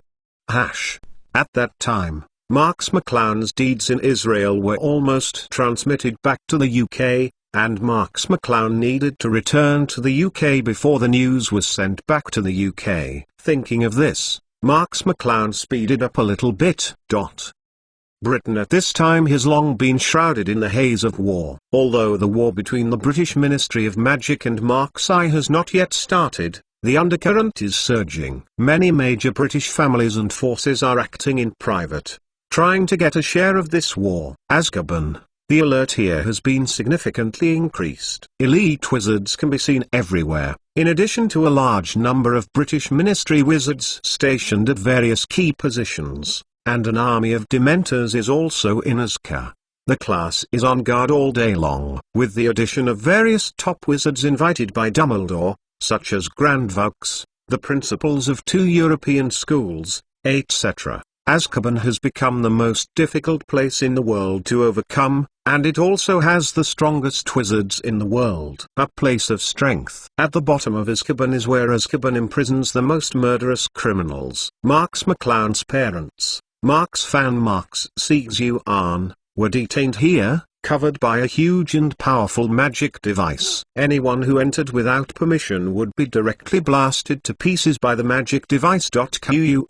The president of the Alchemy Association, Fugiles, appeared and sat on the bottom aisle. An elite wizard of the Ministry of Magic walked beside Fugiles, looking impatient, and said, "I have said that there is no problem with the magic device here. You just don't believe it. You can't enter here casually." Fugilis said with a serious face, "How could there be no problem? Many of the magic devices above are disordered. I have checked the reason. It is because of the influence of the lowest defensive magic device here. This is the core position of the Azkaban defense magic device. If something goes wrong here, it can easily affect other places." The elite wizard was about to refute, and Fugilis waved his hand and said, "Well, I know what you mean. Mr. Fudge said here that it cannot be entered easily, but you think, if something goes wrong here, it affects other defensive magic devices. Can you be held responsible if there is a loophole in the war?" The elite wizard stagnated. He was just an ordinary wizard.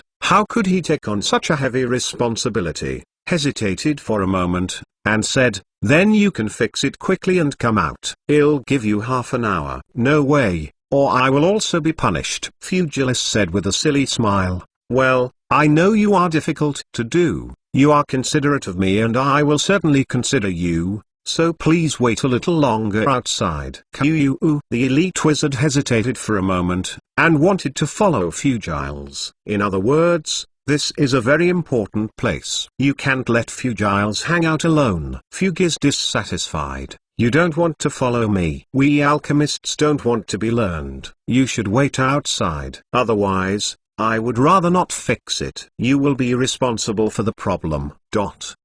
In desperation, the elite wizard can only say, "Okay, you alchemists are in trouble. Come out quickly. You only have half an hour." Fugis immediately returned to a simple and honest look, looking harmless to humans and animals, not like a conspiracy person at all. The elite wizard can only leave Fugiles and go to the place from the bottom to the upper level to wait for Fugilis. Watching the elite wizard leave until no one is visible, the simple expression on his face disappears. turning into a shrewd bear look-like. Although Fugiles agreed that Mark's Eye would hand over the enchanting potion to Mark's Fan and his wife, but the Ministry of Magic's control of Azkaban was too strict. Even Fugis could only be in R during this time. The activities of the lower levels of Zika's team are not close to the lowest level. Thanks to the fact that Fudge is the president of the Alchemy Association, he has the most say in Azkaban's defense system. During this time, Fudge has been doing small actions to cause problems in the defense system, and he has constantly bought some key figures. Fudge Lay only got the precious half an hour to stay at the bottom. After seeing the garrison elite wizards disappearing, Fugilis immediately took action and ran towards the bottom. It is not the first time that Fugilis has come to the bottom of Azkaban. When Azkaban was built, Fugilis had already built a defense system for it. Fugilis is so familiar with the structure of the bottom layer that he can no longer be familiar with it. The question now is, where will the Mark's Fan couple be kept at the bottom layer? Although Fugilis did not know the exact location, he had calculated it in his heart. He knew the location of the deepest prison in the bottom of Azkaban. If nothing else, Dumbledore must be the prison that trapped the Mark's Fans in the deepest place.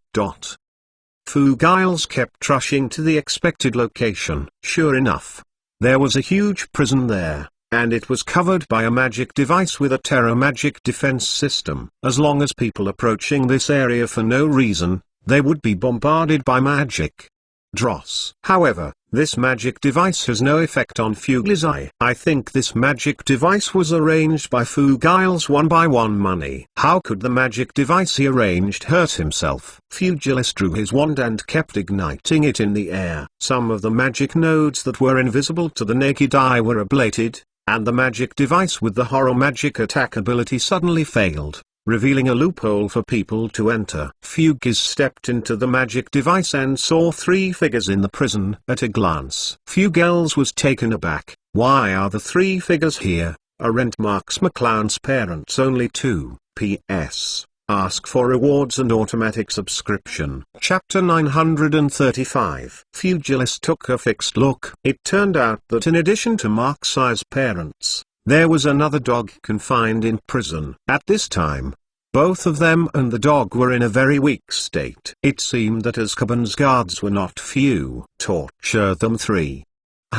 It was Mark's Fan, Mark's Sieg-Zuan and Mark's McClown's wave dog that were closed in the cage. The 2 of them were helplessly relying on each other, and their faces were pale. They have been locked up here by Azkaban for a long time, and have been tortured by Dementors every day. Naturally, the body will not get any better, and the wave dog also looks listless, lying on the side with a languid breath. Mark's Fan also heard the noise coming from outside the cage, and immediately became alert. He thought it was another Dementor who came to torture them too. But what Mark's Fan did not expect was that there was a small, white outside the prison. The long-haired old man was someone they had never seen before. Mark's Sieg-Zuan also raised his head and looked at Fugilis warily, as if no strangers would enter. Fugilis showed a kind smile and said, "I finally found you. The 2 masters of the Marks family. You are Mr. Mark's Fan and Miss Mark's Sieg-Zuan, right?" Mark's Fan Mark's Sieg-Zuan stared at Fudge 357 lay cautiously, and didn't mean to say anything. For a moment, Fugilis was taken aback, knowing that the 2 of them were wary of him, and immediately said, "Don't be afraid, it's Mark's Eye who asked me to come." Hearing Mark's McClown's name, Mark's Fan Mark's Sieg-Zuan and the 2 obviously changed their expressions. They looked at each other, and each other could see their miss for Mark's McClown, but the 2 did not relax their vigilance because of this. But even more, looking at Fugilis carefully, Fugiles knew the Mark's Fan couple's suspicion of him, but he had nothing to prove himself. So he smiled bitterly and took out 2 small bottles of magic potion from his clothes and put them inside through the railing of the cage. Fugilis smiled bitterly and said, "I can't prove that I was sent by Mark's Eye, but he told me to give you these 2 bottles of magic enhancing potions. Please keep them first." Mark's Fan and Mark's Sieg-Zuan didn't mean to be moved. In their opinion, Fugilis' Eye had no reason to believe them, and they would naturally not trust Fugly's words easily. But the wave dog on the side stood up abruptly, his nose twitching as if he could smell something. Mark's fan was taken aback, and said, "Wizard dog, what's wrong with you?" Fugilus also looked at the fluke dog with a puzzled face. He was about to try to persuade the two of them, but the fluctuating dog's actions really made his heart tense, and the fluke dog came over and picked up a bottle directly. "The magic potion seems to be smelling something. Cool tiger," Fugilus hurriedly said. "Hey, that's a magic potion, not for dogs. Put it down quickly." The dog fluctuated, looking at Fugilus disdainfully, and the Fugels who was watching trembled in his heart. Marks McClown insisted on giving the enchanting potion to Mark's fan and his wife. If they were caught by this unknown source, now the dog get it, so how could Fugels have the face-to-face Mark's eye? Who knows that the fluctuating dog vomited casually, spit out the magic enhancement potion, and said, "What are you nervous about? I can recognize Mark's eye's stuff. I have drunk the magic enhancement potion a long time ago. I don't want to drink it." Fugilus was surprised. Why can a dog talk?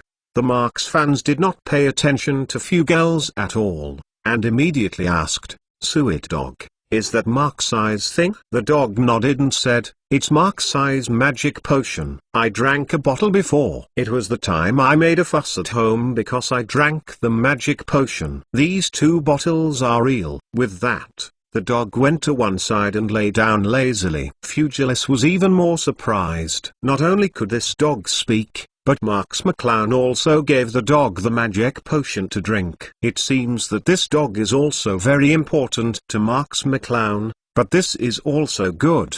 At least it proves that the magic enhancement potion was developed by Marks McClown, and this can also indirectly prove Fugilus' identity. When Mark's fan heard the dog say this, he immediately rushed forward, grabbed 2 bottles of magic enhancement potions, and said excitedly, "Are you really sent by Xio? How is Xio now?" Fugilus laughed and said, "Marks McClown is very good now, and is now gathering strength to save the 2. Hearing Fugilus' words, Mark's fan was not happy because of it, but anxiously said, "No, no, no, go back and tell Xio McClown, let him not come to save us. Take the remnants of the Marks family and leave the UK to go anywhere. The country is fine. Don't come back." Fugels was taken aback, a little unresponsive, and said, "Why?" Mark's fan heaved a sigh and said, "The strength of the British Ministry of Magic is too strong. It is not something that our Marks family can contend with. Moreover, they have recently strengthened Azkaban's defenses, and they are even more indestructible." It came in. Marks Sixuan behind Mark's fan quickly stepped forward and said, "McClowns, that's right. Let Marks McClown escape by himself. As long as he can survive, it doesn't matter if the 2 of us die." Fugilus frowned, suddenly thought of something general, and said, "You have been locked up here for a long time, and you haven't heard from the outside." Mark's fan Marks Sixuan was taken aback at the same time. Even the wave dog beside him raised his head, looking at Fugels with a puzzled expression, not understanding what Fugels meant. Fugilus smiled bitterly. Before Marks McClown led the vampire family and Marks family elites to raid the Ministry of Magic, Before Fugels had finished speaking, Marks fan and Marks Sixuan looked at Fugels nervously at the same time, for fear that Fugels would say something that scared them. Marks fan grasped Fugels' hand through the railing, and said nervously, "Is Xio McClown going to have trouble? P.S. Ask for a reward and automatically. The most powerful mage of Harry Potter Chapter 936. Is this what my son did?" Fugilus laughed and said, "How could something be wrong with Marks McClown?" Marks McClown led the vampires and Marks family elites directly to the Ministry of Magic. Even the legendary Master Nicolene could not stop Marks McClown, and finally still fell in Mark's eye's hands. Having said that, Fugilus still has a bit of sadness on his face, and he has not let go of it.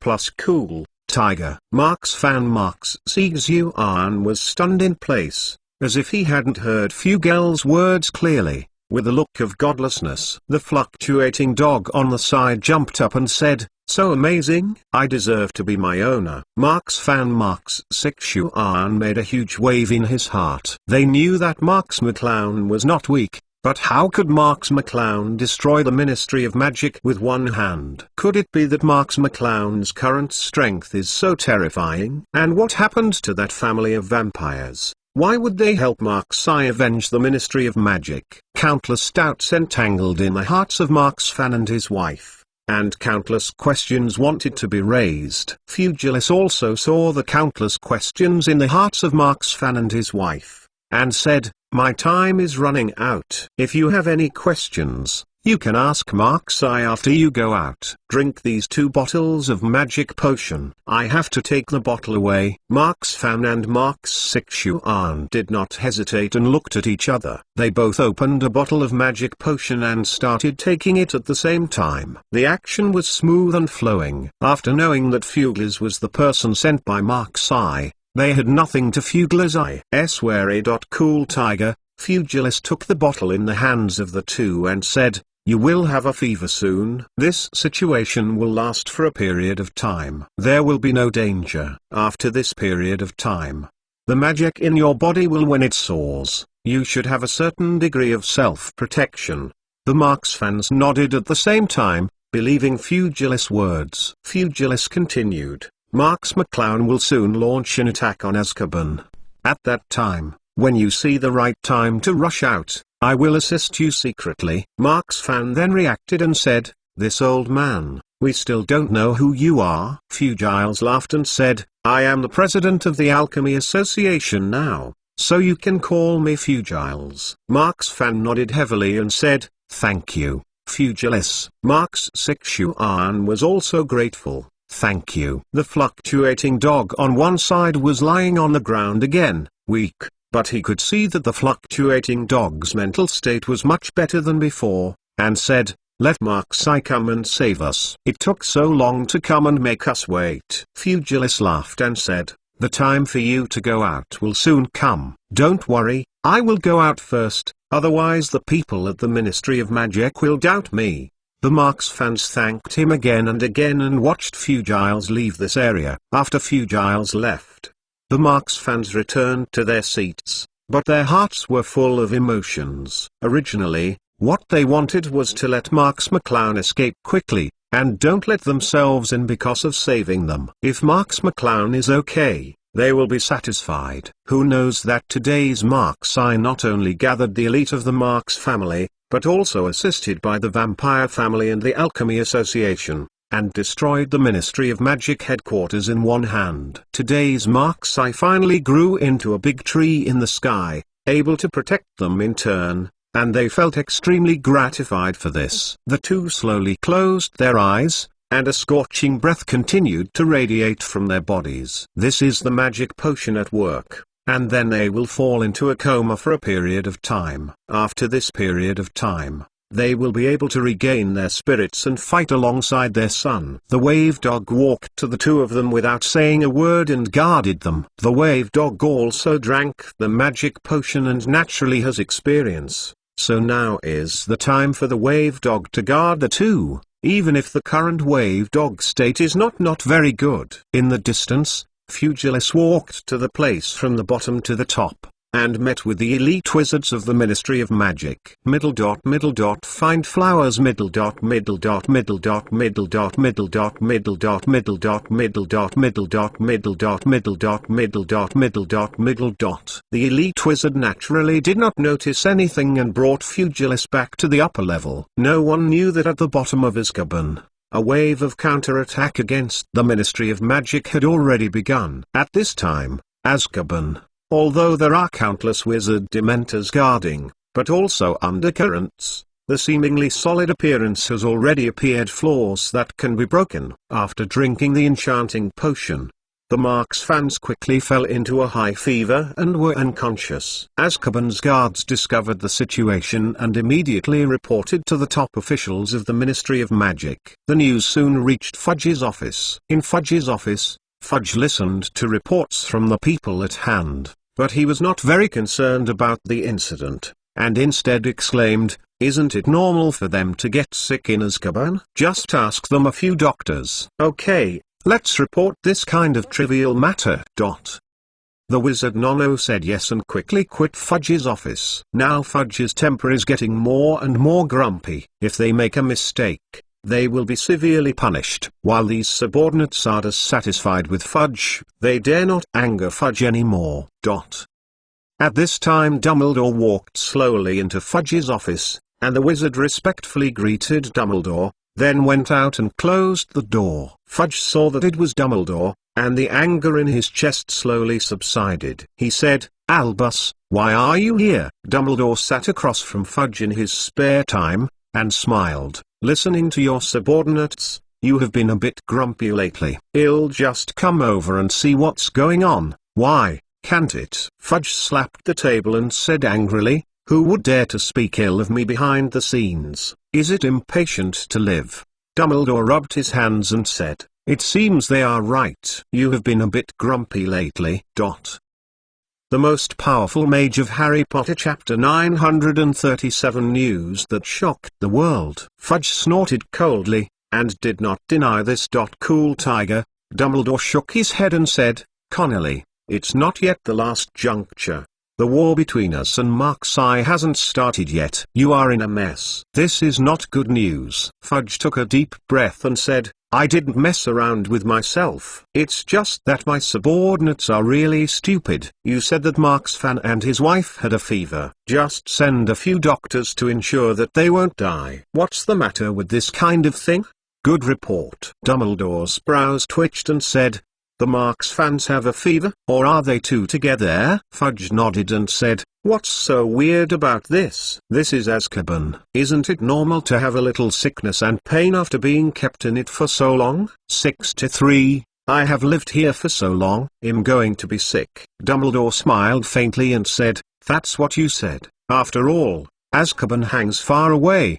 The environment is bad, and there are Dementors roaming all day long. It would be strange if the Marks fans and the couple are still in good spirits." Fudge nodded, of course, just about to say that Dumbledore was right, so there was no need to report this incident. Who knows that Dumbledore's conversation changed, and he said, "But they are also Markseye's parents. If they have a problem, we will still have a hard time doing it. We really have to have a snack on their situation!" !Learn. Fudge heard Dumbledore say this and it was difficult to refute. He could only say, "Even so, do these subordinates eat dry food?" If you have time to report this unimportant matter, it is better to inquire about the situation in Vampire Castle. It's been a long time since we heard from Marks McClown. Speaking of this, Dumbledore's brows were also deeply frowned, and he sighed. It seems that we have not received any news from Markseye in the past month. Markseye seems to have disappeared into the world. Same as above. Fudge hummed heavily and said, "It's not because of the incompetence of the people. If they are useful, the headquarters of the Ministry of Magic will not fall so easily. Now I can't even collect some information. What do you think I want them to come use?" Dumbledore glanced at Fudge, but did not answer.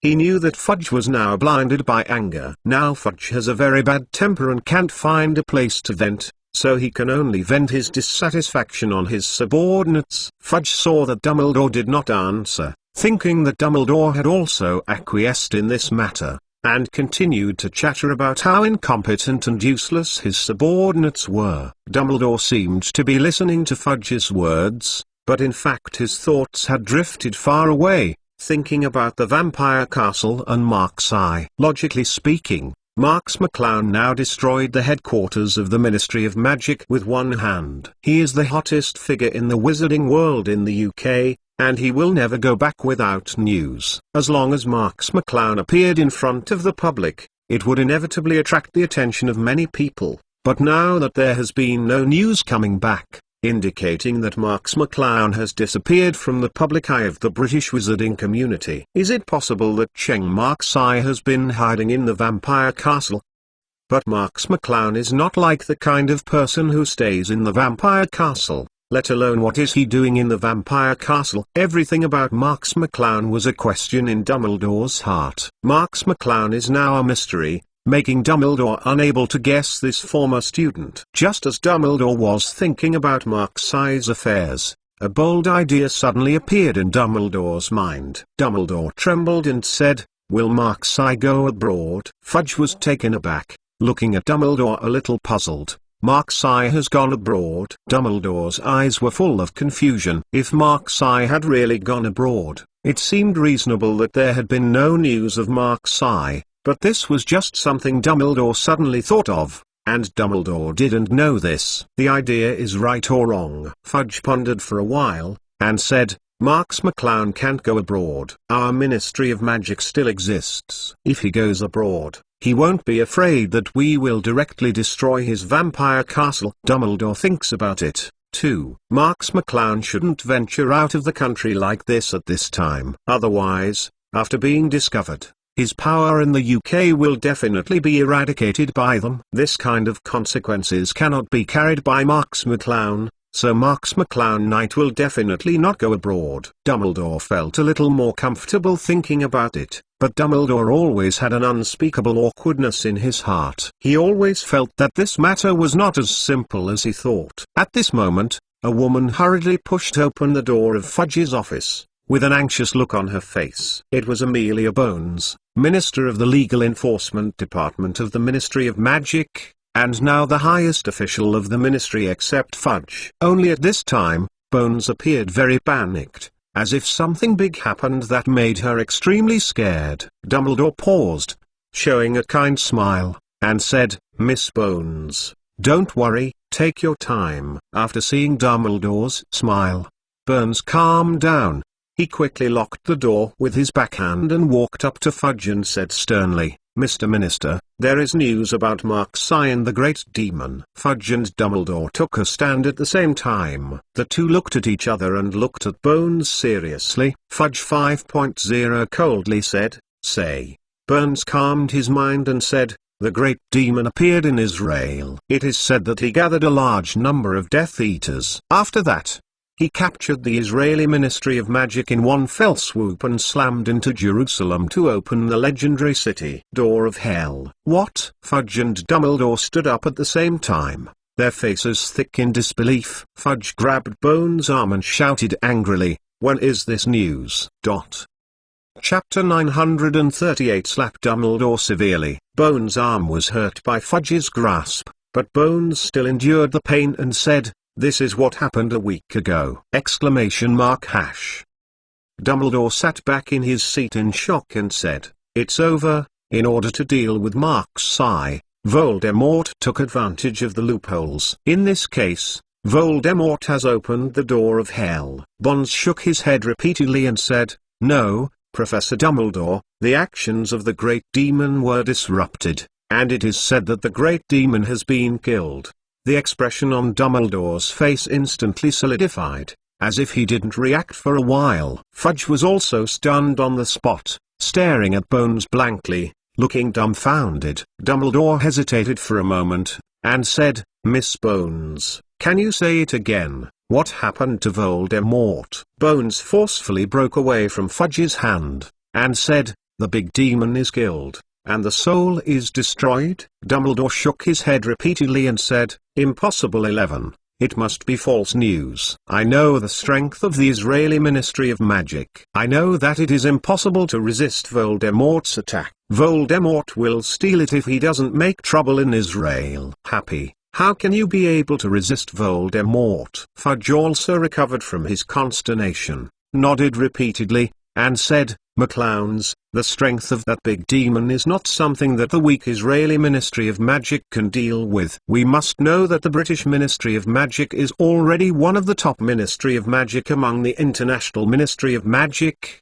but the British Ministry of Magic has nothing to do with Voldemort. How could a small Israeli Ministry of Magic rival Voldemort? If this were the case, the British Ministry of Magic would not lose face. You have to know that Voldemort almost ruled the wizarding world in Britain before." Bones hesitated for a moment, and said, "The news is true, and the person who killed Voldemort is called Mark-Cy. Fudge and Dumbledore stayed in place at the same time, and immediately reacted.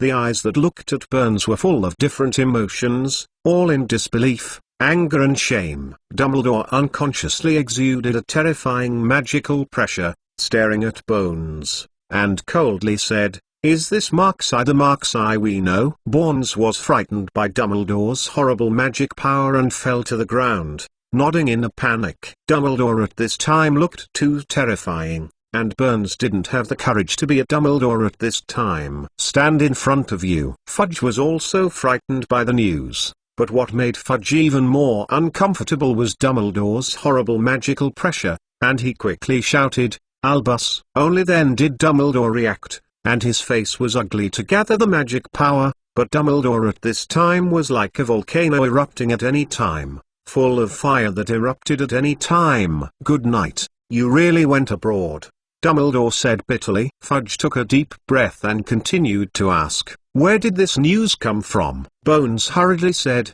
"It's a message from the International Ministry of Magic, but many countries already know it. We, the UK and Israel, are too far apart, so news came back recently." Fudge glanced at Dumbledore and said, "Albus, don't be like this. Wouldn't it be a good thing for Mark-Cy to get rid of that big demon? At least we don't have to face two big threats at the same time." Dumbledore slowly shook his head. What made Dumbledore upset at this time was Marks McClown's courage. He didn't expect that Marks McClown would really dare to put down the vampire castle and go abroad. "Isn't this humiliating them in another way?" Fudge thought for a while, and said, "Could this be a smoke bomb released by the big demon? But it is used to confuse us." Fudge still didn't believe that Mark-Cy could solve Voldemort. How could he say that Voldemort was also a nightmare in the British wizarding world? How could it be solved suddenly? Dumbledore shook his head and said, "It's not a smoke bomb. Voldemort's release of this smoke bomb has no meaning. The only explanation is that this matter is true. Voldemort was really solved by Mark-Cy." Bones drew a piece of paper from his pocket. It was the International Magic News issued by the International Ministry of Magic, which read the news of Voldemort's death in Israel. Bones placed the newspaper in front of the two of them. Dumbledore just took a light look and was not interested in reading it anymore. Instead, Fudge picked up the newspaper and read it carefully. Dumbledore's thoughts were full at this time. He really couldn't accept the fact that Mark-Cy killed Voldemort for a while. Voldemort was originally their greatest enemy at Hogwarts, and according to the prophecy, Harry should end it. But why did the prophecy fail, and Voldemort was actually killed by Mark-Cy? With that said, has his behavior of suppressing Mark-Cy become ridiculous? Thinking of this 017, Dumbledore actually showed signs of regret. You must know that Dumbledore is a person who believes in the prophecy extremely. The prophecy said that Harry was the one who ended Voldemort. This is also true. If Harry hadn't seriously injured Voldemort when he was a child, the British wizarding world might have fallen into the palm of Voldemort. So Dumbledore has always believed that Harry is Voldemort's nemesis, and Dumbledore has also spared no effort to protect and nurture Harry, hoping that Harry can defeat Voldemort for himself. So even if he died, it was worth it to Dumbledore to sacrifice more people.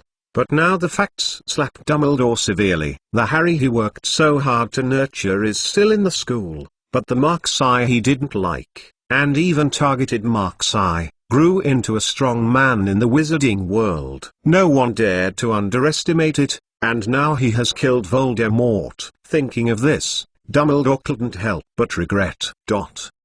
Chapter 939, That Moment. If they didn't attack Mark's family or Marks McClown back then, would the result be different now? Marks McClown still killed Voldemort. Marks McClown was still a student of Hogwarts, and everything ended in a happy ending. That would be great. How can the British wizarding world be in turmoil as it is now? The headquarters of the Ministry of Magic has been captured. The Ministry of Magic and Mark-Cy are not at the same time. The situation is the same.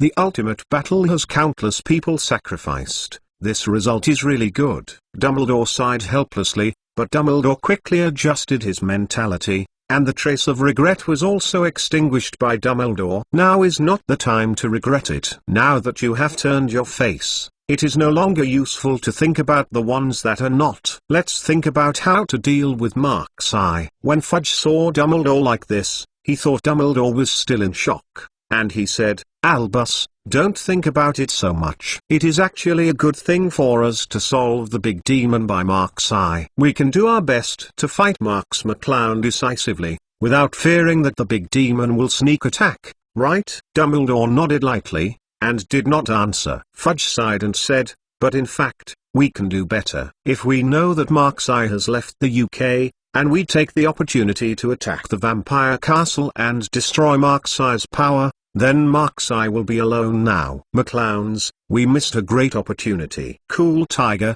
Dumbledore said indifferently, "if Mark's eye knew that we would know the news of his departure from Britain, Mark's eye would definitely not go to Israel. Mark's eye must be sure that we didn't know the news, so he was relieved to deal with Voldemort." Fudge sighed, and Dumbledore was right, but it was a pity that this wonderful opportunity, in the final analysis, was his own subordinates who were not strong enough, and Fudge was angry at thinking of this. When Fudge was about to speak, he suddenly thought of a question, and said, "Albus, do you think Mark's eye has returned to China now? If Mark's eye has not yet returned to China, maybe we can seize the last chance." Diaeresis. Thinking of this, Fudge's face was full of ecstasy. Although the news had been sent back to England, it did not mean that Marks McClown had also returned to England. If Marks McClown has not arrived in the UK, and they take the initiative to annihilate the forces of Marks McClown, the vampire castle, wouldn't they become the biggest winners? Looking at Fudge's ecstatic face, Dumbledore said lightly, "What if Mark's eye has returned to the vampire castle?" The smile on Fudge's face stagnated, and he didn't expect that if Marks McClown were still in the vampire castle, they seemed to have a low chance of winning the attack. Cool Tiger, to tell the truth, Fudge's fear of Mark's eye has reached an extreme point. Even if he is hiding in the heavily guarded Azkaban, Fudge is a little afraid in his heart, let alone leave Azkaban and take the initiative to attack Mark's eye. Dumbledore said indifferently, "Although our combat effectiveness far exceeds Mark's eye, on the bright side, you also know that Mark's eye cannot be described by common sense. We still stay in Azkaban and wait for Mark's eye to attack. The success rate is high. 1 point. Let's just take the initiative to attack." When Fudge heard Dumbledore say this, he immediately dispelled the idea of taking the initiative. If Marks McClown was so easy to deal with, it wouldn't be a big concern for them. It would be better to be cautious about Marks McClown. What Dumbledore thought was right. The news had been sent back to England, and Marks McClown had already returned to the vampire castle at this time, but Marks McClown hadn't rushed to act yet. Just let Lilith and the others be ready to go on the march at any time. Because of the news from Fugilus from Azkaban, Marks Fan and his wife took the magic-enhancing potion and were still in a coma. They would have to wait a few days to recover. When Marks Fan and his wife woke up and their strength increased greatly, it was the moment Marks McClown led the army to attack Azkaban. Hogwarts today is very lifeless, but the campus where the whirl laughter and laughter now has no vitality. All this is caused by Mark's eye's departure from school. The professors at Hogwarts were also speechless when they saw the listless classmates. Although it was not their intention to expel Mark's eye, after all, they also assisted Dumbledore in this matter. In other words, they were expelling Mark's eye. They have exerted their strength in the matter, so naturally they cannot express regret. This has caused the relationship between the students and the professors to become weaker and weaker. The students just go to the dormitory to go to the library, 3 o'clock every day, like a walking dead, which looks heartache. When the professors looked at such students, they felt uncomfortable and couldn't tell, and they couldn't do other things to make up for it. They could only continue to spread such emotions among the students. But today's Hogwarts unexpectedly appeared a little angry. Many classmates gathered together, as if looking at something. When McGonagall happened to pass this corridor, he saw the long-lost smiles on the faces of the classmates, so he walked forward curiously. When several classmates saw McGonagall, they immediately reduced their smiles. They were about to put away the things in their hands. McGonagall said coldly: "Take it out and show me." Several classmates looked depressed. Manozo, they could only pass the things in their hands to McGonagall. It turned out to be a newspaper, and it was the International Magic News. This newspaper was not very popular in the wizarding world in Britain. Why do they read this kind of newspaper? McGonagall took a closer look, and the huge headline on it was exactly Voldemort's death. The mysterious man suspected of Marks-Eye killed the great demon in Israel. What? McGonagall covered his mouth in surprise. This title really shocked McGonagall. Voldemort was actually killed by Marks-Eye? P.S. Ask for rewards and automatic subscription. Chapter 940 Hogwarts Carnival. This Marks-Eye. McGonagall didn't even have to think about it. It must be Marks-Eye she knew well. Otherwise, how many Marks-Eye could there be in this world whose strength could rival Voldemort? Just as McGonagall was staring at the newspaper in a daze, the square outside the corridor suddenly made a loud noise. Plus cool Tiger. A large group of students in Slytherin uniforms yelled in the square, and they were constantly waving their wands. The wands shot out brilliant fireworks, blooming over the Hogwarts campus. The fireworks slowly formed several big characters in the sky. Long live the Cloud Knight. Marks McClown. Marks McClown. Marks McClown. Boss, boss, boss. Seeing the big characters in the sky above Hogwarts, the students on the Hogwarts campus suddenly rioted. Some students branded Marks-Eye's head on the wall, while others turned Marks-Eye's appearance into a painting that bloomed in midair. Some students even flew around the campus on a flying broomstick, shouting. With the slogan of "Long live Marks-Eye," the whole Hogwarts seemed like 583 came alive. The students cheered for Marks-Eye in their own ways. At this time, Hogwarts finally resembled the previous Hogwarts, full of vitality and magic. Some Hogwarts professors couldn't see it and hurriedly came out to stop these lawless classmates, but after all, they couldn't stop the carnival classmates for a while. Cool Tiger. McGonagall saw such a scene. It is reasonable to say that she should help the professors deal with these troubled students, but for some reason, McGonagall sighed and did not take action. Instead, she looked at the classmates reveling and slowly smiled. Hogwarts hasn't been like this for a long time. In an office underneath Hogwarts Castle, Snape sat in his seat with a gloomy face. At this time, the office was empty except for Snape. Snape stared blankly at the newspaper in front of him. It was the International Magic News, which published the news of Voldemort. Snape's heart was surging at this time, and he had always been in conflict. Voldemort was the deepest hidden thorn in his heart. Voldemort killed Lily, but Snape wanted to do something for Voldemort. Snape had done a lot of misunderstandings because of his good intentions. The root of everything is Voldemort. If it weren't for Voldemort, Snape's life would not have been so miserable. Voldemort was like the nightmare of Snape's life. When Snape was thinking that it would be impossible to end this nightmare in his life, news of Voldemort's death came back suddenly, and Snape's heart was shocked. Cool Tiger. Snape stared at the International Magic News in front of him blankly, and a crystal tear fell from the corner of Snape's eye. This is something that hasn't happened in many years. I think Snape shed tears when Lily died, and it has been more than 10 years now. Snape buried his head in the newspaper, his shoulders twitching constantly, and a thin, unheard voice came from it. Thank you, Marks-Eye. Hogwarts Square. This is the last place Marks-Eye left Hogwarts, but at this time the classmates were making trouble in Hogwarts Castle or high in the sky. On the contrary, there were very few people in this area, only two lonely figures sitting on one side of the square. It was Harry and Hermione. Harry looked at the sky with a smirk. He had never seen such a relaxed smirk. Harry looked a bit silly at this time, but this was the real Harry Potter. Hermione also smiled, BBFD, looking at the sky, where the fireworks created by the classmates rendered Marks-Eye's head. Hermione smiled sweetly.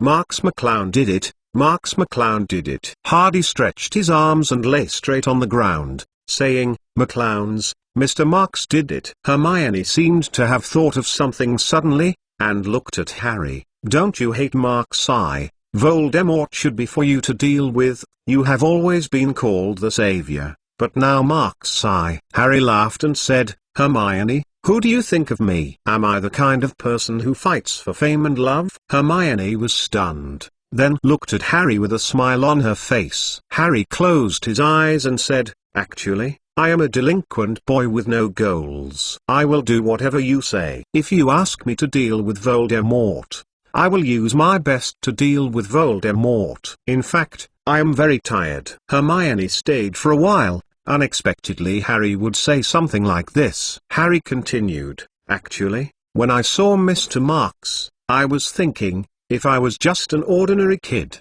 how good would it be to learn magic happily? I don't have to think about how to deal with Death Eaters, and I don't have to think about how to deal with Voldemort. Just leave those things to a strong man like Mr. Marks to do. Then how comfortable I am." Hermione laughed blankly. Unexpectedly Harry thought so. Harry took a deep breath and slowly said, "Mr. Marks is the man who should stand on the top of the world. I can shout and cheer behind him. He can treat me as a good friend. I am already satisfied." Hermione took a breath. Although she had thought that Marks McClown must not be a simple person, Hermione was still very surprised by the news now. The boy she once admired finally grew up, but when the boy grew up, she did not accompany him. Hermione stared at the head of Marks-Eye in the sky, and couldn't help sighing slightly. Although Marks McClown is a genius, it can even be said that he is a genius like a monster, but this kind of genius is alone outside and is hostile by the whole world. To grow up,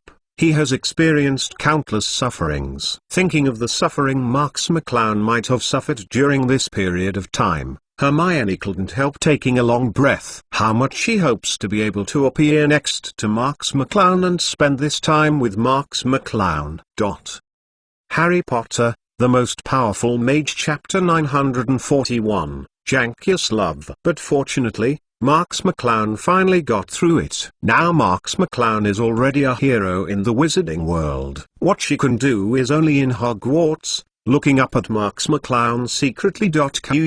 Harry obviously noticed Hermione's state and smiled. "Mr. Marks has become so powerful. Why are you like this?" Hermione was startled, and suddenly realized that her face was already wet. She hurriedly wiped the tears from her face with her hand, and said, "It's just a bit of a touch of emotion. What do you think?" Harry shook his head and said, "I don't know if Mr. Marks will still remember us. I want to come now, and I really want to wander with Mr. Marks again." But Harry immediately thought of the power gap between himself and Marks McClown, and could only shook his head helplessly. A few years ago, Harry's strength was equivalent to Marks McClown's. Now Marks McClown's strength is so powerful that he even has the ability to destroy a country's Ministry of Magic. Harry is far inferior. What qualifications to run with Marks-Eye? Harry smiled bitterly and looked at Marks-Eye's head in the sky. He used to set his target as Marks-Eye, but now this target is getting farther and farther away from him. Thinking about the distance between him and Marks-Eye is now beyond reach. Hermione lowered her head and murmured, "I hope Marks-Eye can continue to get better." Hermione's words revealed Hermione is extremely lonely, and she could also hear the loneliness in Hermione's heart. Harry sighed and patted Hermione's shoulder with his palm. Except for Hermione and Harry, on the top of Hogwarts Castle, a young girl was also in a daze looking at Marks-Eye's head in the sky. It was Janku. Janku at this time was shrouded in moonlight, and Janku at this time was sitting at the highest point of the castle like a moonlight angel. In addition to the bright moon, there was a face she dreamed of day and night. Marks-Eye. Marks-Eye, long time no see. Are you okay? Janku murmured to himself, with an obsessive look in his eyes. After Marks-Eye broke out of Hogwarts that day, Janku never saw Marks-Eye again, and all the news he got after that came from newspapers. After Marks McClown left Hogwarts, the Marks family suffered a devastating blow. Logically speaking, No one could withstand this blow. This blow was too deadly for one person. Originally, as the proud son of heaven, the huge family supported itself behind him, but everything was destroyed overnight. The Prince of Heaven became a wanted criminal, and his family was destroyed in an instant. At that time, Janku wanted to find Marx McClown, who needed someone to support him and encourage him during such a difficult period. Cool Tiger. But Janku couldn't find Marx McClown's trace at all, and there was no news about Marx McClown. That period was a dark matter in Janku's life. Janku even suspected that Marx McClown was dead. Marx couldn't help but died. But when Marx McClown reappeared, he had already become a peerless powerhouse who scorned all the heroes, and destroyed the British Ministry of Magic in an unbeatable manner. Janku's heart was extremely shocked at the time. Her inner hero did not disappear. Marx McClown is back again. Thinking of Marx's hard work alone during this period of time, Janku couldn't help but feel heartache. It would be great if he could be by Marx's side. But everything was too late. Now Marx has solved the nightmare of the wizarding world by Voldemort. In addition to Marx, who can do this kind of achievement in the world, even Dumbledore can't do it. However, Janku could not help Marx McClown in any way. He could only watch Marx McClown rise silently, praying in his heart that Marx McClown would continue to grow stronger, and eventually become a peerless powerhouse in the world, returning all the grievances he suffered in the past to those people who owe Marx. Janku stared closely at Marx's head in the sky. At this time, it was already a little fuzzy and gradually disappeared. However, Marx McClown's appearance had already been imprinted in Janku's heart. It was Marx McClown's handsome and domineering face, full of anger. That was Marx McClown who was furious for herself. Find flowers. Middle.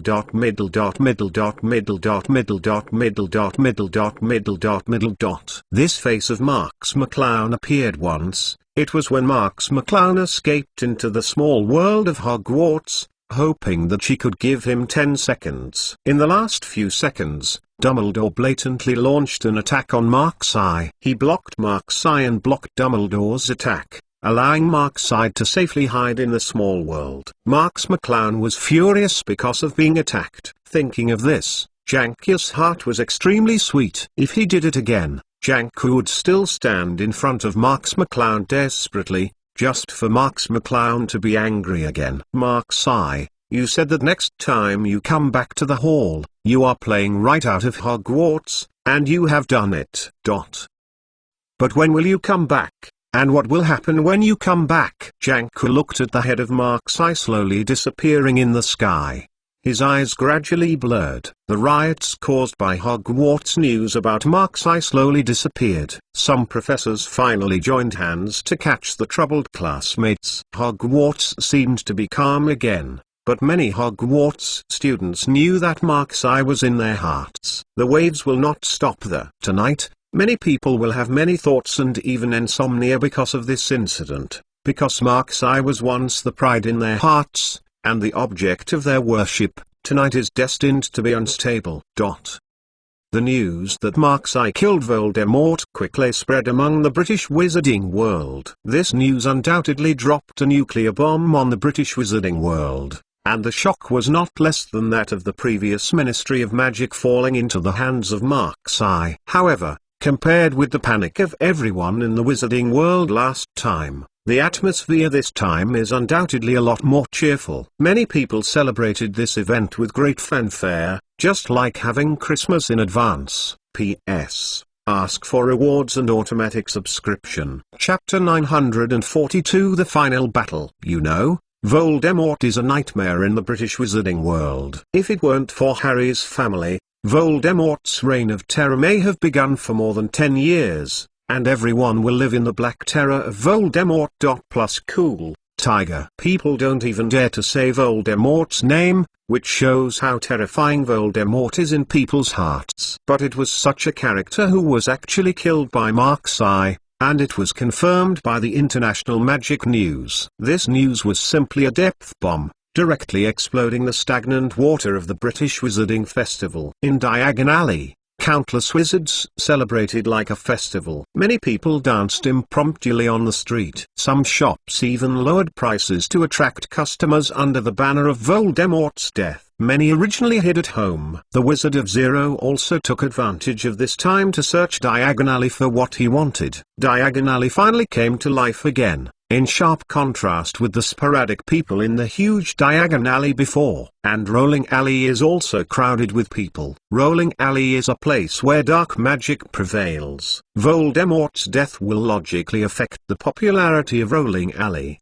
but it is not the case. Rolling Alley has become more vocal. At all not lose to Diagon Alley. There is only one reason, and that is because the person who killed Voldemort was named Marks-Eye. Marks McClown was also a symbol of the Dark Wizard in their minds. Marks McClown killed Voldemort, but it showed that Voldemort in the realm of the Dark Wizard was not comparable to Marks McClown. In this case, there are no longer people who believe in Voldemort in Turning Alley, but have begun to worship Marks-Eye. The Marks-Eye sect in Flanging Alley is even stronger. If the people in Flanking Alley are not the Marks-Eye sect, they will be directly regarded as an alien, which shows how lofty the Marks-Eye is in their hearts today. While the wizarding world was boiling over with this news, the contradictory relationship between the Ministry of Magic and Marks-Eye became more prominent. The destruction of the headquarters of the British Ministry of Magic by Marks-Eye can be described as the lingering shame and grief in the heart of the Ministry of Magic. This also caused the British Ministry of Magic to lose its actual control over the British wizarding world. Today,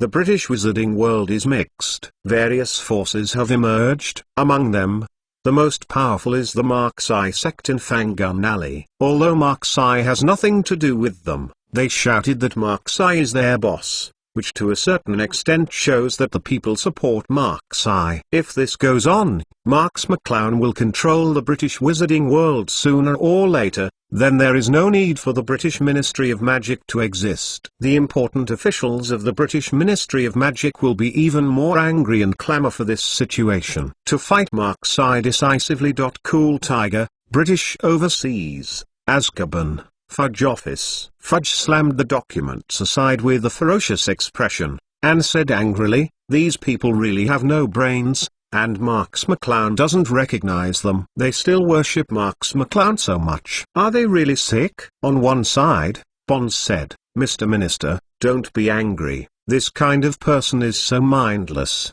You have nothing to care about with this kind of person." Fudge hummed heavily and said, "By the way, how are the Marks fans? Didn't you say that they have a high fever?" Bonds said, "I heard that it's all right now. They have woken up and there should be no problems." Fudge nodded and said, "That's good. We must take them seriously, otherwise we will lose a whole card if something happens to them."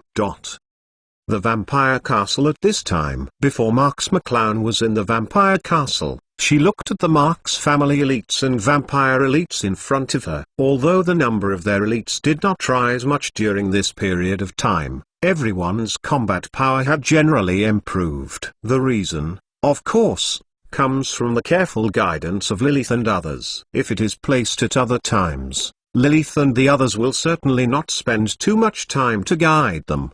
But Lilith knows the importance of Marks-Eye, and the Ministry of Magic will spare no effort to refine the vampire elite and the Marks family elite to greatly increase their strength. Of course, the strength of these elites is not only improved because of Lilith's guidance, but the many materials looted from the Ministry of Magic headquarters are also used on them. Lilith is not stingy about most of the magic materials, Ministry of Magic props and so on. As long as they can increase their power, they will use them directly. Moreover, since the Alchemy Association has cooperated with Marks-Eye, the Alchemy Association will not continue to transport some magic potions that can increase combat power to be used by the Vampire Elite and the Marks family elite. These elites have the guidance of top-notch strong men, and they have sufficient potions to use, and their strength will naturally skyrocket. And they are undoubtedly much stronger than ordinary elite wizards. Marks McClown looked at the elite in front of him,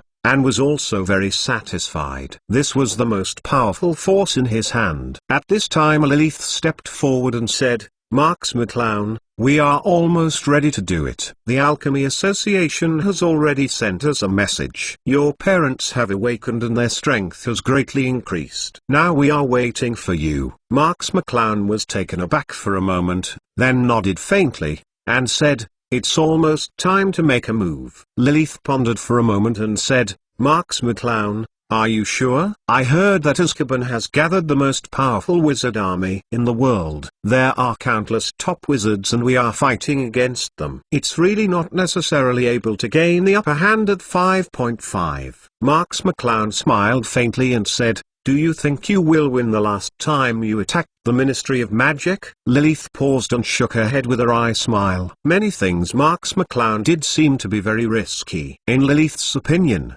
the success rate is very low, but it happened that Marx McClown did it successfully. This is the main reason why Lilith has been following Marx McClown. Marx McClown looked in the far direction, where Azkaban was located, and said coldly, "The whole army listens to the order ready to attack." Chapter 943 Either they die or we die. McClowns. Hundreds of vampire elites and dozens of Marx family elites wore dark black wizard robes. The wizard robes were also engraved with the symbol of the Marx family, proving their identity, that they were Marxi's army. Hundreds of elites stood in front of Marx McClown with solemn expressions. After experiencing so many wars, they did not show any timidity when facing the war again. Instead, their eyebrows were ready to move, filled with indescribable excitement. Behind Marx McClown stood 4 people, Lilith, Kane, Dracula, and Marx Gian. Each of them had a long aura and looked like an extraordinary wizard. The vampire elite and the Marx family elite stared at Marx McClown closely, with a frenzy in their eyes. Had it not been for Marxi, they would have been driven to extinction by the Ministry of Magic, or lived like mice at the bottom of the world. It was Marxi who saved them, and Marxi who gave them the courage and strength to take revenge. These vampire elites and the Marx family elites have a blind worship of Marx McClown. As long as Marx McClown pointed out where they went, they would go there, without hesitation. Marx McClown said coldly, "I know that everyone has been waiting for a long time today. The last war with the Ministry of Magic made the Ministry of Magic a clear understanding of our strength, and the world clearly understood our fangs, but what we want, what I asked for, has not yet been obtained." The vampire elite and the Marx family elite screamed like a wolf at the same time. McClowns, although they have destroyed the Ministry of Magic headquarters, they have not obtained what they want. They want the world to give them a fair and just understanding and let the Ministry of Magic recognize their location. The vampire family will re-emerge and stand in the world. No one dares to underestimate the powerful vampire family. The Marx family wants to revive the Marx family's momentum, re-establish the powerful Marx family, and the Marx family to restore its former appearance. Marx McClown said coldly, "If we want the world to recognize us, we have to tell the whole world with our fists that we are not nasty." The vampire elites and the Marx family elites burst into fierce auras, and a bloody slaughter emerged on them. They are ready to fight with Marxi at any time. Marx McClown took a deep breath and said, "Today is the time to prove you. We are going to fight a decisive battle with the group of Ministry of Magic. Either they die or we die. Either they die or we die. Either they die or we die. Either they die or we die." Although there are only 200 people in front of Marxi, their momentum is not lost to the tens of thousands of troops. They firmly believe that as long as Marxi is there, they will be invincible. Marx McClown narrowed his eyes, staring in the direction where Azkaban was, and said, "Go." Hundreds of wizards jumped up in the air and moved quickly in the direction of Azkaban. The blood of the wizards was rippling in the air. Many people in London saw this team with a strong murderous aura move overseas to the UK. Plus cool Tiger. The people in Diagon Alley and Rolling Alley noticed this army from the vampire castle, and they recognized Marxi's army at a glance. The war is on. The war is on. Marxi has led the attack on Azkaban. This time it is finally going to be a victory or defeat, but Marxi's army has only 200 people. How can it be better than the army of the Ministry of Magic? It is said that they not only gathered the most powerful wizard army, but also invited it. A lot of top masters. I've also heard about it. It is said that Professor Dumbledore also invited Glenwood and the principals of two other most famous schools in Europe. This lineup is probably not something Marks-Eye can easily deal with. News from the United Kingdom quickly reached Azkaban, and Fudge knew the news of Marks-Eye's attack for the first time, and immediately summoned the top combat power of Azkaban today to prepare for the attack of Marks-Eye. The top wizards of the Ministry of Magic headed by Fudge and Dumbledore walked to the top of Azkaban Castle and looked at the direction of Britain from a distance. Soon there will be the most powerful enemy they have encountered in their lives, Marks-Eye. Fudge swallowed nervously and asked, Albus, are Azkaban's defenses done? Dumbledore nodded slightly and said, I have checked with the president of the Alchemy Association, Fugilus, and there will be no problem. Grandvaux on one side showed his scarlet tongue, licked his lips, and said, Marks McClown. Is that the dark wizard who killed Voldemort? I want to see if he is long. With 3 heads and 6 arms, he can actually do such a powerful thing. Karkaroff, the principal of Durmstrang, smiled coldly and said, no matter how powerful it is, he is just a young man. It won't be tricky. He is not going to die if we touch our lineup. Although Karkaroff was actually in awe of Marks-Eye, who killed his original master Voldemort, but seeing the powerful lineup in front of him, Karkaroff mustered his courage again. Mrs. Maxim, the headmaster of Booth Barton, shook her head and said, even the big demon is planted in this person's hands. I think you shouldn't underestimate others, or you will be the one who is unlucky. Karkaroff snorted coldly, and did not say much, but stared at the distance. Dumbledore took a deep breath. Wang is good. Now the decisive battle is really about to begin. This battle will let him see where Marks McClown has reached, and whether it is worth making himself regret. Marks-Eye, come on. Not long after, a terrible suffocation came from afar, and it was vaguely visible that a black spot appeared at the junction of water and sky, which was the direction of Britain. Dumbledore pondered for a moment, and said lightly, come on, everyone, be careful. Dumbledore's words immediately tightened everyone's body, and even Karkaroff, who had spoken contemptuously just now, was also tightened. Harry Potter, the Most Powerful Mage, Chapter 944, The World's Strongest. Karkaroff didn't dare to despise the man who even Voldemort had killed. His words were just to conceal his inner fear. Countless Dementors in the sky above Azkaban became agitated, making the sounds of howling ghosts and wolves, circling crazily in the sky, as if crying for something. The gate of Azkaban Castle opened, and a large number of wizards from the Ministry of Magic walked out of it, each holding a magic wand waiting for them, and the number reached thousands. But these wizards are not elite wizards. They can be said to be cannon fodder wizards sent by the Ministry of Magic. These wizards probably didn't know their own role. One by one was extremely nervous, supporting each other and looking in the distance. Marks McClown stepped on the flying broomstick, as if stepping on the flying sword of the East. His magic power was firmly attached to him, and he swept through the air at high speed. Even the sea surface rippled with a terrifying speed. Behind Marks McClown are the 3 ancestors of Lilith, Cain, and Dracula vampires, and Marks Jan, and behind them are more than 100 elite vampire elites and Marks family elites. On the surface, this lineup is not comparable to the lineup of the Ministry of Magic, but the 710 lineup like this scared the people of the Ministry of Magic into Azkaban. They only dared to sit on defense, and didn't dare to attack casually.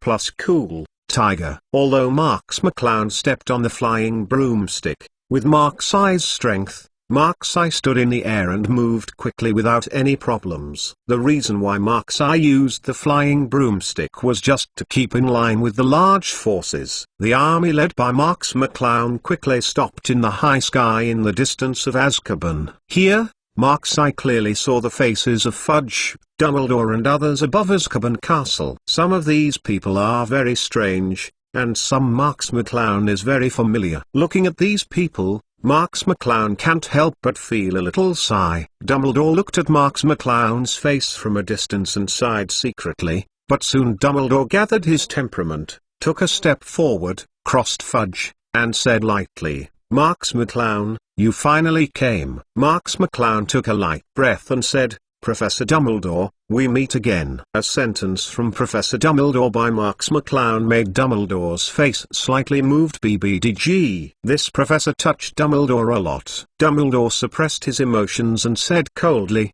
"Marks McClown, you'd better be obedient and catch it. The last time you were able to capture the Ministry of Magic headquarters was just your luck. You would never think your luck has been so good. Can I beat Azkaban down?" "Cool tiger." Marks McClown smiled faintly and said, "Professor Dumbledore, don't you think my luck has always been good? Otherwise I would have died in your hands, right?" Having said this, Dumbledore's face changed slightly. Indeed, they had planned so many plans for Marks McClown, but none of them succeeded. This has also led to Marks McClown being able to talk to himself in this capacity. Dumbledore took a deep breath and said, "Marks McClown, I know you have been very dissatisfied with my treatment of you. But if you consider it practically, you are only more than 100 elite wizards, and we have hundreds of them here. Elite wizards, and endless dementors, why do you win us?" Marks McClown smiled faintly, and said, "Well said, we can't even capture the Ministry of Magic, but what about it?" The expressions of Dumbledore and others changed, and Marks McClown was right. On the face of it, Marks McClown's strength is simply not worth mentioning, let alone comparable to Ministry of Magic elites. But Marks McClown captured the Ministry of Magic headquarters with such strength last time. This is an undoubted fact.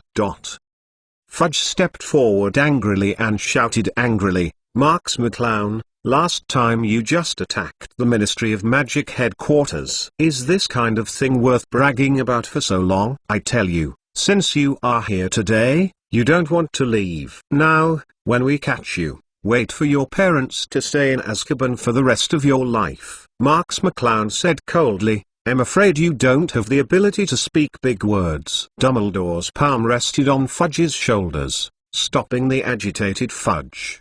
He knew that the fall of the Ministry of Magic headquarters was the greatest shame in Fudge's life. Now Marks McClown mentioned that it naturally angered Fudge. If he didn't hold Fudge, Fudge would rush forward and Marks McClown desperately in anger. With Marks' strength, it is still very simple to kill a Fudge in a second. If the Minister of Magic was killed by someone before the war, then this war would not be necessary. Dumbledore pushed Fudge behind him, looked at Marks McClown and said, "You have solved Voldemort." Marks McClown smiled slightly and lightly tapped his head. There was nothing to deny about this. It was Marks McClown's gentle movement that all the people present at the Ministry of Magic were shocked. Although they have known this news for a long time, it is still a big shock for them to be admitted by the parties.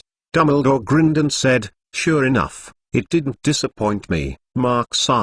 This news makes me very happy." Marks McClown said, "There is nothing to be happy or unhappy. I killed Voldemort, not for you, nor for the wizarding world. It's just that I had an enemy with him before. Either he died or I died, just like me and you today." Dumbledore shook his head and said, "I still want to thank you. You have made a great contribution to us." Marks McClown also shook his head and said, "I don't accept your thanks, because soon you will regret it, and I will destroy everything here.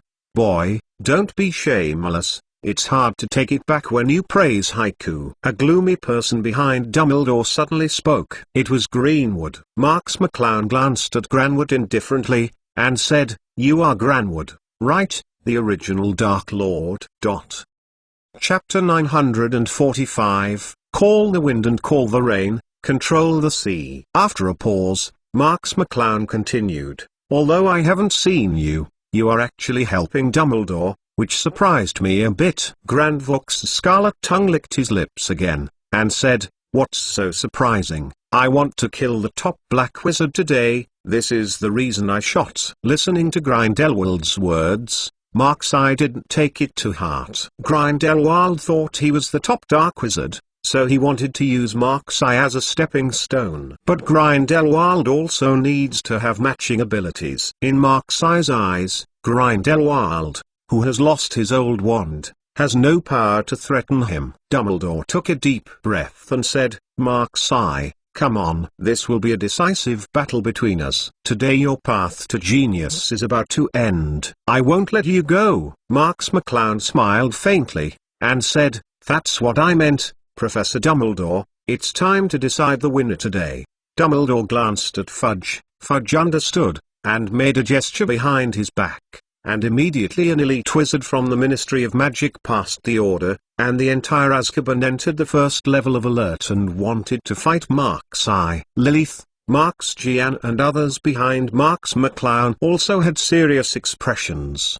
They had no bottom in their hearts about this war, but their blind trust in Marx McClown kept them standing behind Marx McClown. They believed that Marx McClown was there, inevitable and invincible. Marx McClown looked at the huge Azkaban in the distance, and a smile slowly appeared at the corner of his mouth. Azkaban, right? The Ministry of Magic, right? Dumbledore, let you see my Mark-Sai's strength. Marx McClown slowly closed his eyes, and his body burst into a strange light. Cool tiger, Animagus. Marx McClown stood proudly high in the sky, and a surging breath exploded fiercely from Marx McClown's body. This was a breath from the wild, making everyone present shudder, as if facing this wild behemoth. Lilith, Marx Gian and others also looked at Marx McClown in surprise, not knowing what happened to Marx McClown now. Even Lilith, who is familiar with Mark-Sai, has a blank face. She has never seen Mark-Sai look like this before. Is this the hidden card of Mark-Sai? Longwa. Marx McClown's mouth moved slightly, and a noun reached Lilith and the others. Marx McClown's body changed drastically, and his slender body was stretched again. Sharp dragon claws stretched out from the light, and the graceful and majestic dragon body was bursting with light. Marx McClown has already transformed into a five-clawed golden dragon. At this time, the five-clawed golden dragon incarnation of Marx McClown hovered in the sky, and the terrifying dragon coercion immediately enveloped the sky over Azkaban. Some timid people were even frightened by Mark-Sai's dragon and fell to the ground and pissed. Cool tiger, Lilith looked at the five-clawed golden dragon incarnation of Marx McClown in surprise, unable to speak for a long time. This five-clawed golden dragon is really too big, no different from a real dragon. What's more terrifying is the terrifying dragon power emanating from Marx McClown's body, and even the strong like Lilith feels chills. Marx Gian and other elites of vampires and Marx family elites admired Marx McClown, who was invincible in their hearts. Now Mark-Sai is even more incarnate as a five-clawed golden dragon, floating in the sky like a divine mansion, which has laid the foundation for their thoughts. Mark-Sai is the incarnation of a god, and no one can defeat the existence of Mark-Sai God. Above Azkaban Castle, Dumbledore looked at Animagus, who was incarnation of Mark-Sai with a serious expression, and shouted angrily, don't panic, this is just Animagus of Mark-Sai.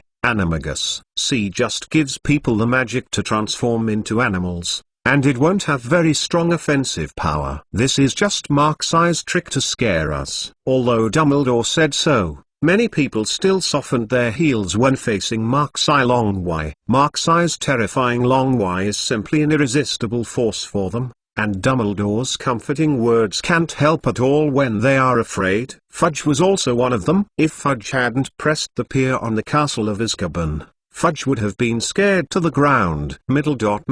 Find flowers. Middle dot. But despite this, Fudge felt it was difficult to breathe, and the whole person would be crushed to pieces by this terrifying dragon. Grandvaux, Karkaroff, Maxim and other top wizards frowned deeply in the face of the horrific and coercive Mark-Sai. Although they believed what Dumbledore said, Animagus would not have too much offensive power, but for some reason there was always something unspeakable in their hearts. Mark-Sai, in the form of a five-clawed golden dragon, hovered high in the sky, and the majestic dragon's eyes looked at the entire Azkaban faintly, like a group of ants. At this time, Marx McClown didn't hesitate anymore, and the mouth of the dragon opened, and a huge dragon chant came from Marx McClown's throat. Roar! The powerful sound wave even shocked the entire space, the space trembling constantly in the dragon's chant of Mark-Sai. The entire Azkaban was also affected violently, and many wizards fell to the ground unsteadily. But these are nothing. The most terrifying thing is that the sea area where Azkaban is also swaying. What's going on? Look there. Immediately someone uttered a cry of fear, and following the direction the person pointed, the sea outside Azkaban actually rolled up, and a terrifying wave shrouded in Azkaban. Dumbledore's face changed and he shouted angrily, "Not good." A group of top wizards were also pale. Their eyes looked forward with fear, and a huge wave was actually set off not far away. The height of the wave is comparable to that of Azkaban. Huge waves came surging, mixed with hundreds of millions of tons of weight, and bombarded the island where Azkaban was located. Chapter 946 The Horror That Crushes the Audience. Boom! The entire Azkaban trembled, and huge cracks appeared in the seemingly solid castle walls. Plus Cool Tiger and the wizards of the Ministry of Magic outside Azkaban, under the impact of the huge wave, could not even make a cry for help. They were directly submerged by the huge wave and disappeared. After the first wave of turbulent waves washed away, the island where Azkaban was on was submerged. Only the towering Azkaban still stands, but no one doubts that if this kind of wave comes a few more waves, even Azkaban will be submerged. Mark-Sai's Animagus attack power is so powerful. Isn't it said that Animagus has no offensive power? Why Mark-Sai Animagus has such a 490 terrifying power? Some elite wizards hid in Azkaban Castle, but they were still soaked by the sea. But they were also content, and compared to the wizard being washed out of sight on the periphery of Azkaban, they were quite lucky. Lilith looked at the scene in shock. Does Mark-Sai's Animagus actually have such a terrifying power? Lilith asked herself if she was hit by the kind of wave just now, she wouldn't be better off. Such powerful waves are really terrifying. Mark's Gian and other vampire elite Mark's family elites were even more shocked by the hand that Marks McClown showed and couldn't close their mouths. They know that Marks McClown is powerful, but in their impression, they have never seen Marks McClown transform into a 5-clawed golden dragon, let alone manipulate the sea and cause a huge tsunami. This is simply the power of God. The dragon's eyes of Mark-Sai hovering high in the sky looked at Azkaban indifferently at the bottom, and once again issued a huge dragon chant, and the whole space trembled again, as if it could not bear Mark-Sai's dragon chant. The distant sea rolled again, and a huge wave formed again. This time the height of the wave far exceeded Azkaban. If this terrifying wave hits Azkaban again, maybe Azkaban will collapse. Dumbledore clearly understood how powerful the tsunami caused by Mark-Sai was. If Mark-Sai continued to attack, Azkaban would not be able to hold on for long, and the wizard in it would inevitably be killed and injured. This is not the result Dumbledore wanted to see. Fudge was frightened by the tsunami in the distance and fell to the ground, no longer caring about his image. Fortunately, everyone wanted to protect himself at this time, and no one noticed Fudge's embarrassed appearance. Cool Tiger, Fudge grabbed Dumbledore's sleeves tightly, and said anxiously, "Albus, what should I do? This kind of tsunami is too terrifying. Azkaban can't hold on." Naturally, Dumbledore knew, and slammed Fudge to the side, shouting angrily, "Gellert, Karkaroff, Maxim, follow me and protect Azkaban." Grindelwald also reacted at this moment, and the eyes of Mark-Sai were full of deep fear. No wonder Mark-Sai can kill Voldemort. With today's hand, Grindelwald did not dare to despise Mark-Sai anymore. Karkaroff and Maxim's eyes were even more full of fear. They originally thought that Marks McClown was just a kid. No matter how strong, under their lineup, there was no Storm at all. Who knew that Marks McClown was so powerful and caused such a terrifying tsunami, which they would not even dare to easily resist? Dumbledore drew out the old magic wand and burst out terrifying waves of magic power. With the increase of the old magic wand, Dumbledore's magic power had reached its peak, forming a solid barrier in front of Azkaban Castle. Grindelwald, Karkaroff, and Maxim also understood what Dumbledore meant. The three shot at the same time, and the surging magic power rippled from them and injected into the barrier formed by Dumbledore. The huge magical barrier formed by the four people surrounded Azkaban. The powerful magic wave guarded Azkaban. Compared with the tsunami in the distance, the momentum was not lost at all. The tsunami in the distance rushed in front of Azkaban in an instant. The height of the tsunami was even higher than that of Azkaban, and it enveloped the sky with an aura of destruction. The weight of this sea water has reached billions of tons. Even if it is a city with 1 million people in front of it, it will be overwhelmed by this terrifying tsunami, which shows how terrifying the tsunami has. It was too late and it was fast, and the tsunami bombarded the magic barrier with terror and heavy bombardment, and immediately flooded the past. Lilith, Marxian and the others turned pale due to the shocking momentum of the tsunami, but they immediately showed a smile.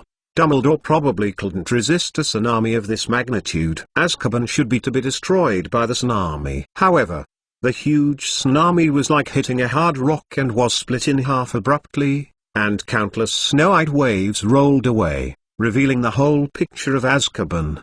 The magic barrier formed by Dumbledore's four top powerhouses actually resisted this terrifying tsunami. Is this the mighty force that can compete with nature? Lilith and Marxian's faces suddenly became solemn. They knew how terrifying and destructive the tsunami that Marx McClown had just caused. The top wizard. Although the four of Dumbledore stopped the terrifying tsunami at this time, all of them were pale now, and the blood in their chests kept rolling. This tsunami gave them too much pressure. Even if they joined hands, they were inevitably affected by the powerful impact of the tsunami, causing all four of them to be injured to varying degrees. Dumbledore looked at Marxi solemnly, and Marxi is indeed extraordinary today. Even Dumbledore dared not look down at Marxi anymore.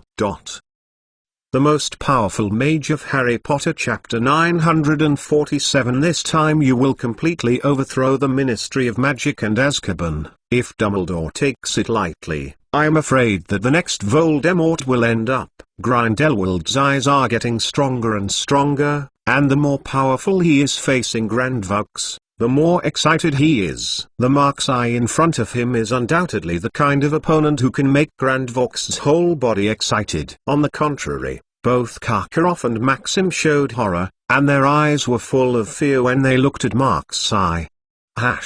They clearly know that the kid who hadn't been in their eyes a few years ago now has the strength to crush them. Marx McClown paused in the sky. This was the first time Marx McClown had used his level 3 animagus strength. He didn't expect that his animagus could cause such a terrifying power. But Marxi could not imagine that Dumbledore and others could resist such a terrifying attack. Marx McClown took a deep breath, and the huge 5-clawed golden dragon slowly gathered. Originally, when he first got this power, he became a 5-clawed golden dragon and almost squeezed out all the magic power of Marxi at that time. This was an extremely expensive skill. Now, as Marxi's magic power increases, the support pillar can gradually turn into 11 to be consumed by the dragon, but the level of animagus has also risen, and the consumed magic power has also become more terrifying. But the most terrifying aspect of consumption now lies in the prodigy talent of the 5-clawed golden dragon, calling the wind and calling the rain, controlling the sea, being able to command billions of tons of seawater. The consumption of magic power is already a geometric multiple increase. Even as one of the most powerful magical people in the world, Marxi can't support using it too many times. And Marxi knew that animagus's power could only go here at best. It was the best choice to clear the field and kill the miscellaneous soldiers. But Dumbledore had found a way to deal with it. This high-end power is no longer useful. However, this is not Marx McClown's final trump card. The reason why Marx McClown would use animagus's power first, in addition to crushing the wizards, was just to deter Azkaban's defenders and by the way to Azkaban. The parents in Azkaban send a signal. The signal named counterattack. When the outside of Azkaban was attacked by the violent Marxi tsunami, it was at the bottom of Azkaban's depths. Marx Fan and Marx Sixuan stood up. The two woke up from a coma a few days ago. Both of them have greatly increased their strength. Compared with the previous ones, their strength was increased by at least several times. Effect.quu. At this moment, the two looked at the outside of the prison with serious expressions, and some of the prisoners at the bottom were also ready to move, as if ready to riot at any time. Some elite wizards who had guarded the lowest level also went upstairs to support others in the Ministry of Magic. Only 2 or 3 elite wizards guarded the lowest level, but they were undoubtedly weaker than the turbulent prisoners in the prison. Marx Sixuan worried. What happened outside? Is there something wrong? Marx Fan slowly shook his head, and said, I think this should be the time that Fugels told us. Marx Sixuan was taken aback, and immediately overjoyed. You mean Xio is here? Marx Fan also smiled and said, I think it should be. We can almost go out. Marx Sixuan nodded excitedly, but immediately frowned, and said, but we don't have a magic wand in our hands, and we can't even defeat the Guardian Wizard. How can we get out? The smile on Marx Fan's mouth became stronger, and he said, look there. Marx Sixuan raised his head, and saw that the magic defense mechanism shrouded in this area suddenly and automatically failed, and the magic wave disappeared undoubtedly. Several elite wizards of the Ministry of Magic who were guarding also discovered this situation. They immediately drew out their wands when they realized that it was not good, but before they could react, several mysterious figures appeared behind them. Faint. All petrochemicals. It was Fogels and Barnes and Insland of the Alchemy Association. The 3 of them shot out at the same time. Several elite wizards had no time to fight back and were subdued at the same time. A group of prisoners at the lowest level saw this situation and they didn't know what had happened. So they shouted and asked Fugels to save these prisoners and promised what kind of reward they would be paid. Fugels ignored these prisoners at all, and led Barnes and NC to the deepest point, which was the prison of the Marx Fan couple. Fugels drew 2 more magic wands out of his sleeves and threw them into the prison. He smiled and said, Mr. Marx, Miss Marx, you have been waiting for a long time. Marx Fan took the 2 magic wands and handed them one backhand to Marx Sixuan. The magic wand in his hand finally gave Marx Fan a bit of confidence, and he said with a sigh of relief, it's just fine. Fugels smiled and said, let's kill out. Marx I is waiting for us outside. Marx Fan Marx Sixuan nodded at the same time, and was about to use his magic wand to open the iron gate of the prison. At this moment, the wave dog on one side suddenly roared 790, and a powerful wave cannon directly blasted the iron gate to the ground. I saw that the dog was also cursing and babbling, and said, finally I can go out, it's killing me. Marx Fan Marx Sixuan smiled at each other, then turned to look at the bottom. The smiles on their faces suddenly disappeared. Marx Fan said coldly, the Ministry of Magic owes us the Marx family, and it should be back today. Even a good-tempered woman like Marx Sixuan nodded her head and said, the injustice and shame the Marx family has suffered, you can't just let it go. Marx Fan was taking Fugels and the others to leave the lowest level. But Marx Fan seemed to have thought of something. He tapped his wand as he walked. The iron gates of the surrounding prisons were opened by Marx Fan one by one, and the fierce prisoners left the prison. Walking out of it, there was a fierce light in his eyes. Since it is going to cause trouble, it will be bigger. This time we will completely overthrow your Ministry of Magic and Azkaban. Chapter 948 Unstoppable. These prisoners who were released by Marx Fan were not the waiting people, but they dare not do anything in the face of Marx Fan's huge lineup, not to mention that they dare to trouble Marx Fan and the others without a wand in their hands. However, these people targeted the guards who guarded Azkaban. Marx Fan and the others couldn't afford it. These people who had oppressed them for a long time were exactly what they wanted to revenge. The interior of Azkaban was instantly plunged into riots, and countless prisoners escaped from the cage and rushed to the elite wizards who guarded them. The elite wizards of the Ministry of Magic are also struggling to resist. But their resistance is not very effective when there are so many prisoners and the assistance of Marx Fan and others. Marx Fan led an ever-increasing army of prisoners, escaping from the prison layer by layer, and the number of prisoners gathered was even more numerous. These criminals, who were already fierce, are now even more like a fish in water, wantonly killing the elite wizards of the Ministry of Magic. On the top floor of Azkaban Castle, Dumbledore's face became very ugly after resisting the attack of the Mark Sison army, and he shouted, "Hurry up and let someone start Azkaban's defensive curse. We must protect Azkaban to the death." Class. Dumbledore breathed a sigh of relief after saying this. The reason why they would stick to Azkaban instead of attacking Mark-Sai is because of Azkaban's defensive curse. Dumbledore can be sure even Mark-Sai would find it extremely tricky for Azkaban's defensive curse.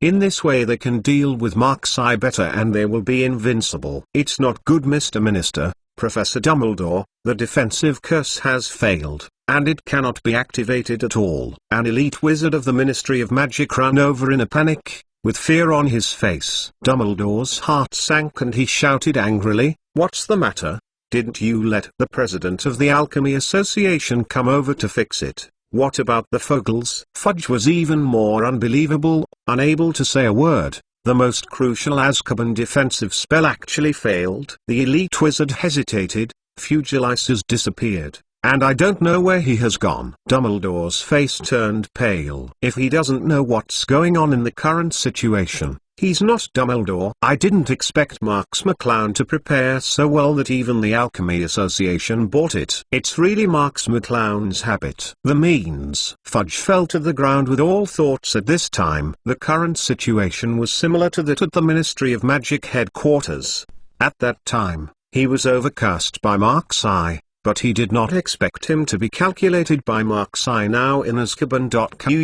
Grindelwald, Karkaroff, Maxim and others also looked at each other. They had not experienced the battle of the Ministry of Magic and had not figured out the situation, but from the current situation, they seemed to have fallen into a complete embarrassment. At this moment, a riot of sound came from the bottom of Azkaban, as if something happened inside Azkaban. Dumbledore forcibly maintained his emotions and asked, "What's the matter?" Another panicked elite wizard ran up to the castle and said anxiously, "No, those criminals have escaped from prison. They were led by Marks Siegzuan and his wife at the bottom. Professor Fugilis was among them. I don't know why they did. The strength has become extremely powerful. We are not opponents at all." Fudge had no gods in his eyes, and this situation was beyond his control. At this time, Fudge had 6 gods and no masters at all, and had no opinion at all. Dumbledore suddenly remembered the fact that Marks Fan and his wife had a high fever before, and said with an angrily, "Marks McClown, you really are such a big hand. You bought the president of the Alchemy Association, and arranged a riot here with us." It's exactly the same last time. Several elite wizards saw that Fudge didn't react, so they turned to Dumbledore and said, "Professor Dumbledore, what should we do now? The riot in Azkaban can no longer be suppressed." Dumbledore pondered for a moment, and said, "You gather everyone together. It is not a big problem for the riots and the destruction of the defense magic mechanism. As long as we save our strength, it is enough to defeat Mark-Sai." Several elite wizards immediately summoned the remaining elite wizards according to Dumbledore's orders. Dumbledore was right. Although Azkaban's defensive magic mechanism failed, and there were even serious riots in the prison, as long as they could defeat Marks McClown, none of this is a big problem. Dumbledore looked up into the sky with gloomy eyes. The Mark-Sai at this time had returned to its original appearance,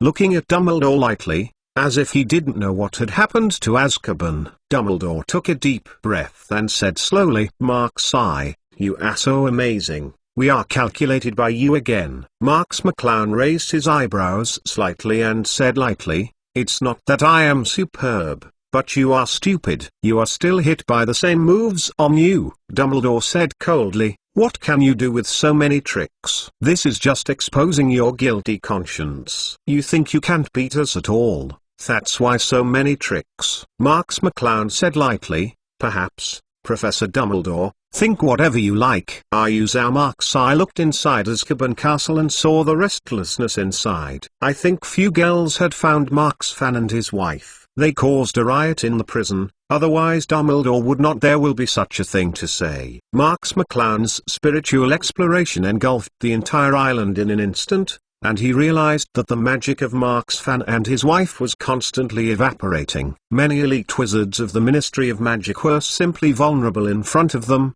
and could not stop their progress. I believe it will reach the ground soon. P.S. Ask for rewards and automatic subscription. Chapter 949 Open the World. Now that the Marx Fan and his wife have been rescued, and they also have magic wands and have the ability to protect themselves, it is time for Marxi to show off her grandeur. Marx McClown took a deep breath and suddenly shouted angrily, "Protect yourself!" Marx McClown's voice spread throughout the entire sea area in an instant, and everyone heard Marx McClown's call, but most people didn't know what Marx McClown meant. Cool Tiger, the Marx Fan and his wife who were still underground heard this familiar voice, and both of them trembled. Marxi's voice was too familiar to them, but when they heard the content of Marxi's words, the two of them had a single expression. Tight, shouted, "Fugiles, come here!" Fugilis, Barnes, and NC were pulled together by Marx Fan. The three of them were all blank. I don't know what Marx Fan meant. Marx Fan and Marx Sixuan's wands reached each other, and the surging magic rushed into the body. Coming out, a solid and indestructible magic barrier was condensed above them. Dumbledore also heard Marxi's shout, but Dumbledore hadn't reacted yet. After a while, Dumbledore's face changed drastically, and he exclaimed, "No." However, it was too late for Dumbledore to wake up. Marx McClown looked solemnly suspended in the sky above Azkaban, and countless Dementors were shocked and retreated by the terrifying magic that permeated Marx McClown. He didn't dare to approach Marxi half a step. At this time, the entire space trembled violently, and even the heavens and the earth changed color in an instant. Countless magical powers condensed around Marxi, and even Dumbledore's terrifying magical powers were a bit hard to breathe, let alone other people. What Marx McClown cast was the new curse he developed after breaking through with Solomon's Key and using magic manipulation methods beyond the limit. The sea trembled violently, the island where Azkaban was on was even more fragmented, the sky was shrouded in dark clouds, and the world was like the end of the world. The terrifying magic power was condensed around Marx McClown, and the space was squeezed with an overwhelming sound, and the terrifying power visible to the naked eye distorted the space. Marx McClown looked at Azkaban indifferently, and said indifferently, "Open the world." As Marx McClown's voice fell, the entire island where Azkaban was located trembles violently in an instant, like a magnitude 12 earthquake. A vast magical power surrounds the entire island so much that the island is unbearable. Overwhelmed voice. What's going on? Is there an earthquake? It's not an earthquake. It's the curse of the big demon Marxi. He used magic to squeeze the entire island together. There were panic voices of elite wizards from the Ministry of Magic everywhere, but there were also sharp-eyed wizards who recognized what Marx McClown had used to deal with Azkaban. But it didn't work. After all, the huge gap in strength made them unable to resist. Marx McClown's expression was solemn, and the magic wand in his hand waved slowly, and the magic power between heaven and earth surrounded Marx McClown like thousands of subjects, waiting for Marx McClown's orders. The vast magical fluctuations surrounding the small island of Azkaban are the magical powers of heaven and earth summoned by Marxi, condensed and surrounded outside Azkaban. Dumbledore's expression changed, and he said in surprise, "Marx McClown has actually touched the magic of heaven and earth, and the magic of the earth must obey his command today." Grindelwald on one side was even more solemn, and the strength of Marxi today is too strong. Even the former Dark Lord Grindelwald had to pay attention to Kenai. Karkaroff and Maxim said, "Albus, you can't let Marxi succeed, otherwise the entire island will be wiped out by Marxi." Dumbledore naturally knew that he had to take action to stop Marxi, but in the face of Marxi, even Dumbledore BBBJ had a feeling of palpitations, and Dumbledore didn't know how to deal with Marxi for a while. It was Dumbledore's short-term hesitation. Marxi's wand waved heavily, like a magic emperor. The magic of heaven and earth rioted in an instant, flocking to the island where Azkaban was located in all directions, and the mixed power was much higher than before. The oppression brought by the tsunami. Dumbledore shouted angrily, "Shoot! Defend Azkaban!" Speaking of Dumbledore's wand aimed at the barrier they formed outside Azkaban, the surging magic power was poured on the magic barrier for a moment, trying to stop Marks's offensive. Grindelwald reacted very quickly, following Dumbledore's steps, and the powerful magic power was poured into the magic barrier for a moment. Karkaroff and Maxim also reacted from the shock and poured their magic power into the magic barrier. The four top wizards shot at the same time, making the magic barrier more solid, and it seemed that there was no power to break through it. The magical power of the heaven and the earth controlled by Marks McClown condenses into a huge palm in the sky, which is estimated to be thousands of meters long and wide, carrying a vast force of tens of thousands of tons. The huge magical giant hand crashed into the magical barrier formed by the four top wizards. The seemingly solid magical barrier instantly appeared countless cracks. The giant hand was against the magical barrier, and the terrifying magical power continued to impact on the barrier. The magic barrier was firmly supported, but more and more cracks appeared on the surface, and finally the entire magic barrier was spread. Boom! After the magic barrier persisted for a few breaths, it finally made a huge, shattering sound, overwhelmed, shattering into countless magic light spots in the sky. The vast and huge magical giant hand instantly grasped the island where Azkaban was on, and gave it a strong grip. Boom! Boom! Boom! Continuous and huge explosions sounded around Azkaban. The strong walls of Azkaban collapsed instantly without any suspense. This internationally renowned prison is being devastated. The huge castle collapsed, and the earth shattered into countless cracks, revealing the bottomless underground. The elite wizards of the Ministry of Magic screamed, all of them suffered heavy casualties.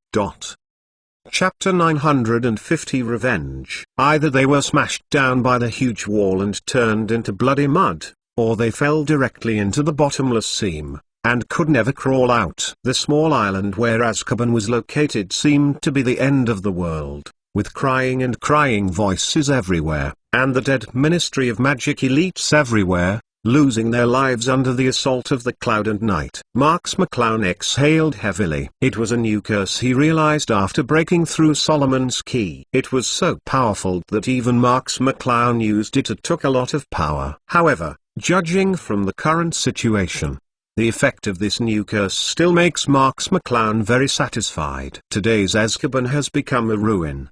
The originally majestic building is now falling to the ground in tens of thousands, which is mixed with countless corpses and bloodstains of countless Ministry of Magic elites. In other words, Marks-I basically severely damaged the current Ministry of Magic and destroyed Azkaban with one person. This level of record is enough to show the power of Marks McClown's magic curse. Marks-I. A voice like a madman emanated from the ruins of Azkaban. It was the embarrassed Fudge. At this time, Fudge no longer had the majesty and aura of the Minister of Magic. He was in tatters and had a hideous face, pointing to the clouds. McClown can't wait to eat Marks McClown's flesh and blood. Plus cool, tiger. Had it not been for Dumbledore's timely action, I'm afraid Fudge would have been killed by Marks-I's curse just now. Seeing that the elites of the Ministry of Magic he had worked so hard to form, Fudge was killed and injured so severely under the blow of Marks McClown, the fear of Marks McClown in his heart also faded away. But Fudge's endless resentment towards Marks McClown was replaced. Marks McClown, you have to die, and I won't let you go. Fudge still roared. Now he can no longer consider the difference between his own strength and Marks McClown, but simply wants to vent his inner resentment and dissatisfaction. You will not end well. I want to. Fudge's words came to an abrupt end, and Dumbledore retracted his wand against the back of Fudge's hand, and slowly laid down the fainted Fudge on the ground. In Fudge's screams, Marks McClown's eyes had already revealed the killing intent. If Dumbledore didn't stop Fudge's stupid behavior, Fudge might have blood on the spot in the next second. Dumbledore's face was also extremely ugly at this time. He didn't expect that the four top wizards of theirs had not resisted Marks McClown's curse, but Marx McClown caused such terrible casualties. However, Dumbledore could also see that the attack just now was also one of Marks-Eye's hole cards, and this hole card Marks-Eye undoubtedly cannot be used too many times in a short time, otherwise who can take the attack like Marks-Eye just now? Dumbledore looked at Marks-Eye and said coldly, "Marks-Eye, you surprised me again, you deserve it." Marx McClown smiled indifferently, and said, "This is just a foreplay for you to taste. The real decisive battle is only now." As soon as Marx McClown's voice fell, a huge explosion suddenly erupted from the ruins on one side, and several figures appeared in the ruins. It was the Marx fan couple and the three pugilists. Due to Marks-Eye's reminder, the Marx fan and his wife took action to protect themselves and the three of pugilists in time.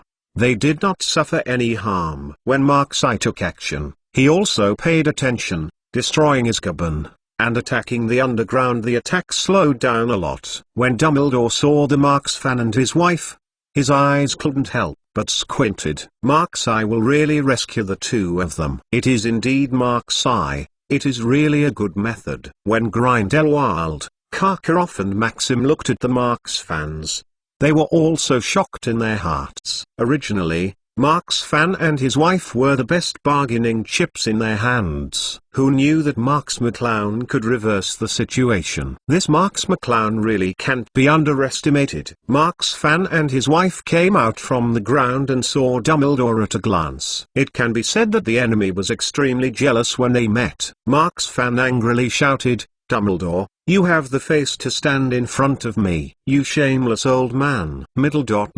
Seeking flowers. Dumbledore faintly glanced at the faces of Marx fan and his wife, and said, "Why don't I dare to appear in front of you? It is the general trend to destroy your Marx family, and I have nothing to apologize for you." Marx fan said angrily, "You destroy my Marx family, kill my Marx family, I will count this grudge with you today." With that, the Marx fans pointed their wands at Dumbledore at the same time, and they both went forward and cast spells to entangle Dumbledore. Seeing Marx fan and his wife directly approach Dumbledore, Marx McClown also had a trace of worry in her heart. Although the Marx fan and his wife had greatly increased their strength after drinking the magic potion, Dumbledore was not an easy person to deal with. The Marx fan and his wife and Marks-Eye were still a little worried. Marx McClown said indifferently, "Lilith, go to deal with Dumbledore, we must not let my parents have trouble." Lilith nodded slightly, and her figure moved and appeared in front of Dumbledore. Together with Marx fan and his wife, they launched an offensive against Dumbledore at the same time. Although Dumbledore is superior in strength, after all, two fists are hard to beat. Four hands can't get out. When the wave dog on the side saw this, he hid on the side. Dumbledore blasted a wave cannon unpreparedly. The culprit that caused the wave dog to be locked up for so long was Dumbledore. The wave dog naturally exhausted his whole body strength. Leader blocked it. Marx fan was originally a top wizard. After his magic power was improved, his strength was not even much worse than that of Marks-Eye, who played Hogwarts at the beginning. Even Marx Sixuan had reached the top level before Marx fan became stronger. And Dumbledore was already a little struggling with the opponents Lilith, Marx fan and his wife alone, and with the harassment of the wave dog from time to time. It seemed a little messy. However, Grindelwald, Karkaroff and Maxim were not in a hurry.